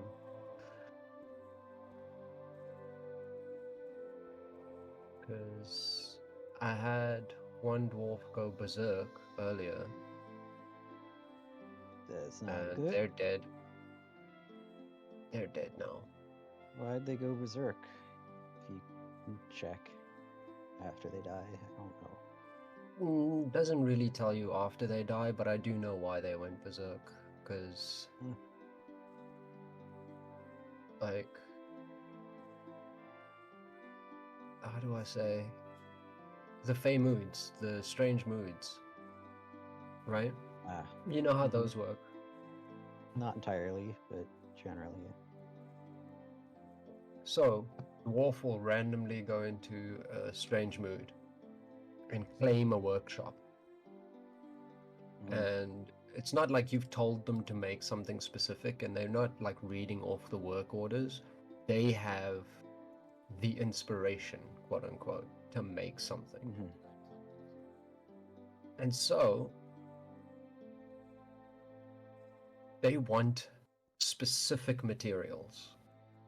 Like if you don't have something they want, they will tell you, they will generally, like, there'll be a thing that you can check that'll say like, hey, they want tanned hides and bone.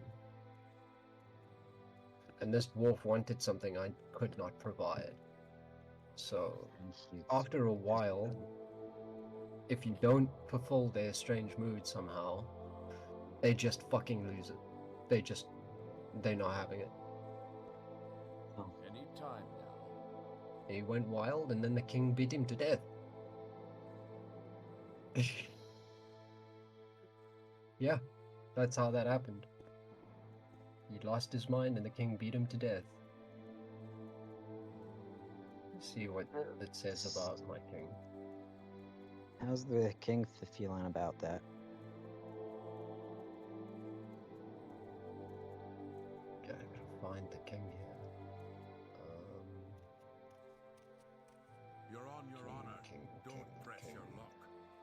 You got 131 dwarves. It's not like the easiest to just track one specific dwarf down.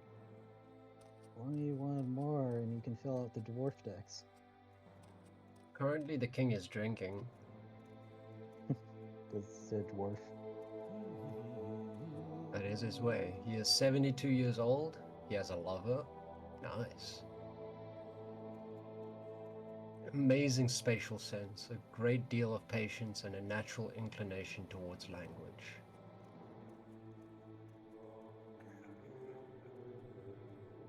Oh, wow.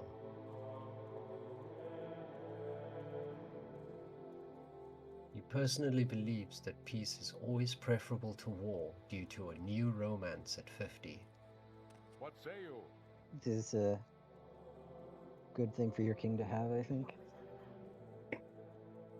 Yeah. Let's see. Alright, I'm back. Welcome back. I have returned. Stuff. I was just telling the story of how one of my dwarves went into a strange mood, didn't get the supplies and resources that he wanted, and then went crazy, and so the king beat him to death.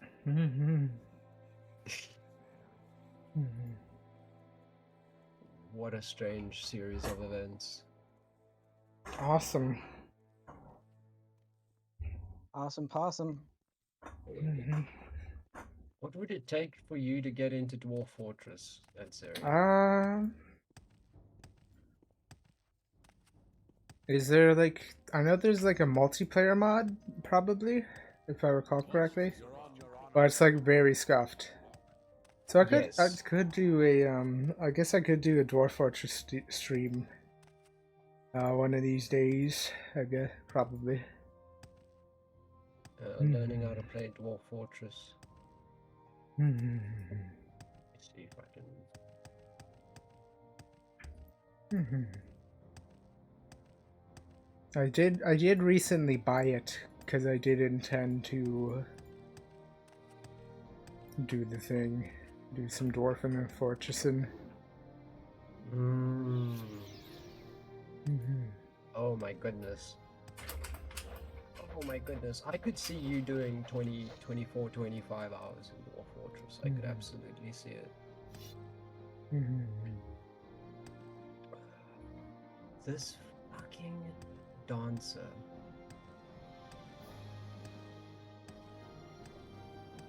Honestly. Why are you always pissed off? I'm gonna try to go wide of Balmora so that way I really avoid the encounter zones in the middle. Or well, not encounter zones, more like boss grinding zones. Because they do respawn endlessly. I think when you dispose of the corpse, that's when they respawn in those zones, sorta.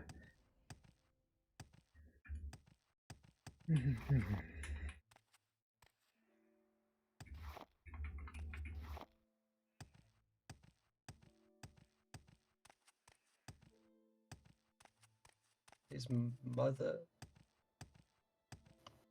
no, his aunt and his uncle also live in my fortress. A human dancer.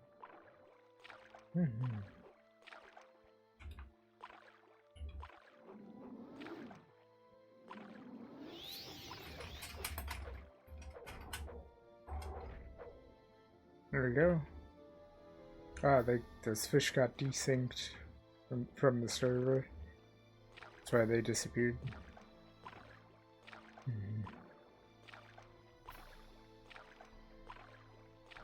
Is that a gar over there?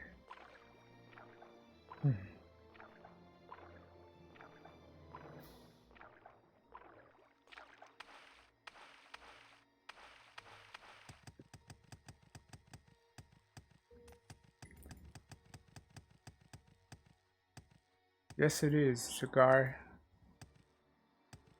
I wonder if there's like a more, like a longer but shorter, elongated Gar variation.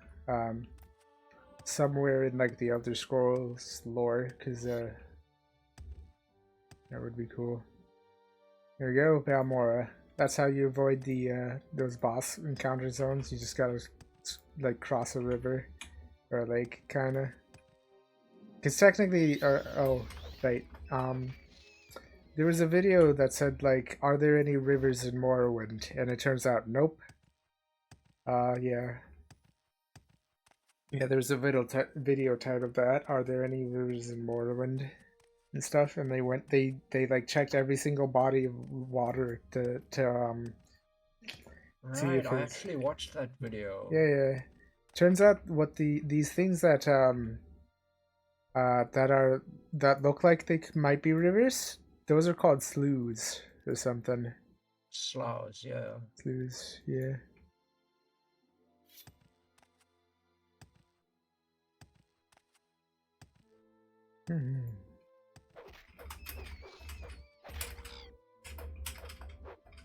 Gotta stab the shit out of this thing. There we go.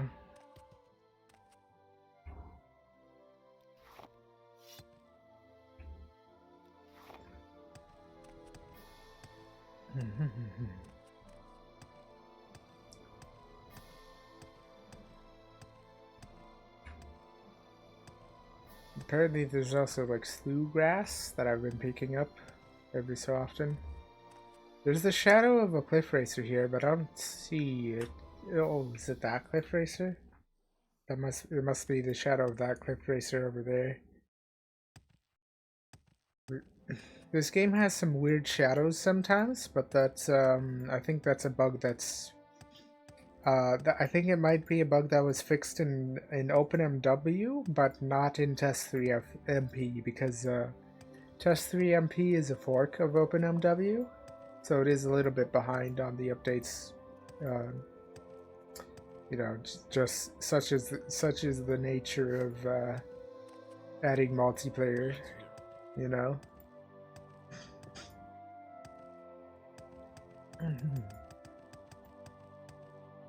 Alright, so that's Fort Moon Moth, I think. Yeah. Oh. That was a lag spike. I think it lagged for a second there because I'm loading in the server's custom version of the Balmora cell. Since it is the event and all the changes and stuff.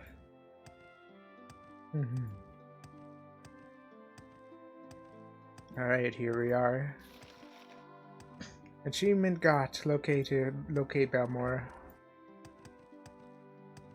Alright. Here's the Jibbis event.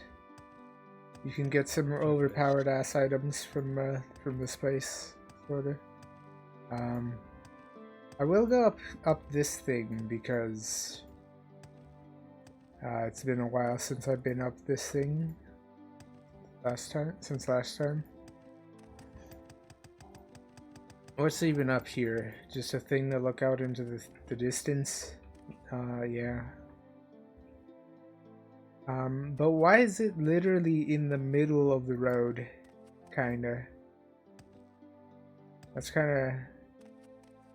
I mean, like, you can't really move the level treology, so, like... Technically, it is, well, this isn't really a paved road, though. But, yeah. Plus, this is like a in-game asset that they just put here. Snowball mound. Oh, that's how you get snowballs.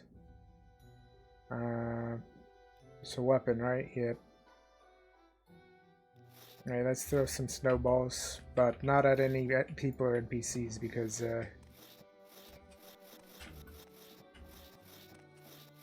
you can see how I will admit, as far as the lore of Elder Scrolls goes, I don't like the Dunmer.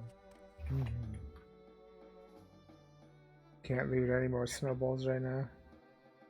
Oh, is it because I was trying to loot them faster? Alright. How fast do these regenerate? Okay.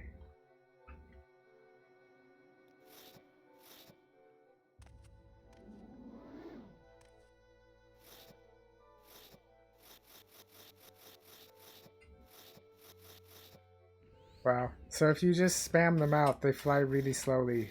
But if you hold it down, they fly faster. That's funny.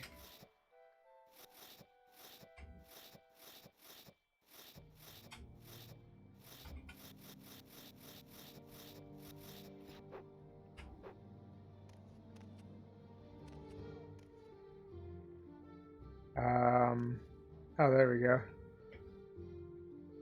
By the way, these snowballs, they're literally just Kwama eggs. They're just renamed Kwama eggs and set as like a throwing weapon. That's funny. Smart way to reuse an asset, I guess. For like an event. Also, since this server is like vanilla, they can't really add assets or anything.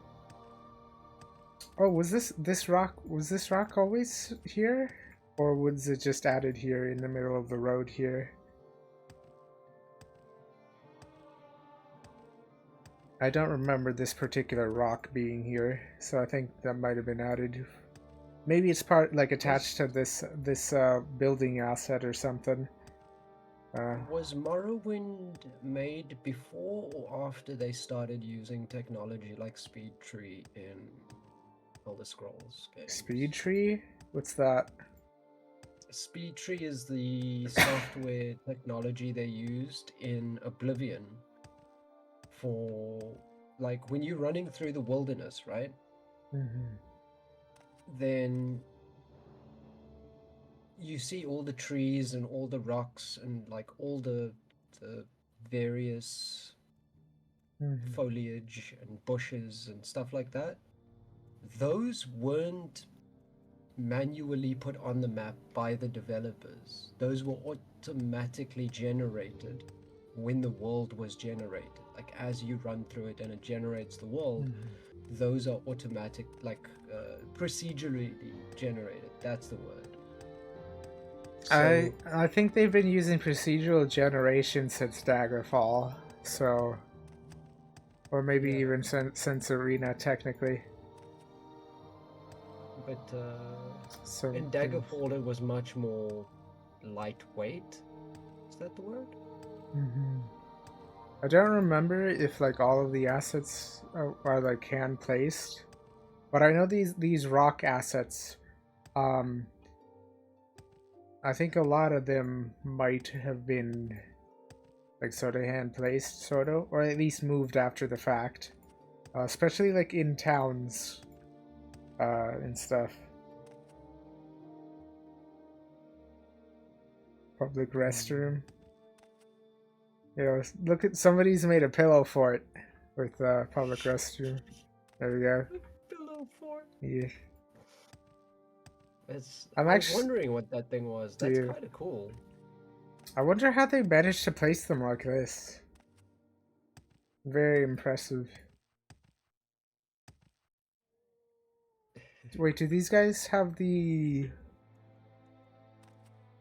Oh, that might be some kind of weird boss item in their hand or something. Or maybe that's like an event item.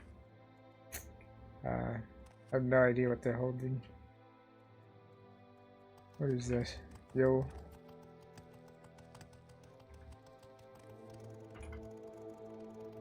Oh man. Too many flashing lights, I guess.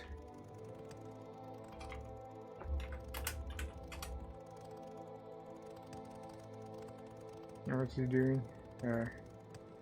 Anyway, I'm gonna have to go to this thing. Wait, I gotta. There we go. 5 gold. Yes. Now I can pay for training at the thing. This guy, because this server has a script where you can like do custom training. Oh wait, no, not this one. This guy. Athletics. Yes, give me athletics. It's based on your skill, basically. And you can set the prices to whatever you want. So a lot of people usually set it to like free and stuff. So if I do /training, there we go. You can set your training skills. Training skills. I'll set mine to alchemy. Gold multiplier 100 per level. Starting price thing. Set level multiplier 0, so everybody can do it for free. Price and 1 might as well. I could also set the price like to 0, the base price to 0 and stuff.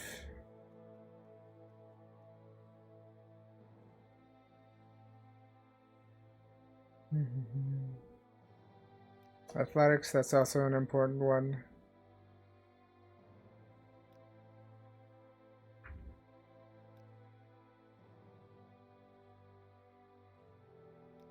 And what else? Last one. I'll do enchanting. Because that's another one that's hard to power level. There we go. Right. It's good to loot these crates because there's valuable things in them sometimes. Like potions and stuff. And sometimes you'll find an enchanted thing of mark and recall. So, yeah. Because otherwise the spells are very expensive. Mark and recall spells.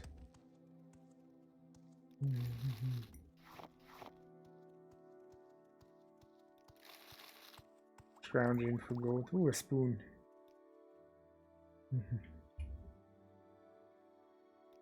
How's your dwarf fortress going, by the way? A lot of bedroom construction right now. I have 115 bedrooms and 131 dwarves. And bedroom construction is not as simple as you think. Because you have to make the room, and each room needs a bed, which means each bed needs to be made. Each room also needs, at minimum, a coffer or like a chest and a cabinet. And that means I've already made over 100 cabinets and chests and everything for bedrooms already existing, and I still need to make more. It's endless. How's my stream audio, by the way? I think I sound good, but I'm wondering if you guys sound too low in the Discord call. I still feel like your streams for some reason are on the softer side in general.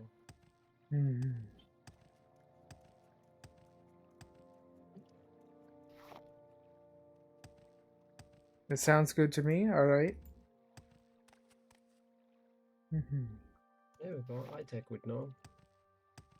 I have the stream volume turned down because of, well, I'm in the call.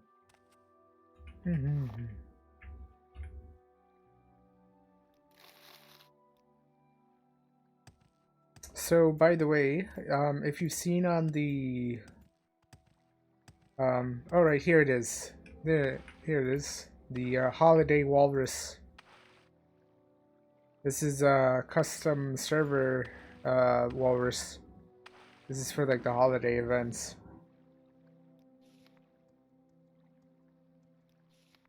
Are you hungry, fella? So this walrus eats bones, so I gotta, well, at least on Halloween, on Halloween, during the Halloween event, we had to feed the walrus bones in order to get the stuff, basically, or like for some of the stuff. The rest of the stuff was like boss drops off of the thing or something. Mud crab meat. Toss some mud crab meat. There we go. Now I have a present voucher thing. Sweet, now I can open up the crates or something, the loot boxes, and get maybe some overpowered shit, essentially. I don't remember how it works, if you have to wait until the Christmas thing or something. Oh no, it's like an ongoing thing probably, so yeah. Where's the Gibmis tree in here? There's like one in every major like city. Oh, this is the stuff for the trade skill, I think. No, over here. Yeah. That's this stuff. This stuff was cursed as fuck on the 7.0 or 1.7 server. Basically, like, you'd have to grind it for like a really long time, and then only once you leveled it up to max would it actually be useful.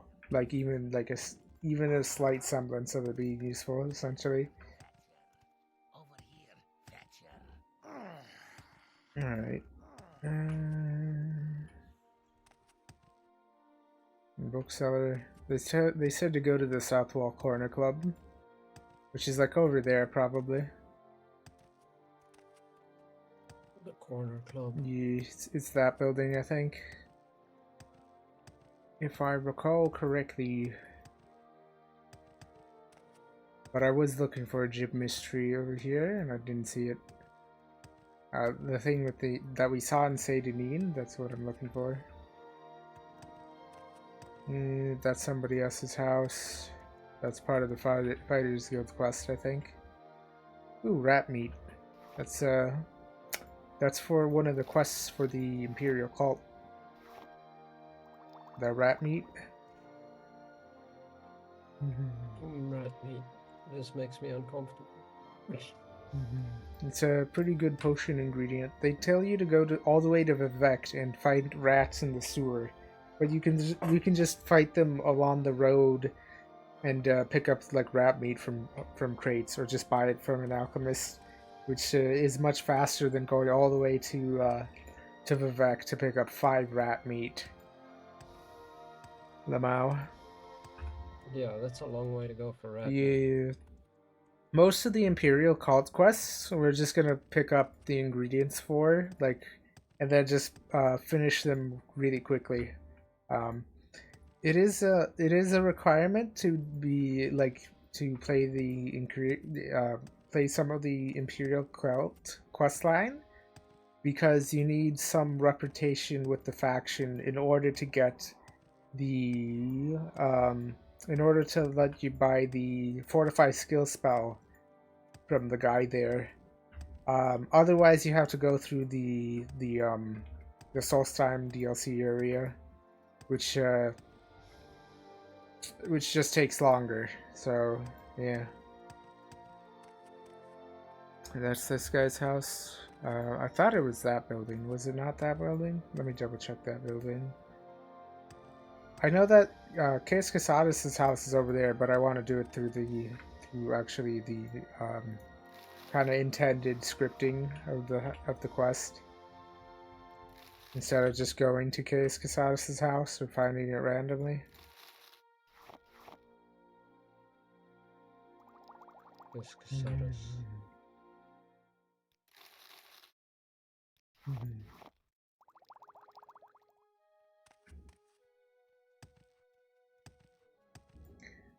Alright. Also, Case Casadis is a very funny NPC, kind of. It's a very funny name. He's basically like a stoner dude who doesn't really do anything. except for drugs. And then he spends a really long time telling you to get a job and stuff while he's like, and then like he does like a fat bond rip while he's telling you to get a job. What a vibe. Yeah, you gotta get a job in order to like double your identity. So it's fine though. He's undercover as a drug addict or something. Which Maybe of I course, should go yeah, undercover. yeah. What now? I didn't quite hear you. So maybe I should go undercover. Like, well, he's working for like the government or something. Like the Empire, I think. He's part of the Blades thing. He does get kicked out of the Blades for his drug addiction, though, which is pretty funny. Fair. That's a guard. This is a guard tower. Where is the Southwall Corner Club? Actually, let me talk to this guy. Direction Southwall. Southwall, east of the Odai River, or rather slough. So east of the thing, end of Labor Street, owned by this guy. Who is this guy? They're the person who works there. Alright. So I was not paying attention. What did he say again? East of something. Let me see. South wall. East of the river, sort of thing. South of Labor Street. South end of Labor Street. East. That's this side, but south. So probably somewhere over here. If I go on this thing. I assume this is Labor Street. Let me check the local map. Doesn't really say.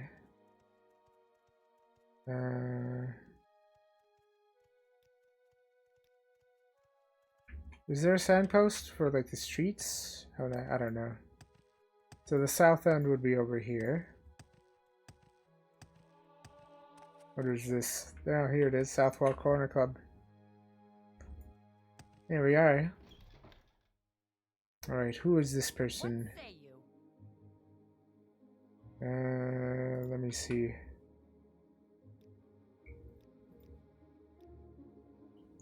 Directions to Case Cosadas. No, wait, that's the encoded thing. This is a Caesar cipher, by the way. Everything's rotated by a few letters, essentially.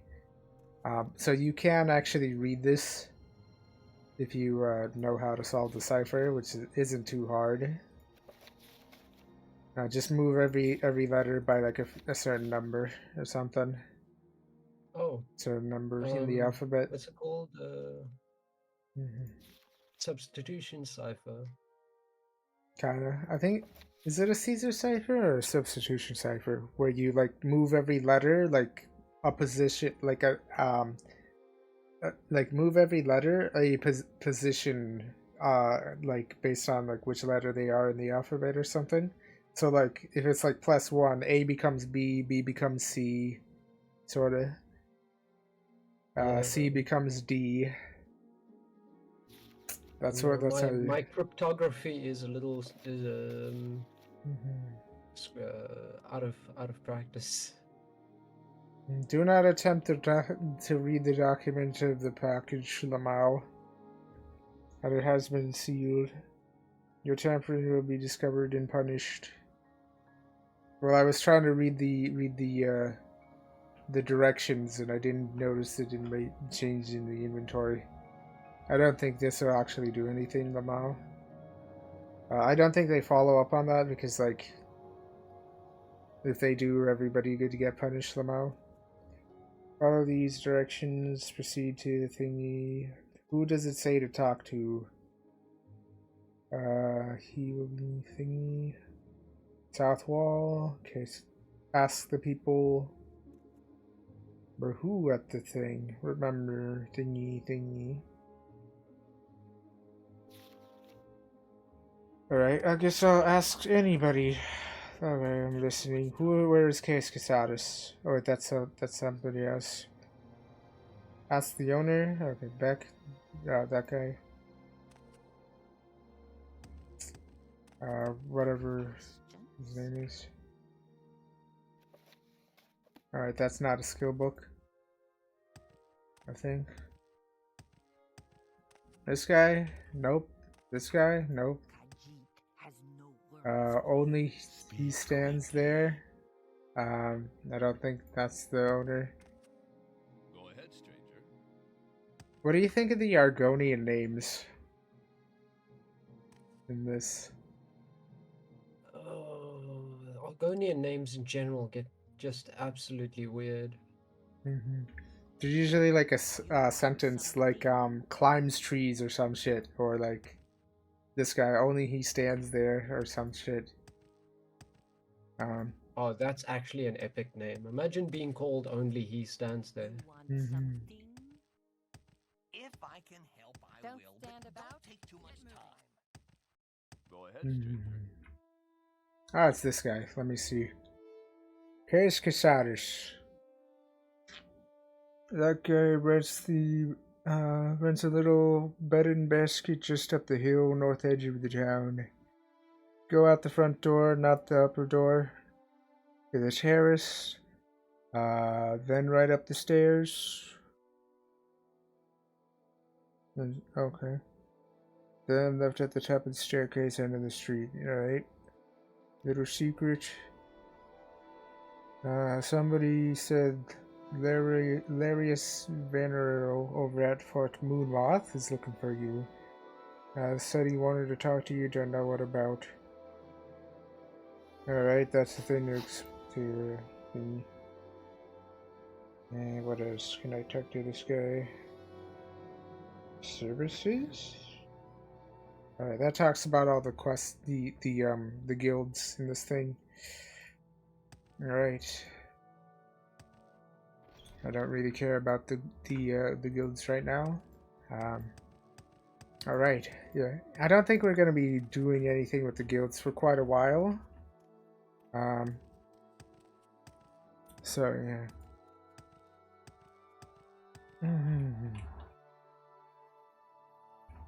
These baskets are empty, so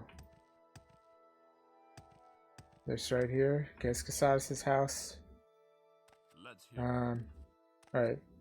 This is Case Casares. I have to bring him a package. Report to Case Casares. So you're saying your name is Incerday, and you've been told to hand me to report to me and deliver a package. Perhaps you'll let me look at it. Yes. Very interesting. So it says here the Empire wants me to make you a novice in the blades. What was that? And that means you'll be following my orders. Are you ready to follow my orders? Yes. Good. Welcome to the service, Novice Sincerity. Now you belong to the Blades, where the Emperor's eyes and ears, and in the province. You can use my bed if you need to rest. I'll leave my personal stuff alone unless you say otherwise. If you like, you can improve your modest skills with our blade trainers now, or if you're in a hurry, I can give you orders right away. Don't forget to visit the blades trainers. Oh, also, I really prefer the dialogue system in Morrowind than in Skyrim. Because here, like, if you miss something, you can just read through the text box or the topics on the side. This is actually really good UI design, really fucking good. Whereas in Skyrim, you have to listen to, like, if you miss something, or like you have to like listen to their entire dialogue over again in Skyrim, which is unfortunate and terrible. And then if you accidentally skip, then you skip through to get to the part you missed, and then like, oh no, I skipped through that line accidentally again. Or if, even worse, if it's like a thing they only say once, or like they say the thing once basically through the dialogue, and then like they give you the quest, and then you can't talk to them about it while you were like away. Man, unfortunate. Yeah, Skyrim. I think, you know, as much as I'm the Oblivion fan, like I'm a big Oblivion stan, the moment that Bethesda started adding voice acting, they started fucking up the actual dialogue and all that in their Yeah. games. Alright, Blades Strange. These blades offer. No, these blades agents offer training, not free, of course, but cheap for fellow agent.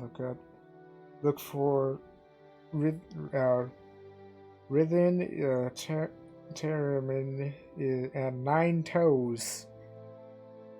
This guy, and Mr. Nine Toes. I'm pretty sure that's an Argonian here in Balmora. In Caldera, see Serenely. Oh, that reminds me. The place that has the Hop Toad spell and the Mudcrab Merchant. That's called Saran. The town is called Saran, like Saran wrap, basically. Yeah, Saran. Hop over to Saran to get the Hop Toad spell. Or I usually take the Strider there, and then once I get Hop Toad, I make a jump spell. Then just jump. Or a big jump spell. Unfortunately, that's a lot more expensive on the server, so it's going to be a little while before I make the big Hop Toad and stuff. Alright, in Caldera, see Cerne Leraine. In Aldrune, see Gildan's Sjorvar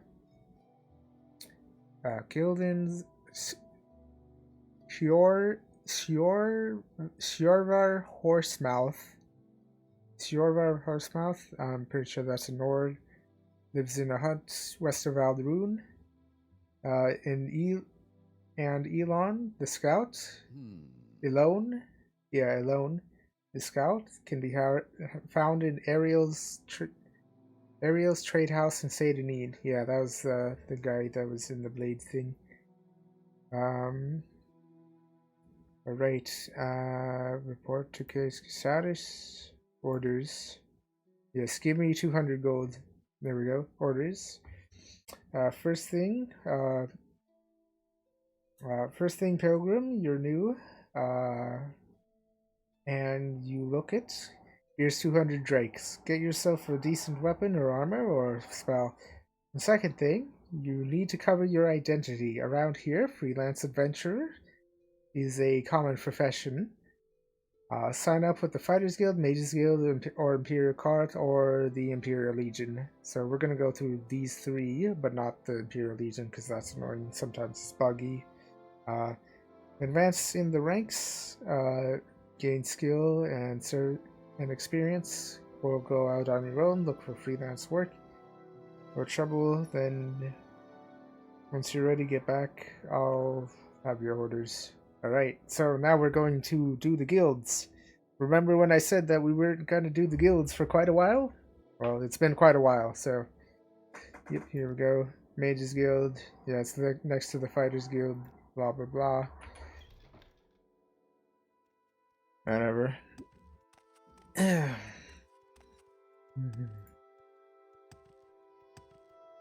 Let me see if there's anything changed in Discord or anything. What else?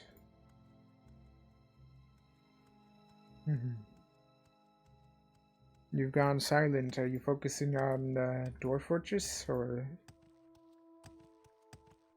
Yeah, I just got a little bit into the rooms here, because carving them out is one thing, but then there's obviously, as you dig into the earth, you reveal like gemstones and stuff like that. And I want to take them out of the walls before I build the bedrooms in. It's just it's a process. It's a process.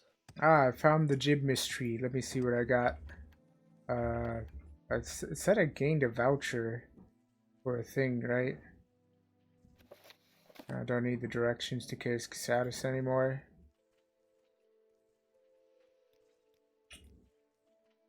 Is it an item in my inventory? Misk? I don't think so. Magic. Something. Probably somewhere in some menu. Where is this? Drummer Recycler? Yeah, that's probably something for the event.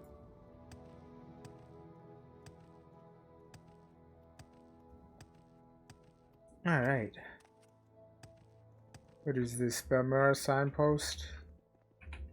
Oh yeah, this used to do something. You could activate this on the old thing and it would tell you info about stuff. Ooh. It's a lot of ingredients. Oh, I'm over encumbered.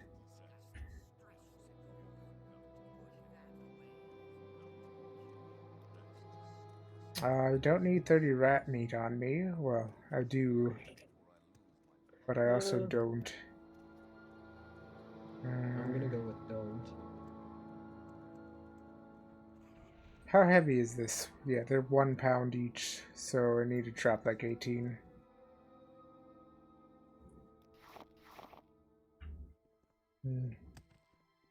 Yeah, I'll need to sell my excess stuff and things once I join the Mages Guild.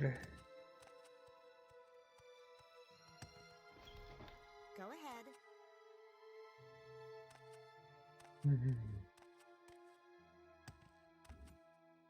Hello there.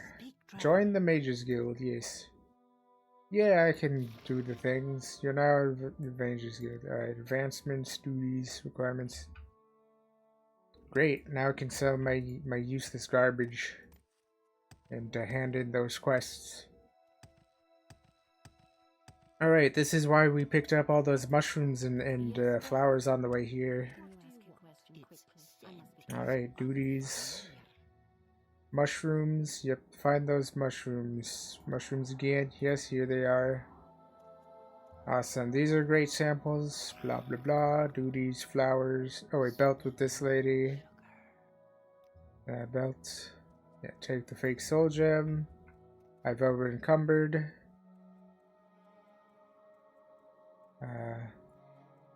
Drop a rat meat right here.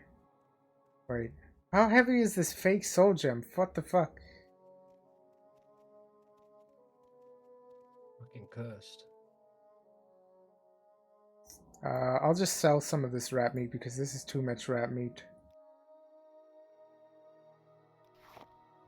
There we go.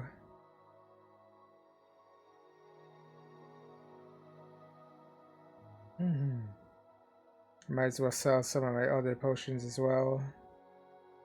Or bone meal. But I want to level up my reputation with the Mages Guild before I sell too many things. Alright, so this lady, I have to... Alright, I'm listening.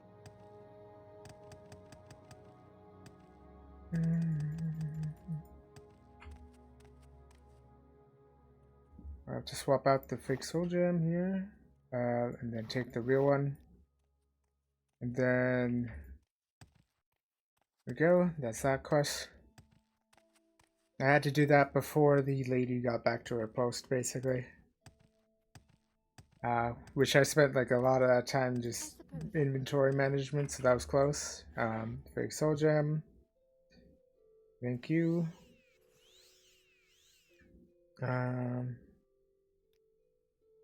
Duties, flowers, yep. Here they are. Awesome. Ceramic bowl, here we are. Awesome. Now we go out and find a ceramic bowl at the place that sells bowls.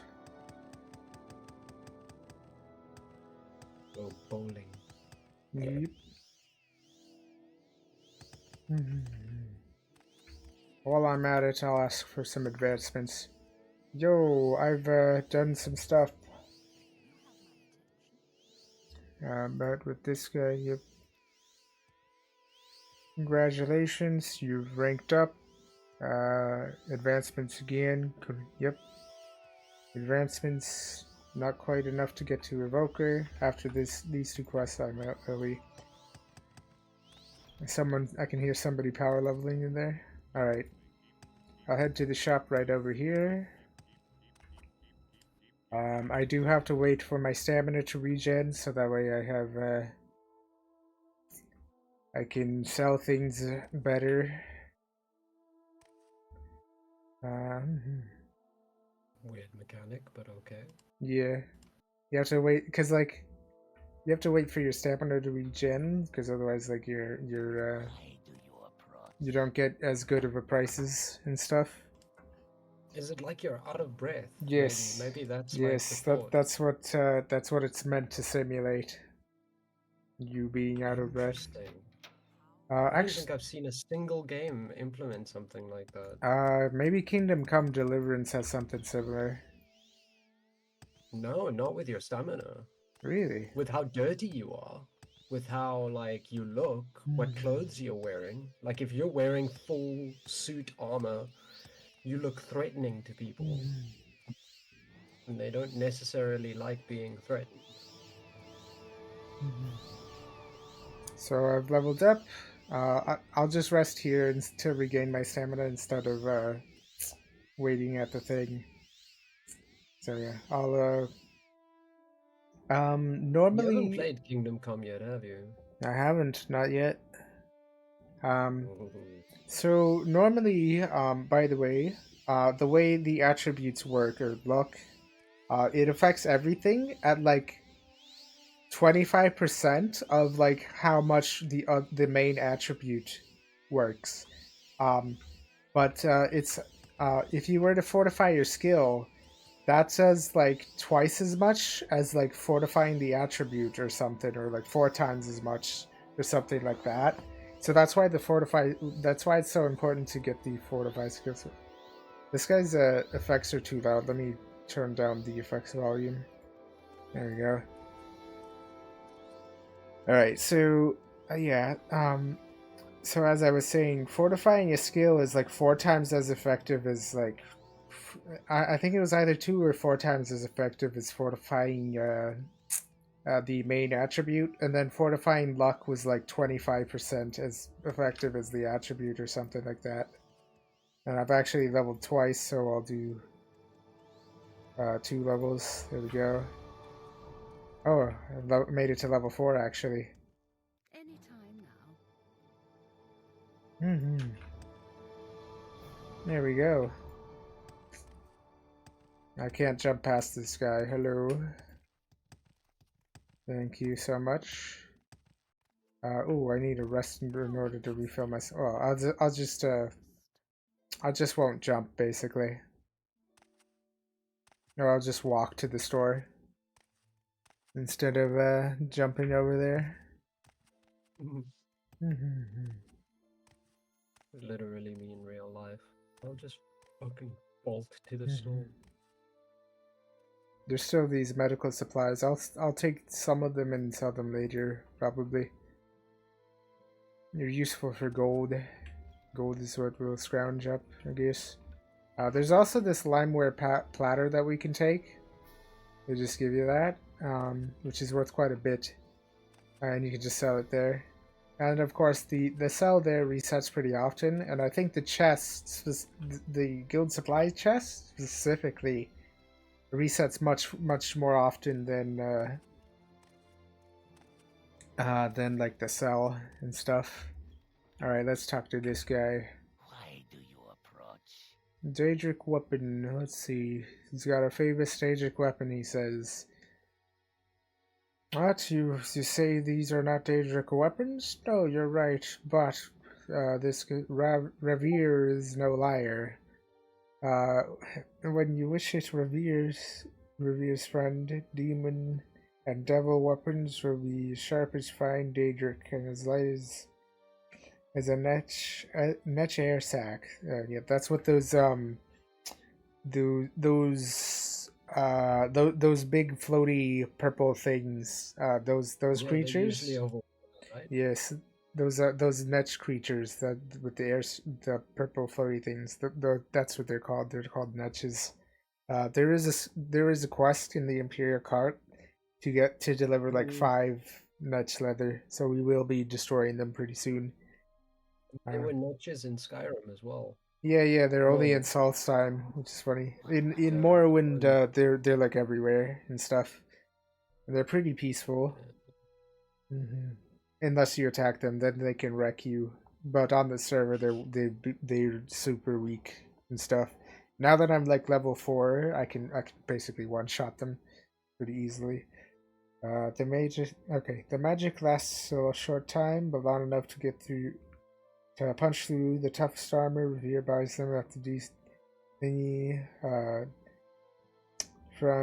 directly from the Telvanni. You'll not find it cheaper in all Balmorda. Ooh, okay. Ceramic bowl, yes. And buy the ceramic bowl, barter for it. All right, let's see what his devil weapons are. Demon Tonto. So this is just a normal Tonto that does 5 to 6, and the effect is Bound Dagger on self for 60 seconds. That's the spell we started with.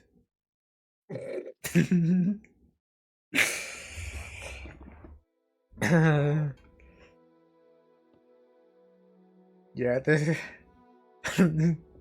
yeah, he was talking of the whatever.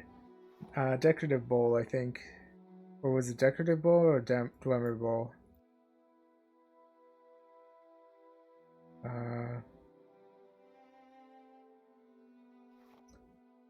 Let me see what he said. Ceramic bowl. Okay, I almost bought the wrong bowl. All right, I'll buy it for one thing.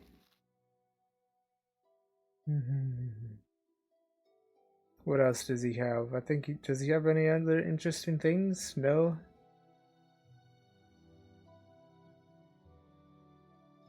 Is this a better shield? Armor rating 0 versus 0. Okay, doesn't really matter. Yeah, I don't have enough light armor or block to do the thing. I think block is how often you block or how likely you are to block. But then technically, since it's a light armor, the armor rating is based off of my light armor rating. Yeah.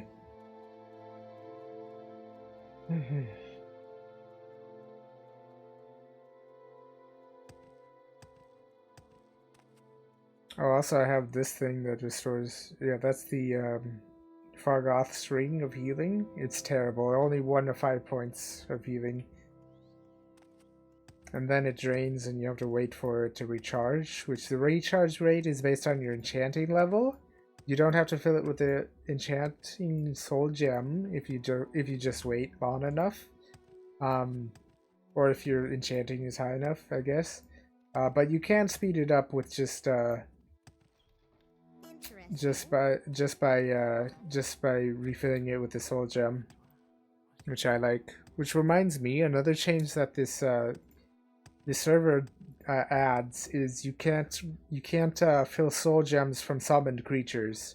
Which what I used to do is I used to have, well, on the 0.7 server when you could refill soul gems with bound creatures, is I'd have a spell for summon Golden Saint, but on that same spell, it would have a bind soul trap on target and a damage, like absorb health basically. So it would like instantly summon it and refill a soul gem instantly, without me having to do anything really. It's very good. Although I think it might have been like, yeah, I had to have like a bunch of mana to cast it, because like the way that target effects scale the mana and stuff. So I think before I had the amount of mana to cast that one, I had another version where the saint and the actual soul trap and damage were like split down to 2 different spells essentially. Because that was like a little bit or something. Yeah, it was sainted soul trap and then damage or something. All right then, I'm listening. Alright, whatever. How does the day greet you, friend? Warmly greet Stolen reports. Alright. Have you ever Ajira. thought about how horrifying it must be to be soul trapped? To be what? Cell phone? Soul trapped. Soul trapped? Yeah. Probably. I mean, in Skyrim, there's the whole Dawnguard quest where you explore the soul trap area. Yeah. Mm-hmm. It Thinking. There's I like don't know. ghosts and shit. Dawnguard was weird. Mm-hmm. Alright, Ajira must find her stolen reports. Ajira needs help very badly. Gale Bearer stole Ajira's reports on the properties of local mushrooms and flora.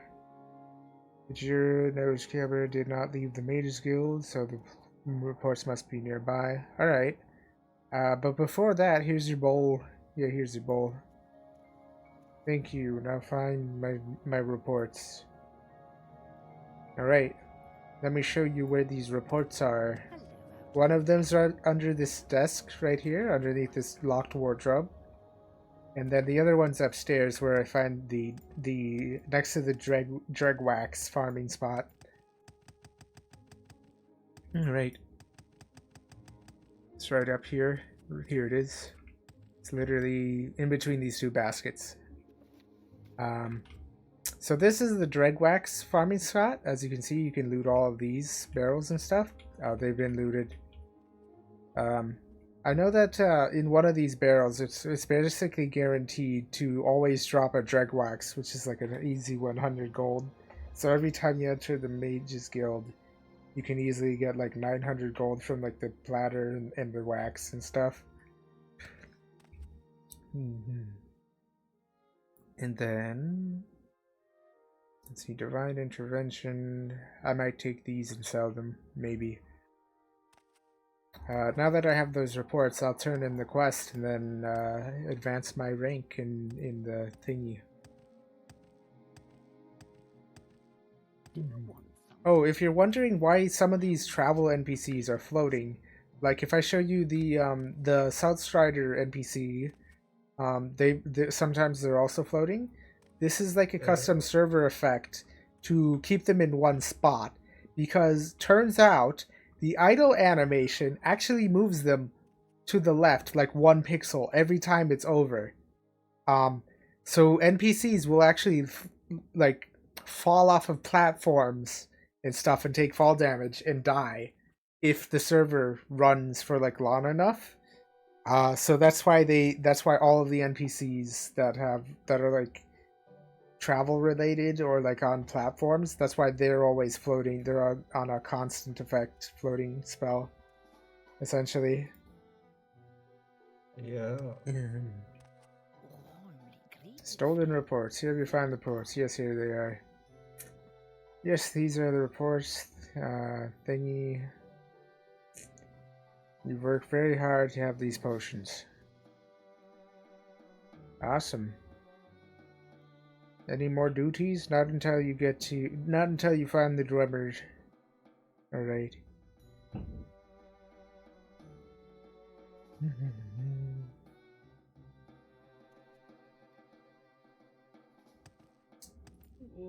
Awesome.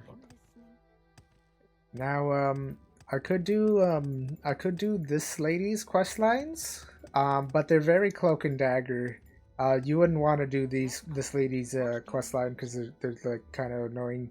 You have to go collect taxes and kill people and shit, or like do an escort quest where you like also have to either pickpocket the guy, or like do something for him to get his thing, or like have enough stats to pass a speech check basically, or that you could like kill the guy basically for the quest. Yeah, this is what this NPC, their whole quest line. That's what we in the Morrowind community refer to as like a lemming route. So like if you were to just follow a quest line, you'd basically fall off a cliff, basically, pretty much. Yeah. what you should do at this point after turning in all of that lady's quest is go to a different different branch of the Mages Guild in like another city and do the quests there. Yeah. Go ahead, Outlander. What do you need? All right. So duties. I'm not gonna do this guy's duties. What is it? Advancements. There we go. Evoker. There we go. You meet our requirements, but have not completed enough duties to be a conjurer. Alright. So I'll do somebody else's quest line, I guess. But now that I am a evoker, I can talk to this lady after I get some rest and refill my stamina. And I can sell enchants to that lady, or sell some, offload all my crap that I've had just taking up space in my inventory. Hello. Get out of my way. I have to be further away for them to start their walk cycle. There we go. Because otherwise they'll be stuck looking at me in their like Hello, Outlander. look state. Because I like hope you won't take too as much you can see, when you're like in near an NPC, they turn to look at you and they can't move while you're too close to them. Basically, pretty much when they're in the looking at you state. So you have to like that's also a thing in Skyrim. But in Skyrim, you can kind of nudge them out of the way, but it is just faster to just get out of their way and let them like walk through the threshold of the door. So that's a Bethesda bug, not a. That's not much of a bug. It's just that Yes. it's just that the game doesn't let you squeeze past NPCs in like a threshold and stuff. It doesn't have like a It's custom animation for it, and your hitbox is a little wide as well, as you can see. If I'm on the corner of this, if I walk forward, yeah, I slide off the post here. See, yeah, look how fucking wide that hitbox is. Let me show you through this view. Yeah, yeah, that is quite wide, quite the thing.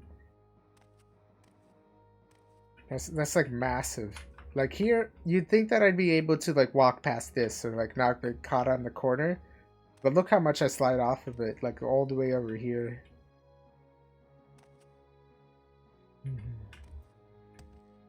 My goodness. I'm listening. Alright, barter.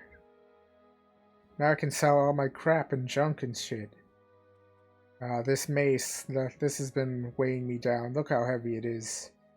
Yeah, if I can find this. Alright, weight 15? Yeah, so it's like 15 pounds. There we go. Alright, and I can sell this thief ring. I don't need it.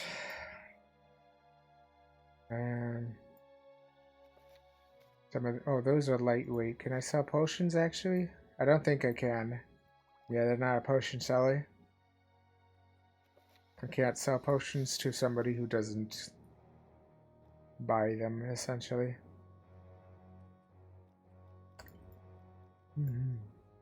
Let me get a little bit of a markup. There we go. Then talk to them again. And I will sell the limeware platter. Where is it? Oh, and these things. I want to sell them one at a time because the way the mercantile XP works is the more of the markup, the higher the percentage of the markup. So for example, if I add 1 gold, that's like however much of the percentage that is. The higher that markup percentage is, the more XP you get. Oh. They're not gonna buy that thing. Well, for that much. Well, so it is better to like sell like things that are worth like really low value and just mark it up by like 1 or 2 gold than it is to sell the thing that's really high value and like add like 10 or 20, because like it's you're more likely to succeed on the if you haven't marked it up by very many gold or something. I'm underestimating how much I can mark these up, kinda.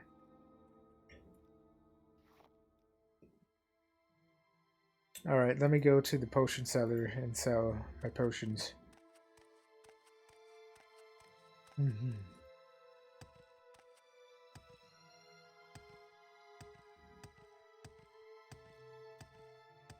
Of course, I'll rest. How does the day greet you, friend?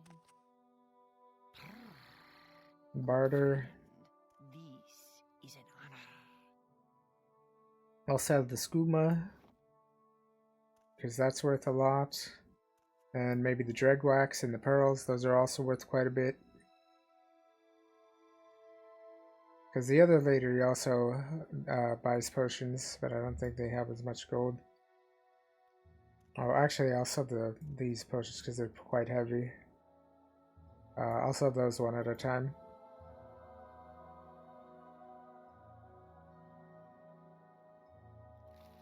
Right, yeah, I can offer...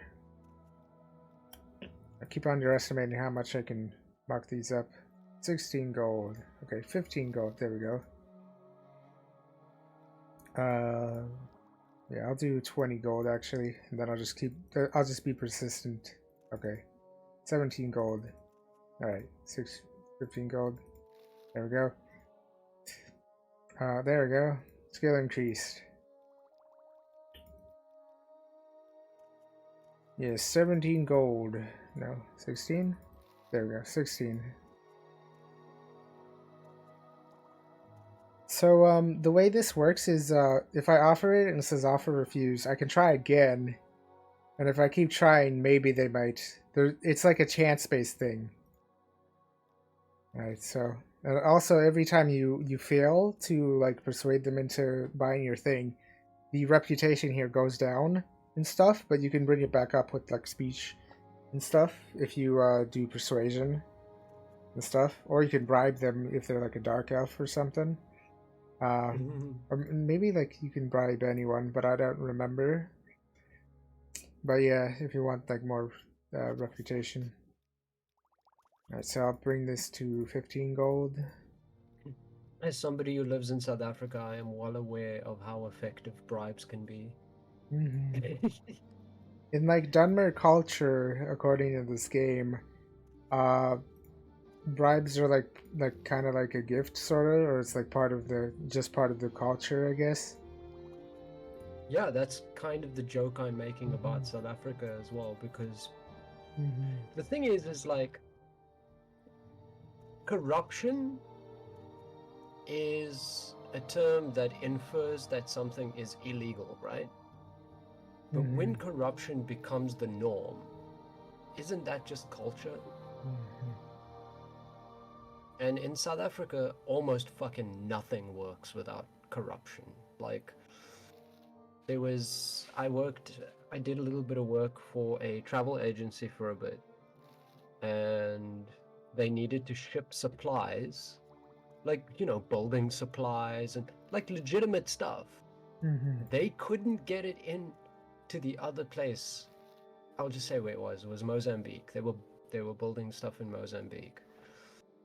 They couldn't get the supplies there without bribing the people at the border, because it literally would sit there for months if you didn't glad hand the right people.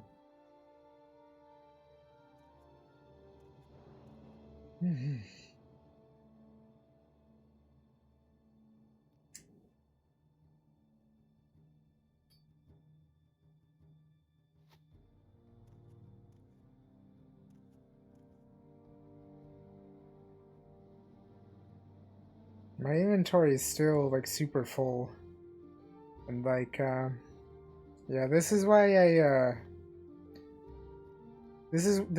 I typically go with like unarmored, or don't wear armor. It's because like the inventory weight is like pretty low and stuff, and I like to vacuum up all of the loot that I find.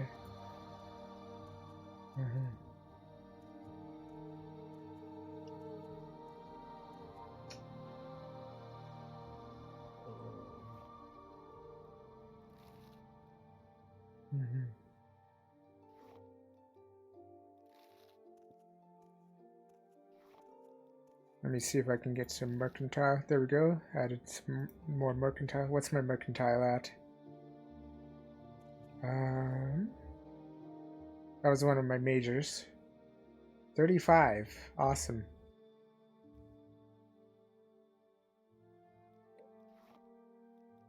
Eventually you can make a skill or a spell of Fortify Mercantile. Or maybe like if I get a spell of Fortify Personality. Actually, yeah, I should look for a spell of that. Spells. Maybe I could make it. I do have Fortify, the Jack of all trades spell, so let me spell making, Fortify, attribute, personality. So let me Fortify personality for like, say 30 points for, give me 30 seconds, right? It costs like 5,000 gold just to make a basic spell like that. And if we recall correctly, the most I had at before I lost like half of it, I was like at 800 gold and something, and now I'm at like 1,800. And of course, I have to put this in my bank before I lose it. Lamau. How may I help you, Braden? Barter.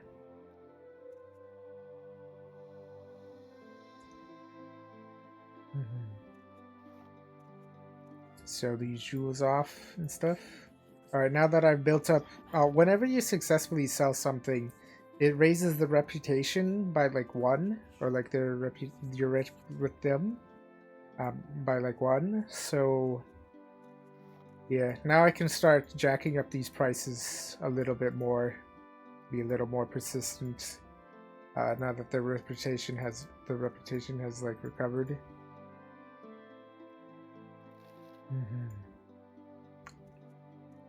Unlucky, I got some bad rolls there. Oh god. Oh shit. I got a bad roll. On Drawer Fortress. Oh. Yeah, my doctor has a strange mood, and I hope so badly that I have the materials they want, because I don't want my doctor to fucking die. Oh, I finally leveled up from Mercantile. Let me sleep to level up. I'm listening. Then I'll put some points into Personality so I can sell better. There we go. Tidings and good wishes to you. I gotta wait for my stamina to increase. Or stamina to regenerate, rather. Alright. Hey, is Average playing Jane a lot on here yet? It looks like she's completely offline. And since it's 20 past 9 p.m. here already, she's not gonna be coming back online. She's probably with her family.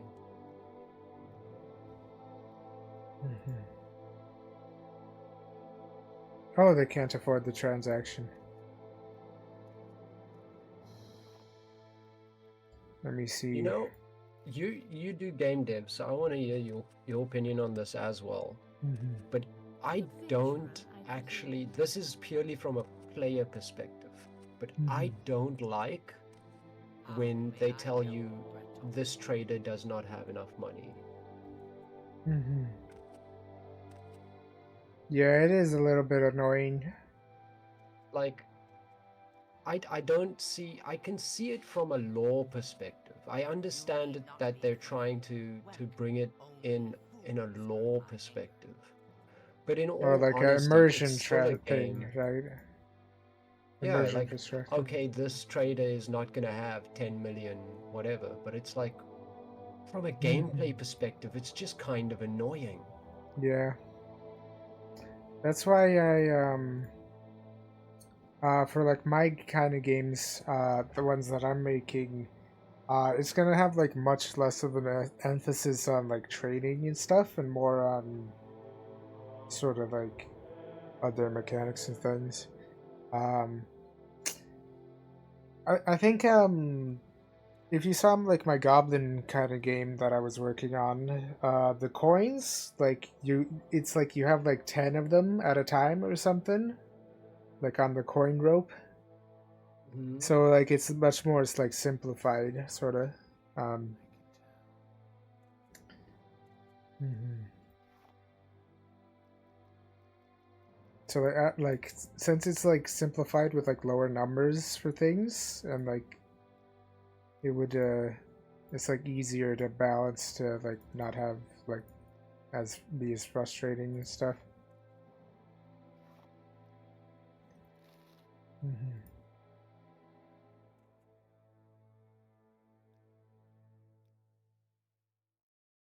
All right, I have to pawn off the skooma that I have before I talk to other NPCs, because technically it's illegal and stuff, as well as moon sugar. It's like contraband, so they're not gonna want to talk to me Oh, while if I have it. legalize moon sugar. Come on now. That's just a racist thing, Mhm. right? Like the criminalization of moon sugar is just racist. Mhm. Yeah. Also, for some reason, only the orc in this whole entire building has a problem with me having moon sugar on me, and like skooma. An adventurer, I presume. I might need to go because I'm being called into something else for a little bit, but it's very likely that I'll be back. All right.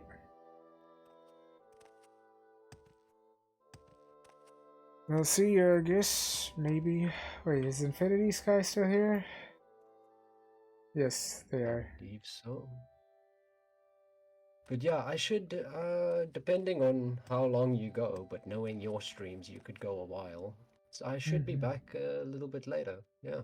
At like what time do you expect? Um, I'm wondering if I should switch to doing more game dev, or like if it's like How short. do you do? Or I mean, you can switch to game dev. I don't really have a concept for how much time right now, but your stream is still gonna be open.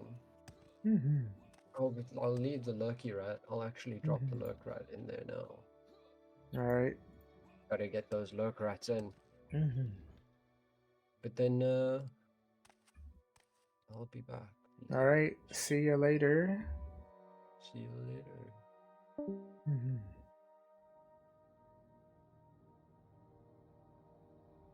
I wonder what I should power level. I've been pinged. What is this? The no, not that server. I've been pinged in a different server this time. Oh.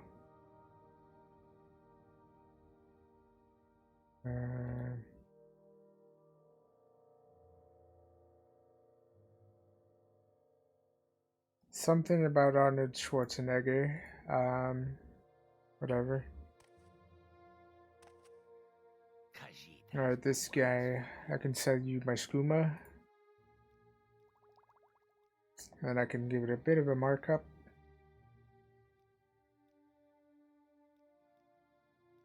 There we go. And can you afford a second one? No, we can't.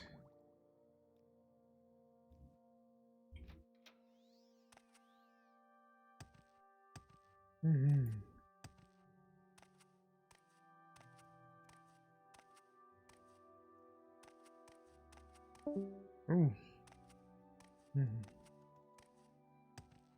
And of course, when there's like no people in the call, the reactive thing breaks, so I'll have to switch over to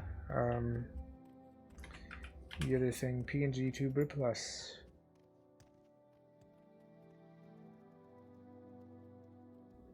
Alright. Let me put this on my second monitor. And there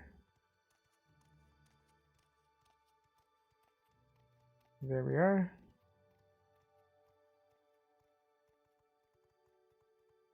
A little bit smaller. There we are. There we go.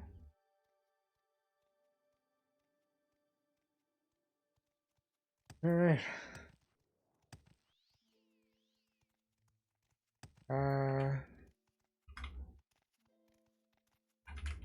Let's see who's online. There's like, oh, there's 21 players online? Huh. That's cool. Alright, I guess they must have fixed some of the netcodes from the last time I played, because I remember there was like a thing where if there was like more than 20 people on a server, it would like start lagging just because of the just sheer number of players and stuff. But I guess they fixed that or something, because there's like 21 people online now. At 22. Yeah, I guess that's pretty good.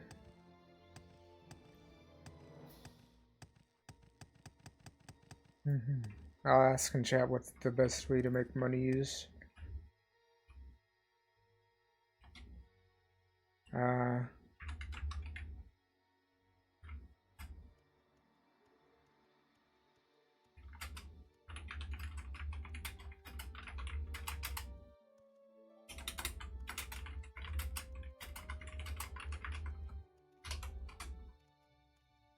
Yeah, what's the meta?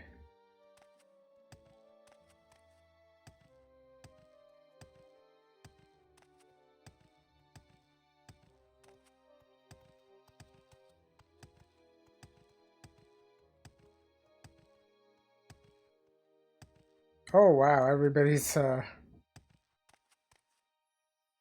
over here.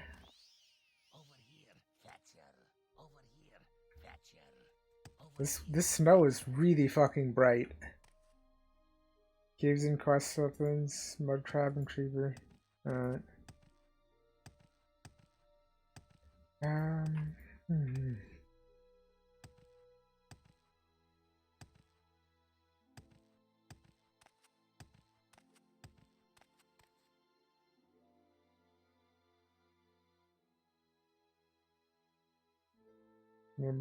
Yeah, I know that. I remember there was like somebody said there was like a meta way or something. Dirt, dirt, dirt, dirt, everywhere, dirt.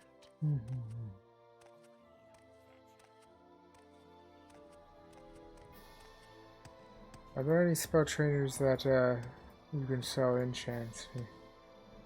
Boost your personality and mercantile. Deal with merchants. Yep. Any random alchemy trainer.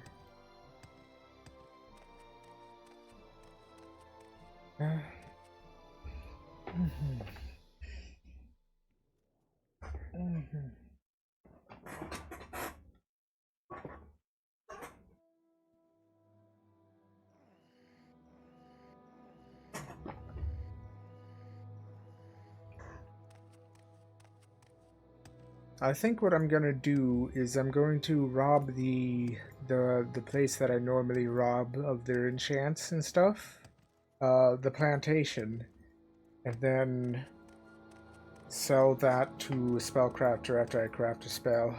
Get all my money back and stuff.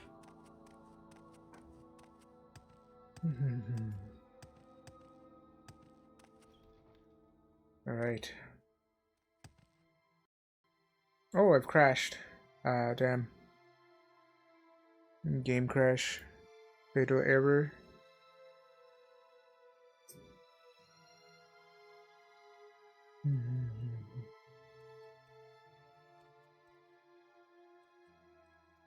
Yeah, that happens occasionally.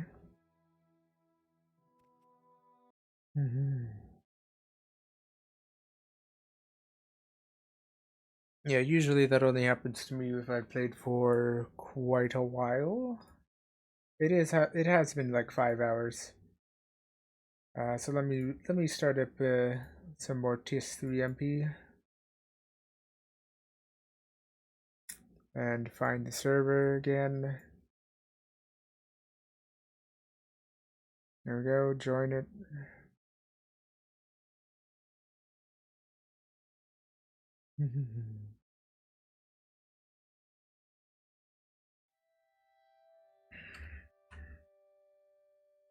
Oh, I should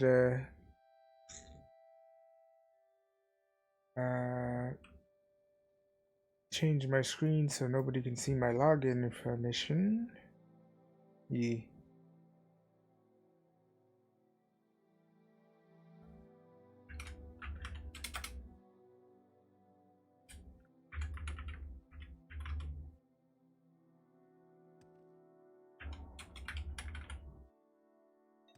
There we go.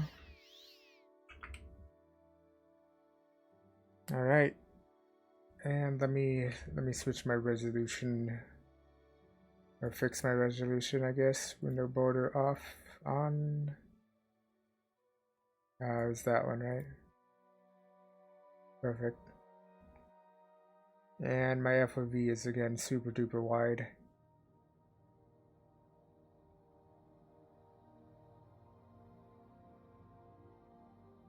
And gamma correction, gotta reset that as well. Have my controls saved as well.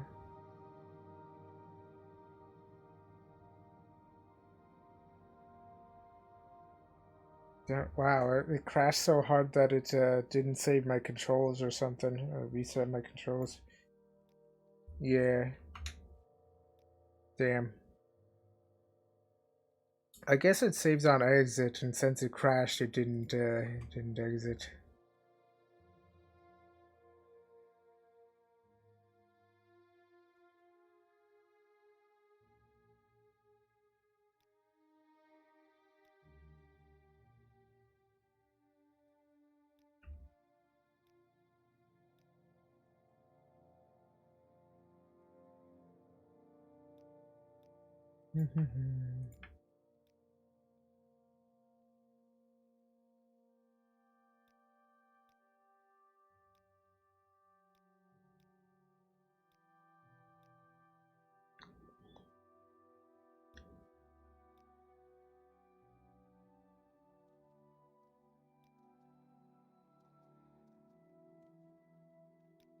There we go.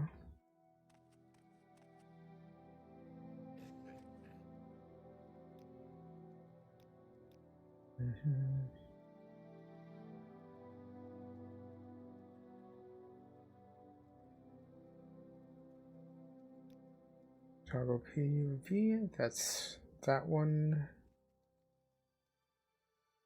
Jump, they'll have this P left click, so that's right click.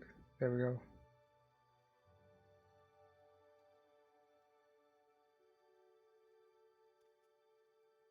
Okay, there we go.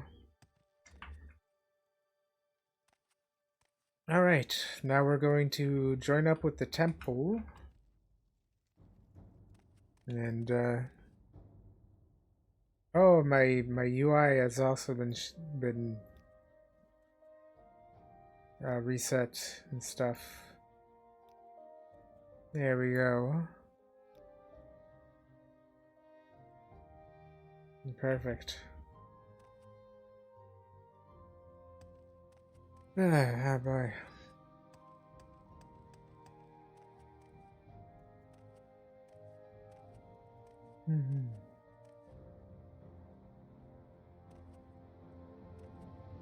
If I recall correctly, some of these are skill books that I can read. There we go. Unarmored.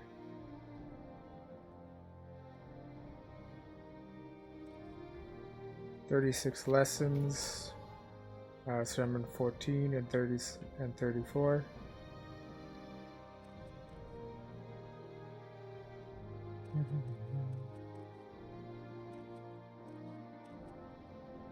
I don't have a lot of patience for questions, Outlander.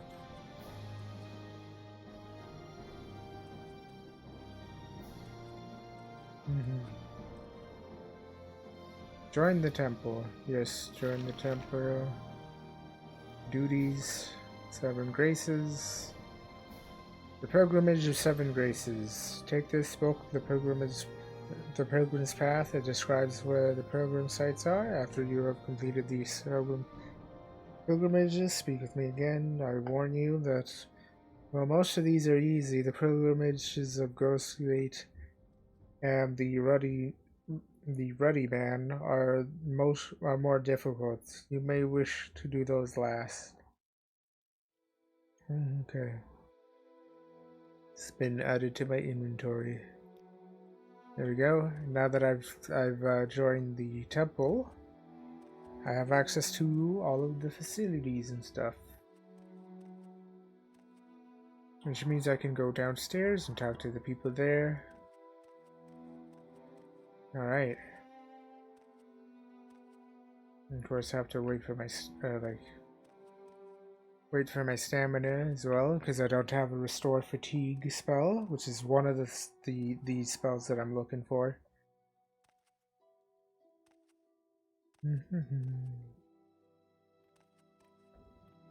You there, what do you have? Outlander? Spells, alright. Spells. Mark and Recall, those are another one. Those are some of the ones I also need.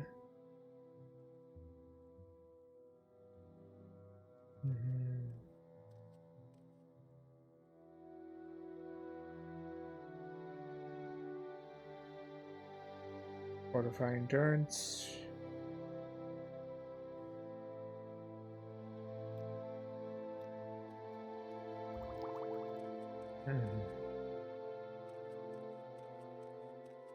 I will need like a lot more spell effects later because they're like nice to have. What do you want? Almcivi Intervention. That's one of the teleport spells. That's nice. Along with Divine Intervention. Divine Intervention you can get later. Reaction, Cure Paralysis, Power Well. That's great for increasing your magicka. Recall. Reflect. You can do some pretty cool things with the reflect spells and stuff. There's absorption. That's absorb spell.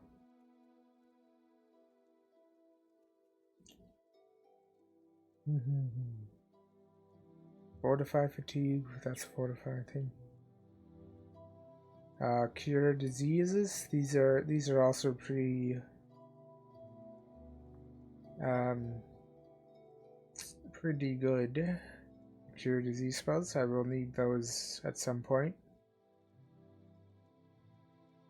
Cure common disease. Might as well have that since it's cheap. Magic guard. The resist magic effect on like a spell that's that I'll need to get this at some point when I'm ready to make I'm going into combat or spell essentially.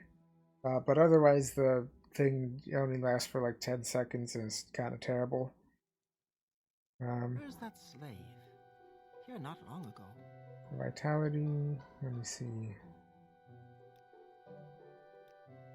They don't have thingy. Oh, I should probably sell some of my potions to this lady. Barter. They also have they have the books. Oh, they sell the books that are upstairs, but you can just read them. That's what this lady sells. Alright. Fortify personality for 20 points for 1 second. That's not long enough to shop. So, in default Morrowind or OpenMW, the game would be paused while you're in the shop screen, essentially, or when you're talking to them. So this fortified personality thing would actually be useful. However, in Test 3 MP, since the game doesn't pause, it's absolutely useless.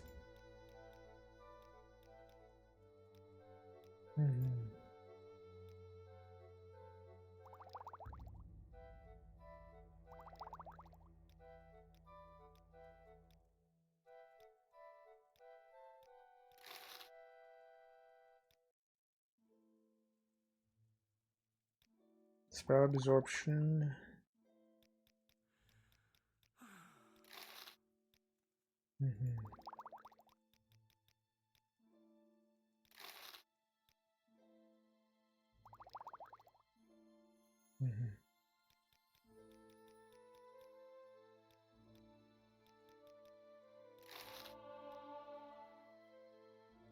Increase mercantile.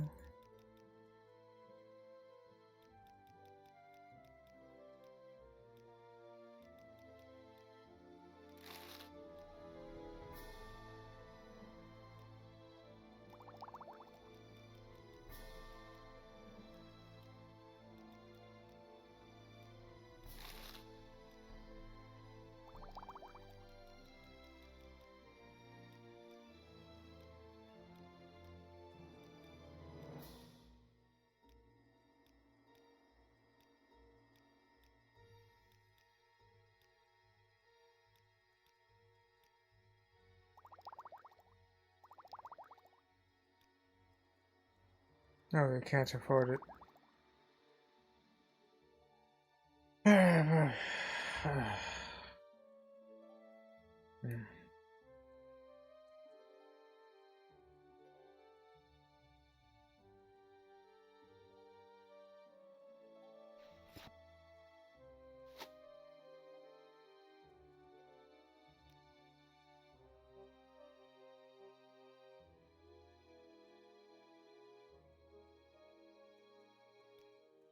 I think this bone meal is weighing me down as well.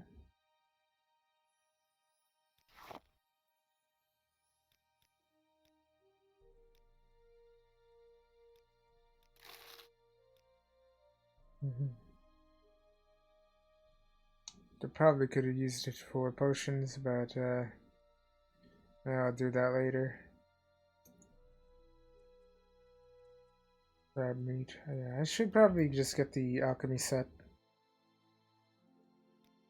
Alright, that's what I'll do. Once I get a restore fatigue spell. Yeah, I'll go grab the alchemy supplies.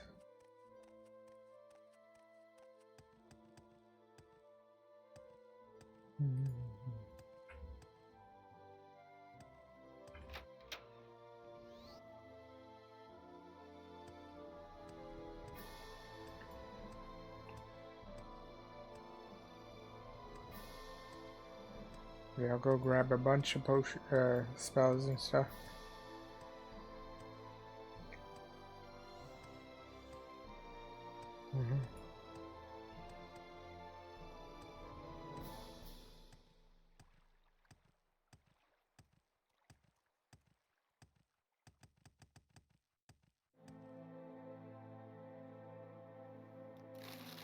And of course, can't forget to loot the random crates. You never know when you'll find a war axe of sparks, Lamau. These are like loot boxes, kinda.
What was I doing again?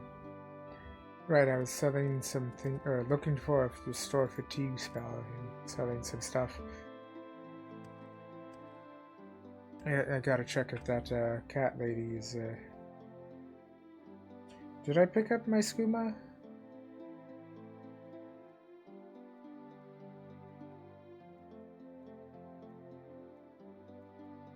I think I forgot. I forgot to pick up my drugs that I left on the floor.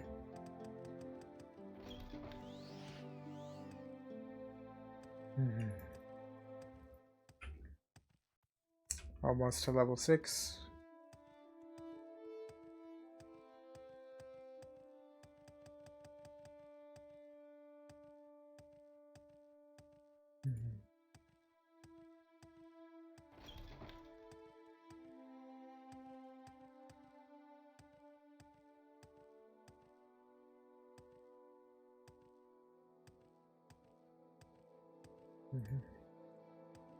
These are the weird shadows. Yeah, so these are casting from the floor above me, basically. These are like the NPC shadows. They're like on the floor above this place, and they're like on the ground here, on the ground floor. So it's kind of like shadow people. Yeah.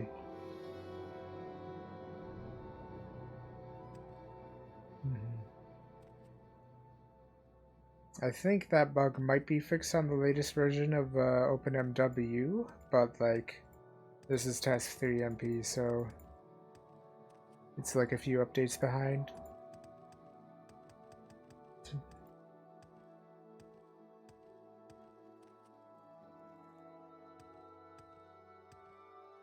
Alright, let's see if I can sleep in here.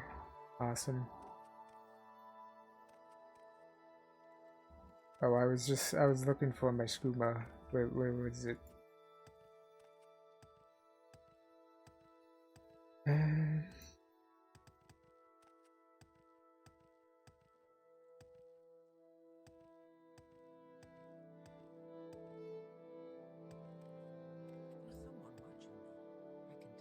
Did I sell it? Outlander?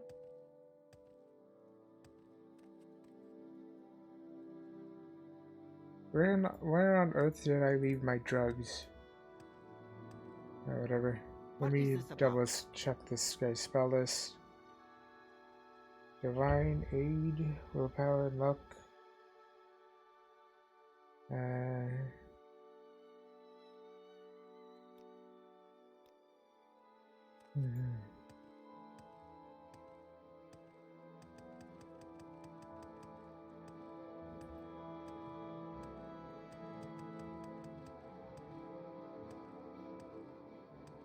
Alright, let's head over to the Mages Guild and find our spells and things and do the stuff.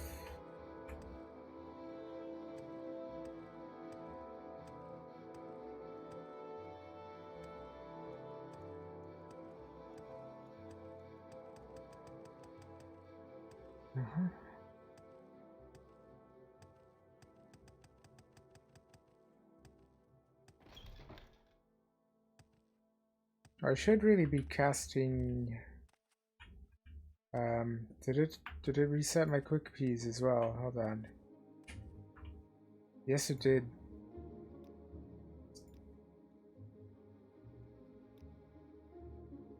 Heal. Back of trades might as well.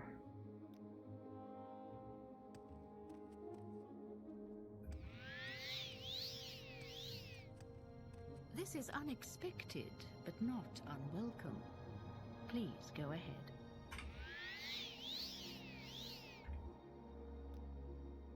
Do you have a restore fatigue potion or spell rather? Nope. I guess while I'm at it, I will take the start taking the bound things or bound weapons.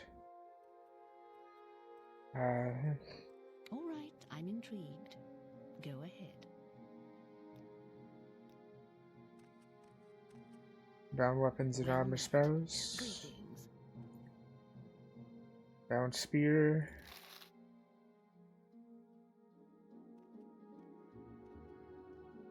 Soul trap, that's nice.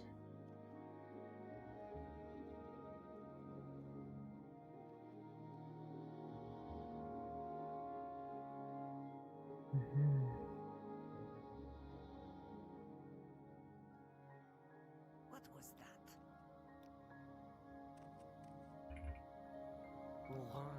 Ah, they've restocked.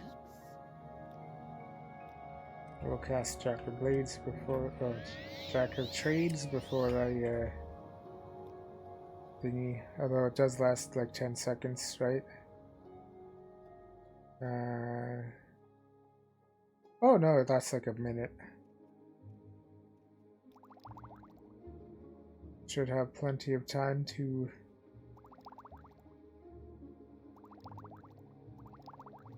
deal with these.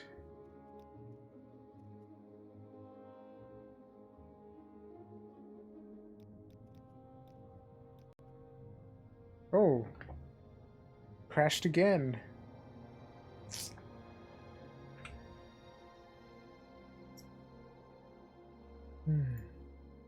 Yeah, it's broken.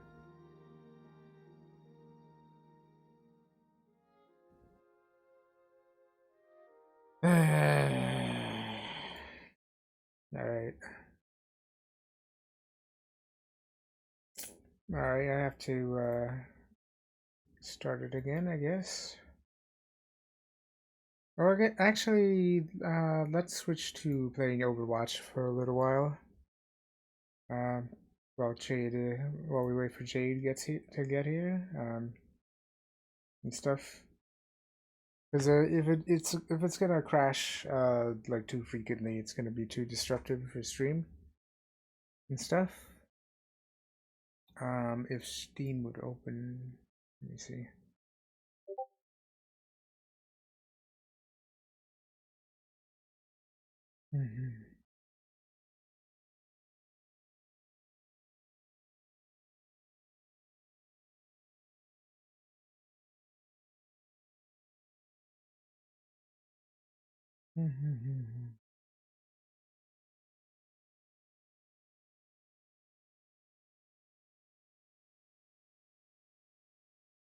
Let me see. So Overwatch or Marvel Rivals, either one.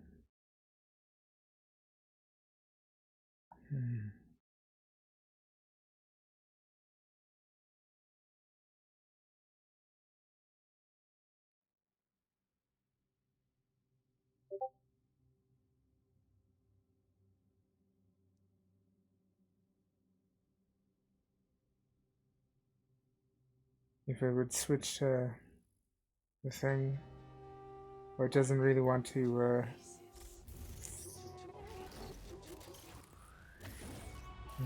Look around you.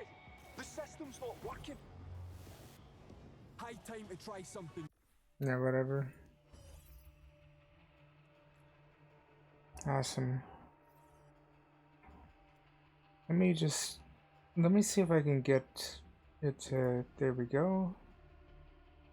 There we go, perfect. Awesome.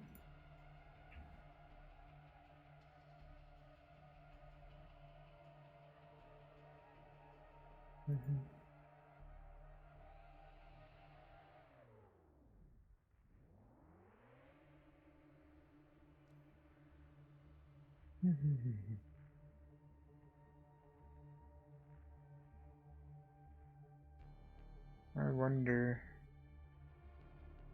Whatever. Connecting to chat. What is this? Did the stream go down for a second there? Oh, I should change the category, I guess.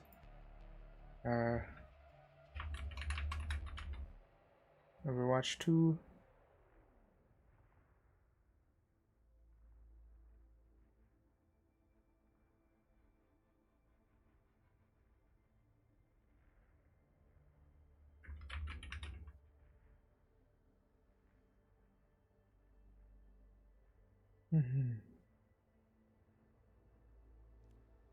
Alright, let me just double check something. There we go.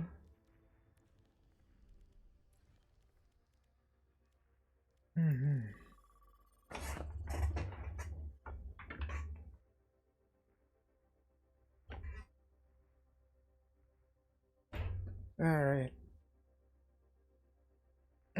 we'll play like a few rounds of Overwatch and then back to Morrowind or Don't Starve Together, I guess.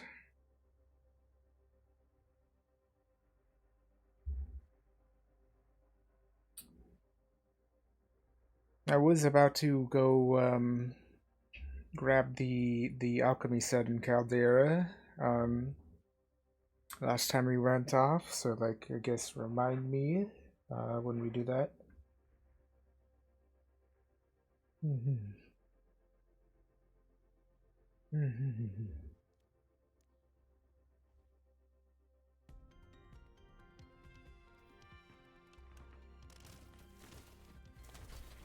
Let me try the tank here.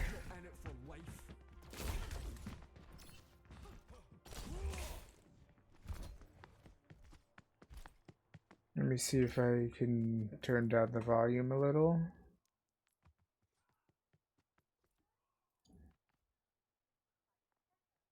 There we go.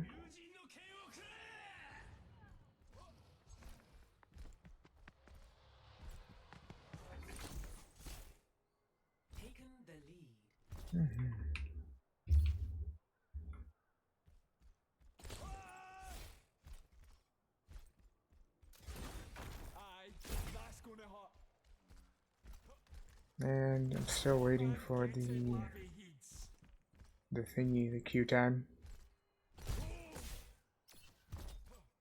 The queue times are a little long.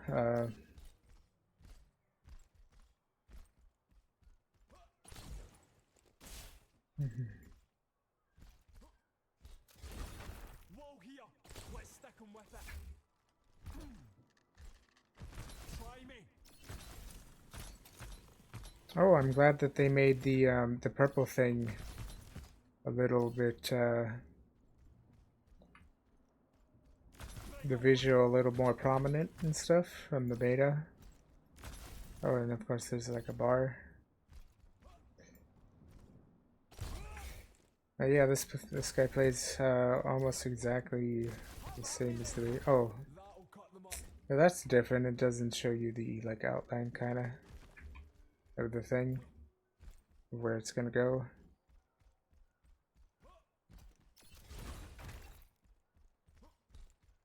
Oh no, wait, that was probably like even earlier, like the alpha of it or something, or like I'm not sure what update it was, but it was like one of the tests I saw that it had like an outline thing when you did the thing.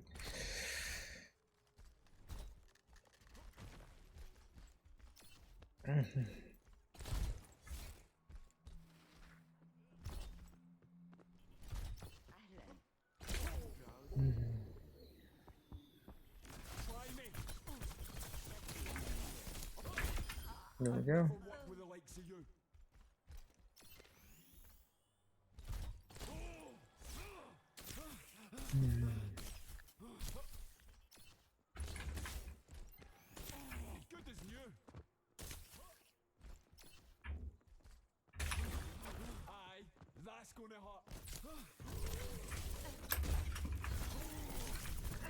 Since when does Anna have that much mobility?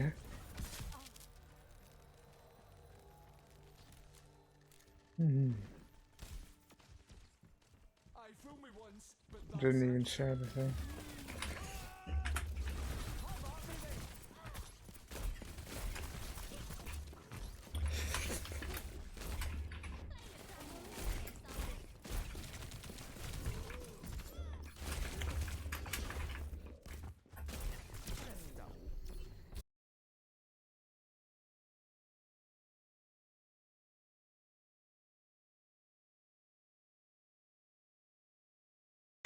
Morrowind, Lamau.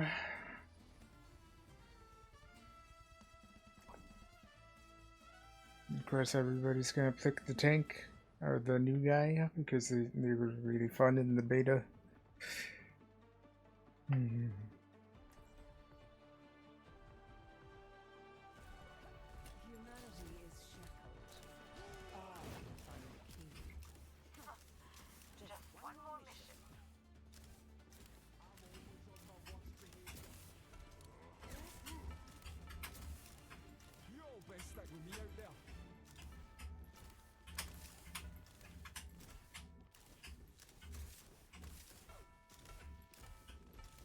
is a hypothesis. Prove it. I'm always on the worst behavior. Oi, oi. Hey, 5, 4, 3, 2, 1. Attack commencing. Escort the payload. Let us keep our questionable choices to a minimum. You cannot escape me.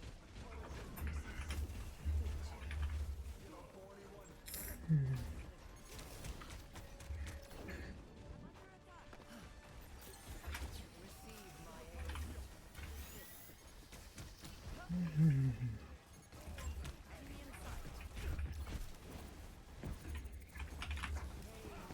There.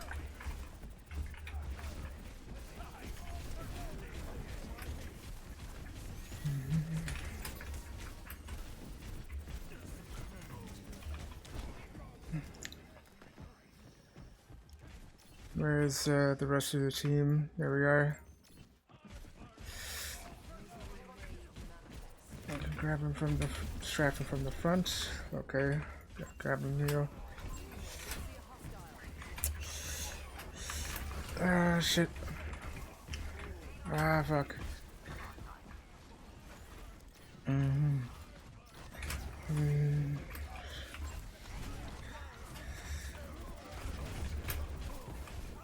Damn it. Ah, damn.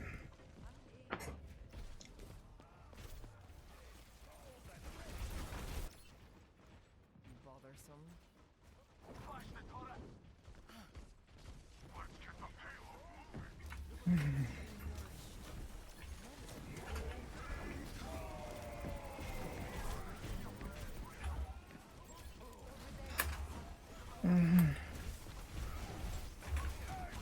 Damn it. Fuck.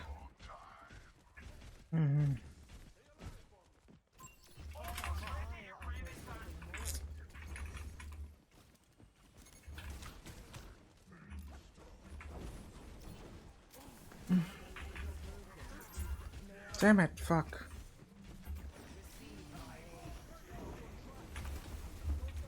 Oh, damn it.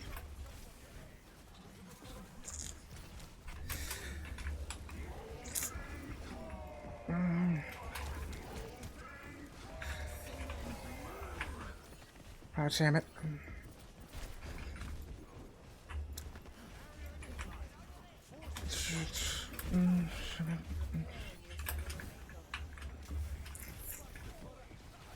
This is absolute chaos. Oh, shit. I've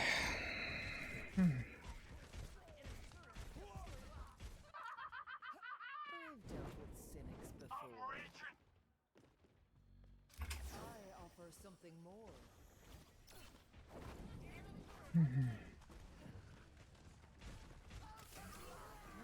There are.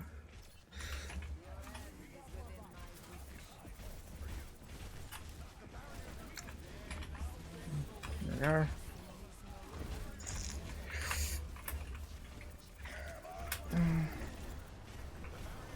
Ah, fuck.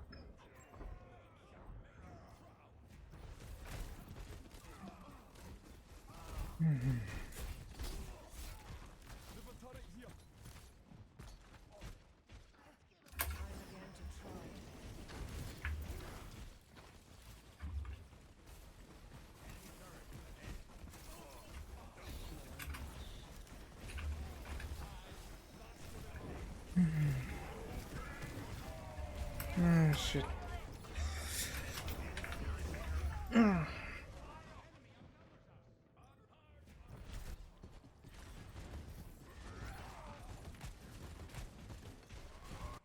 Alright, let's get back to...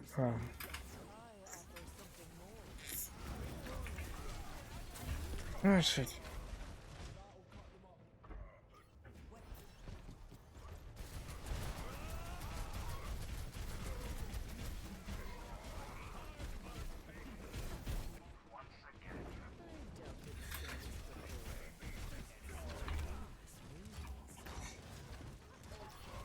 Oh, shit.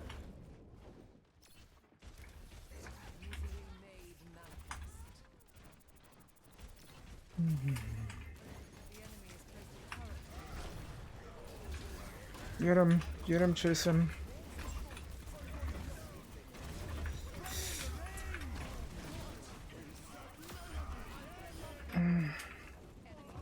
Get him.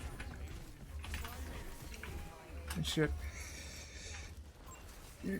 You're emptied. There we go. Ah, damn it.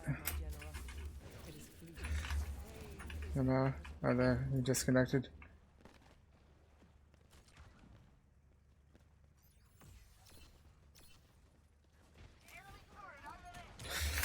Ah, fuck. That's bad.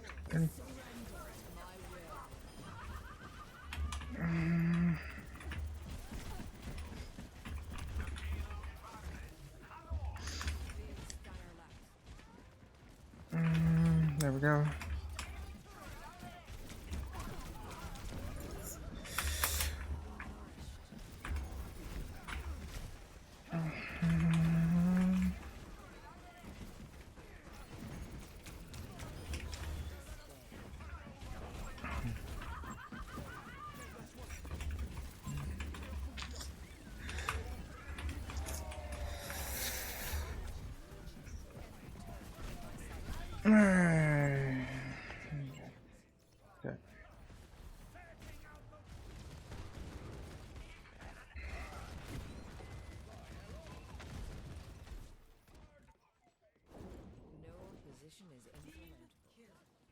Team killed.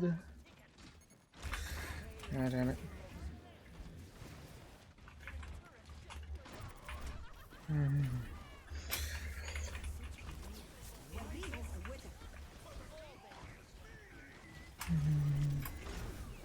I've died.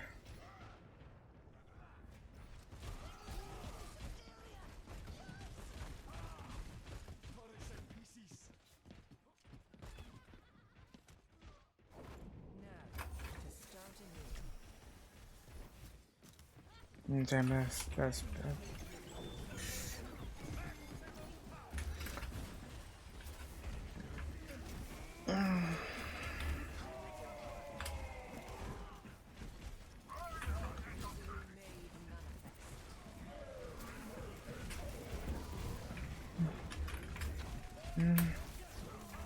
Ah, damn it.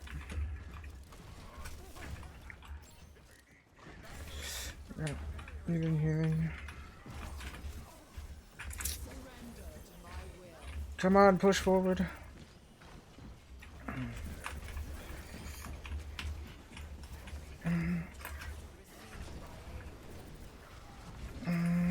They've been antied. Shit.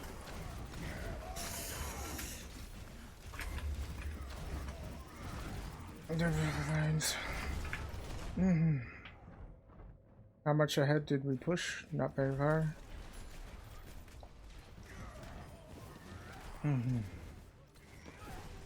Two tanks tunnel visioning on me. That might somewhat.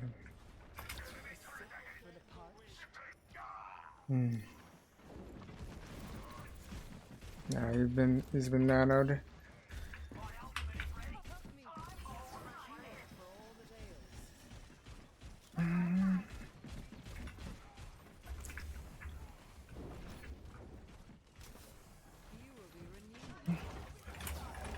Oh fuck, wrong orb.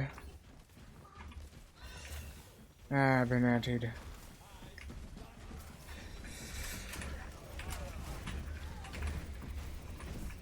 Where's their anti guy?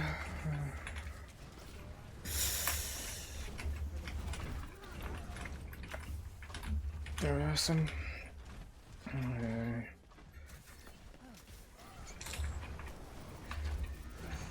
They're awesome. That's awesome. There they are.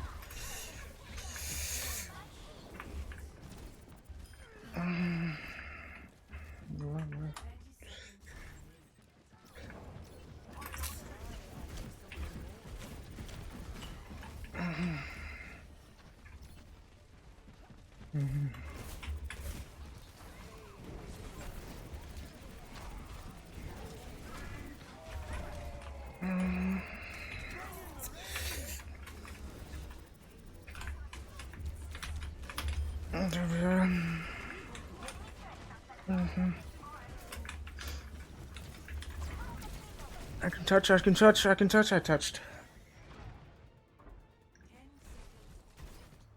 I touched, and then I died. Ah, damn it. Ah, damn. Close. Alright.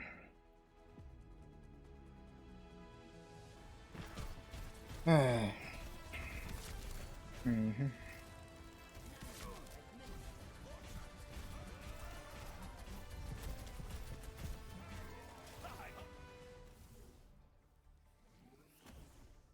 Damn, the stream went down in so.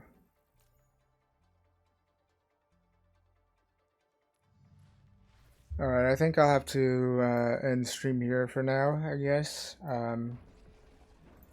What's the thing? Really? I'll see you guys next time. I think I'll raid out to somebody.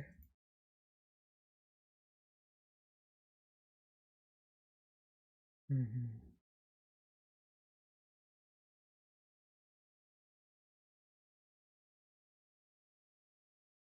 Mm-hmm. I'll raid out to Melzipu because they've getting back into streaming or something. Yeah.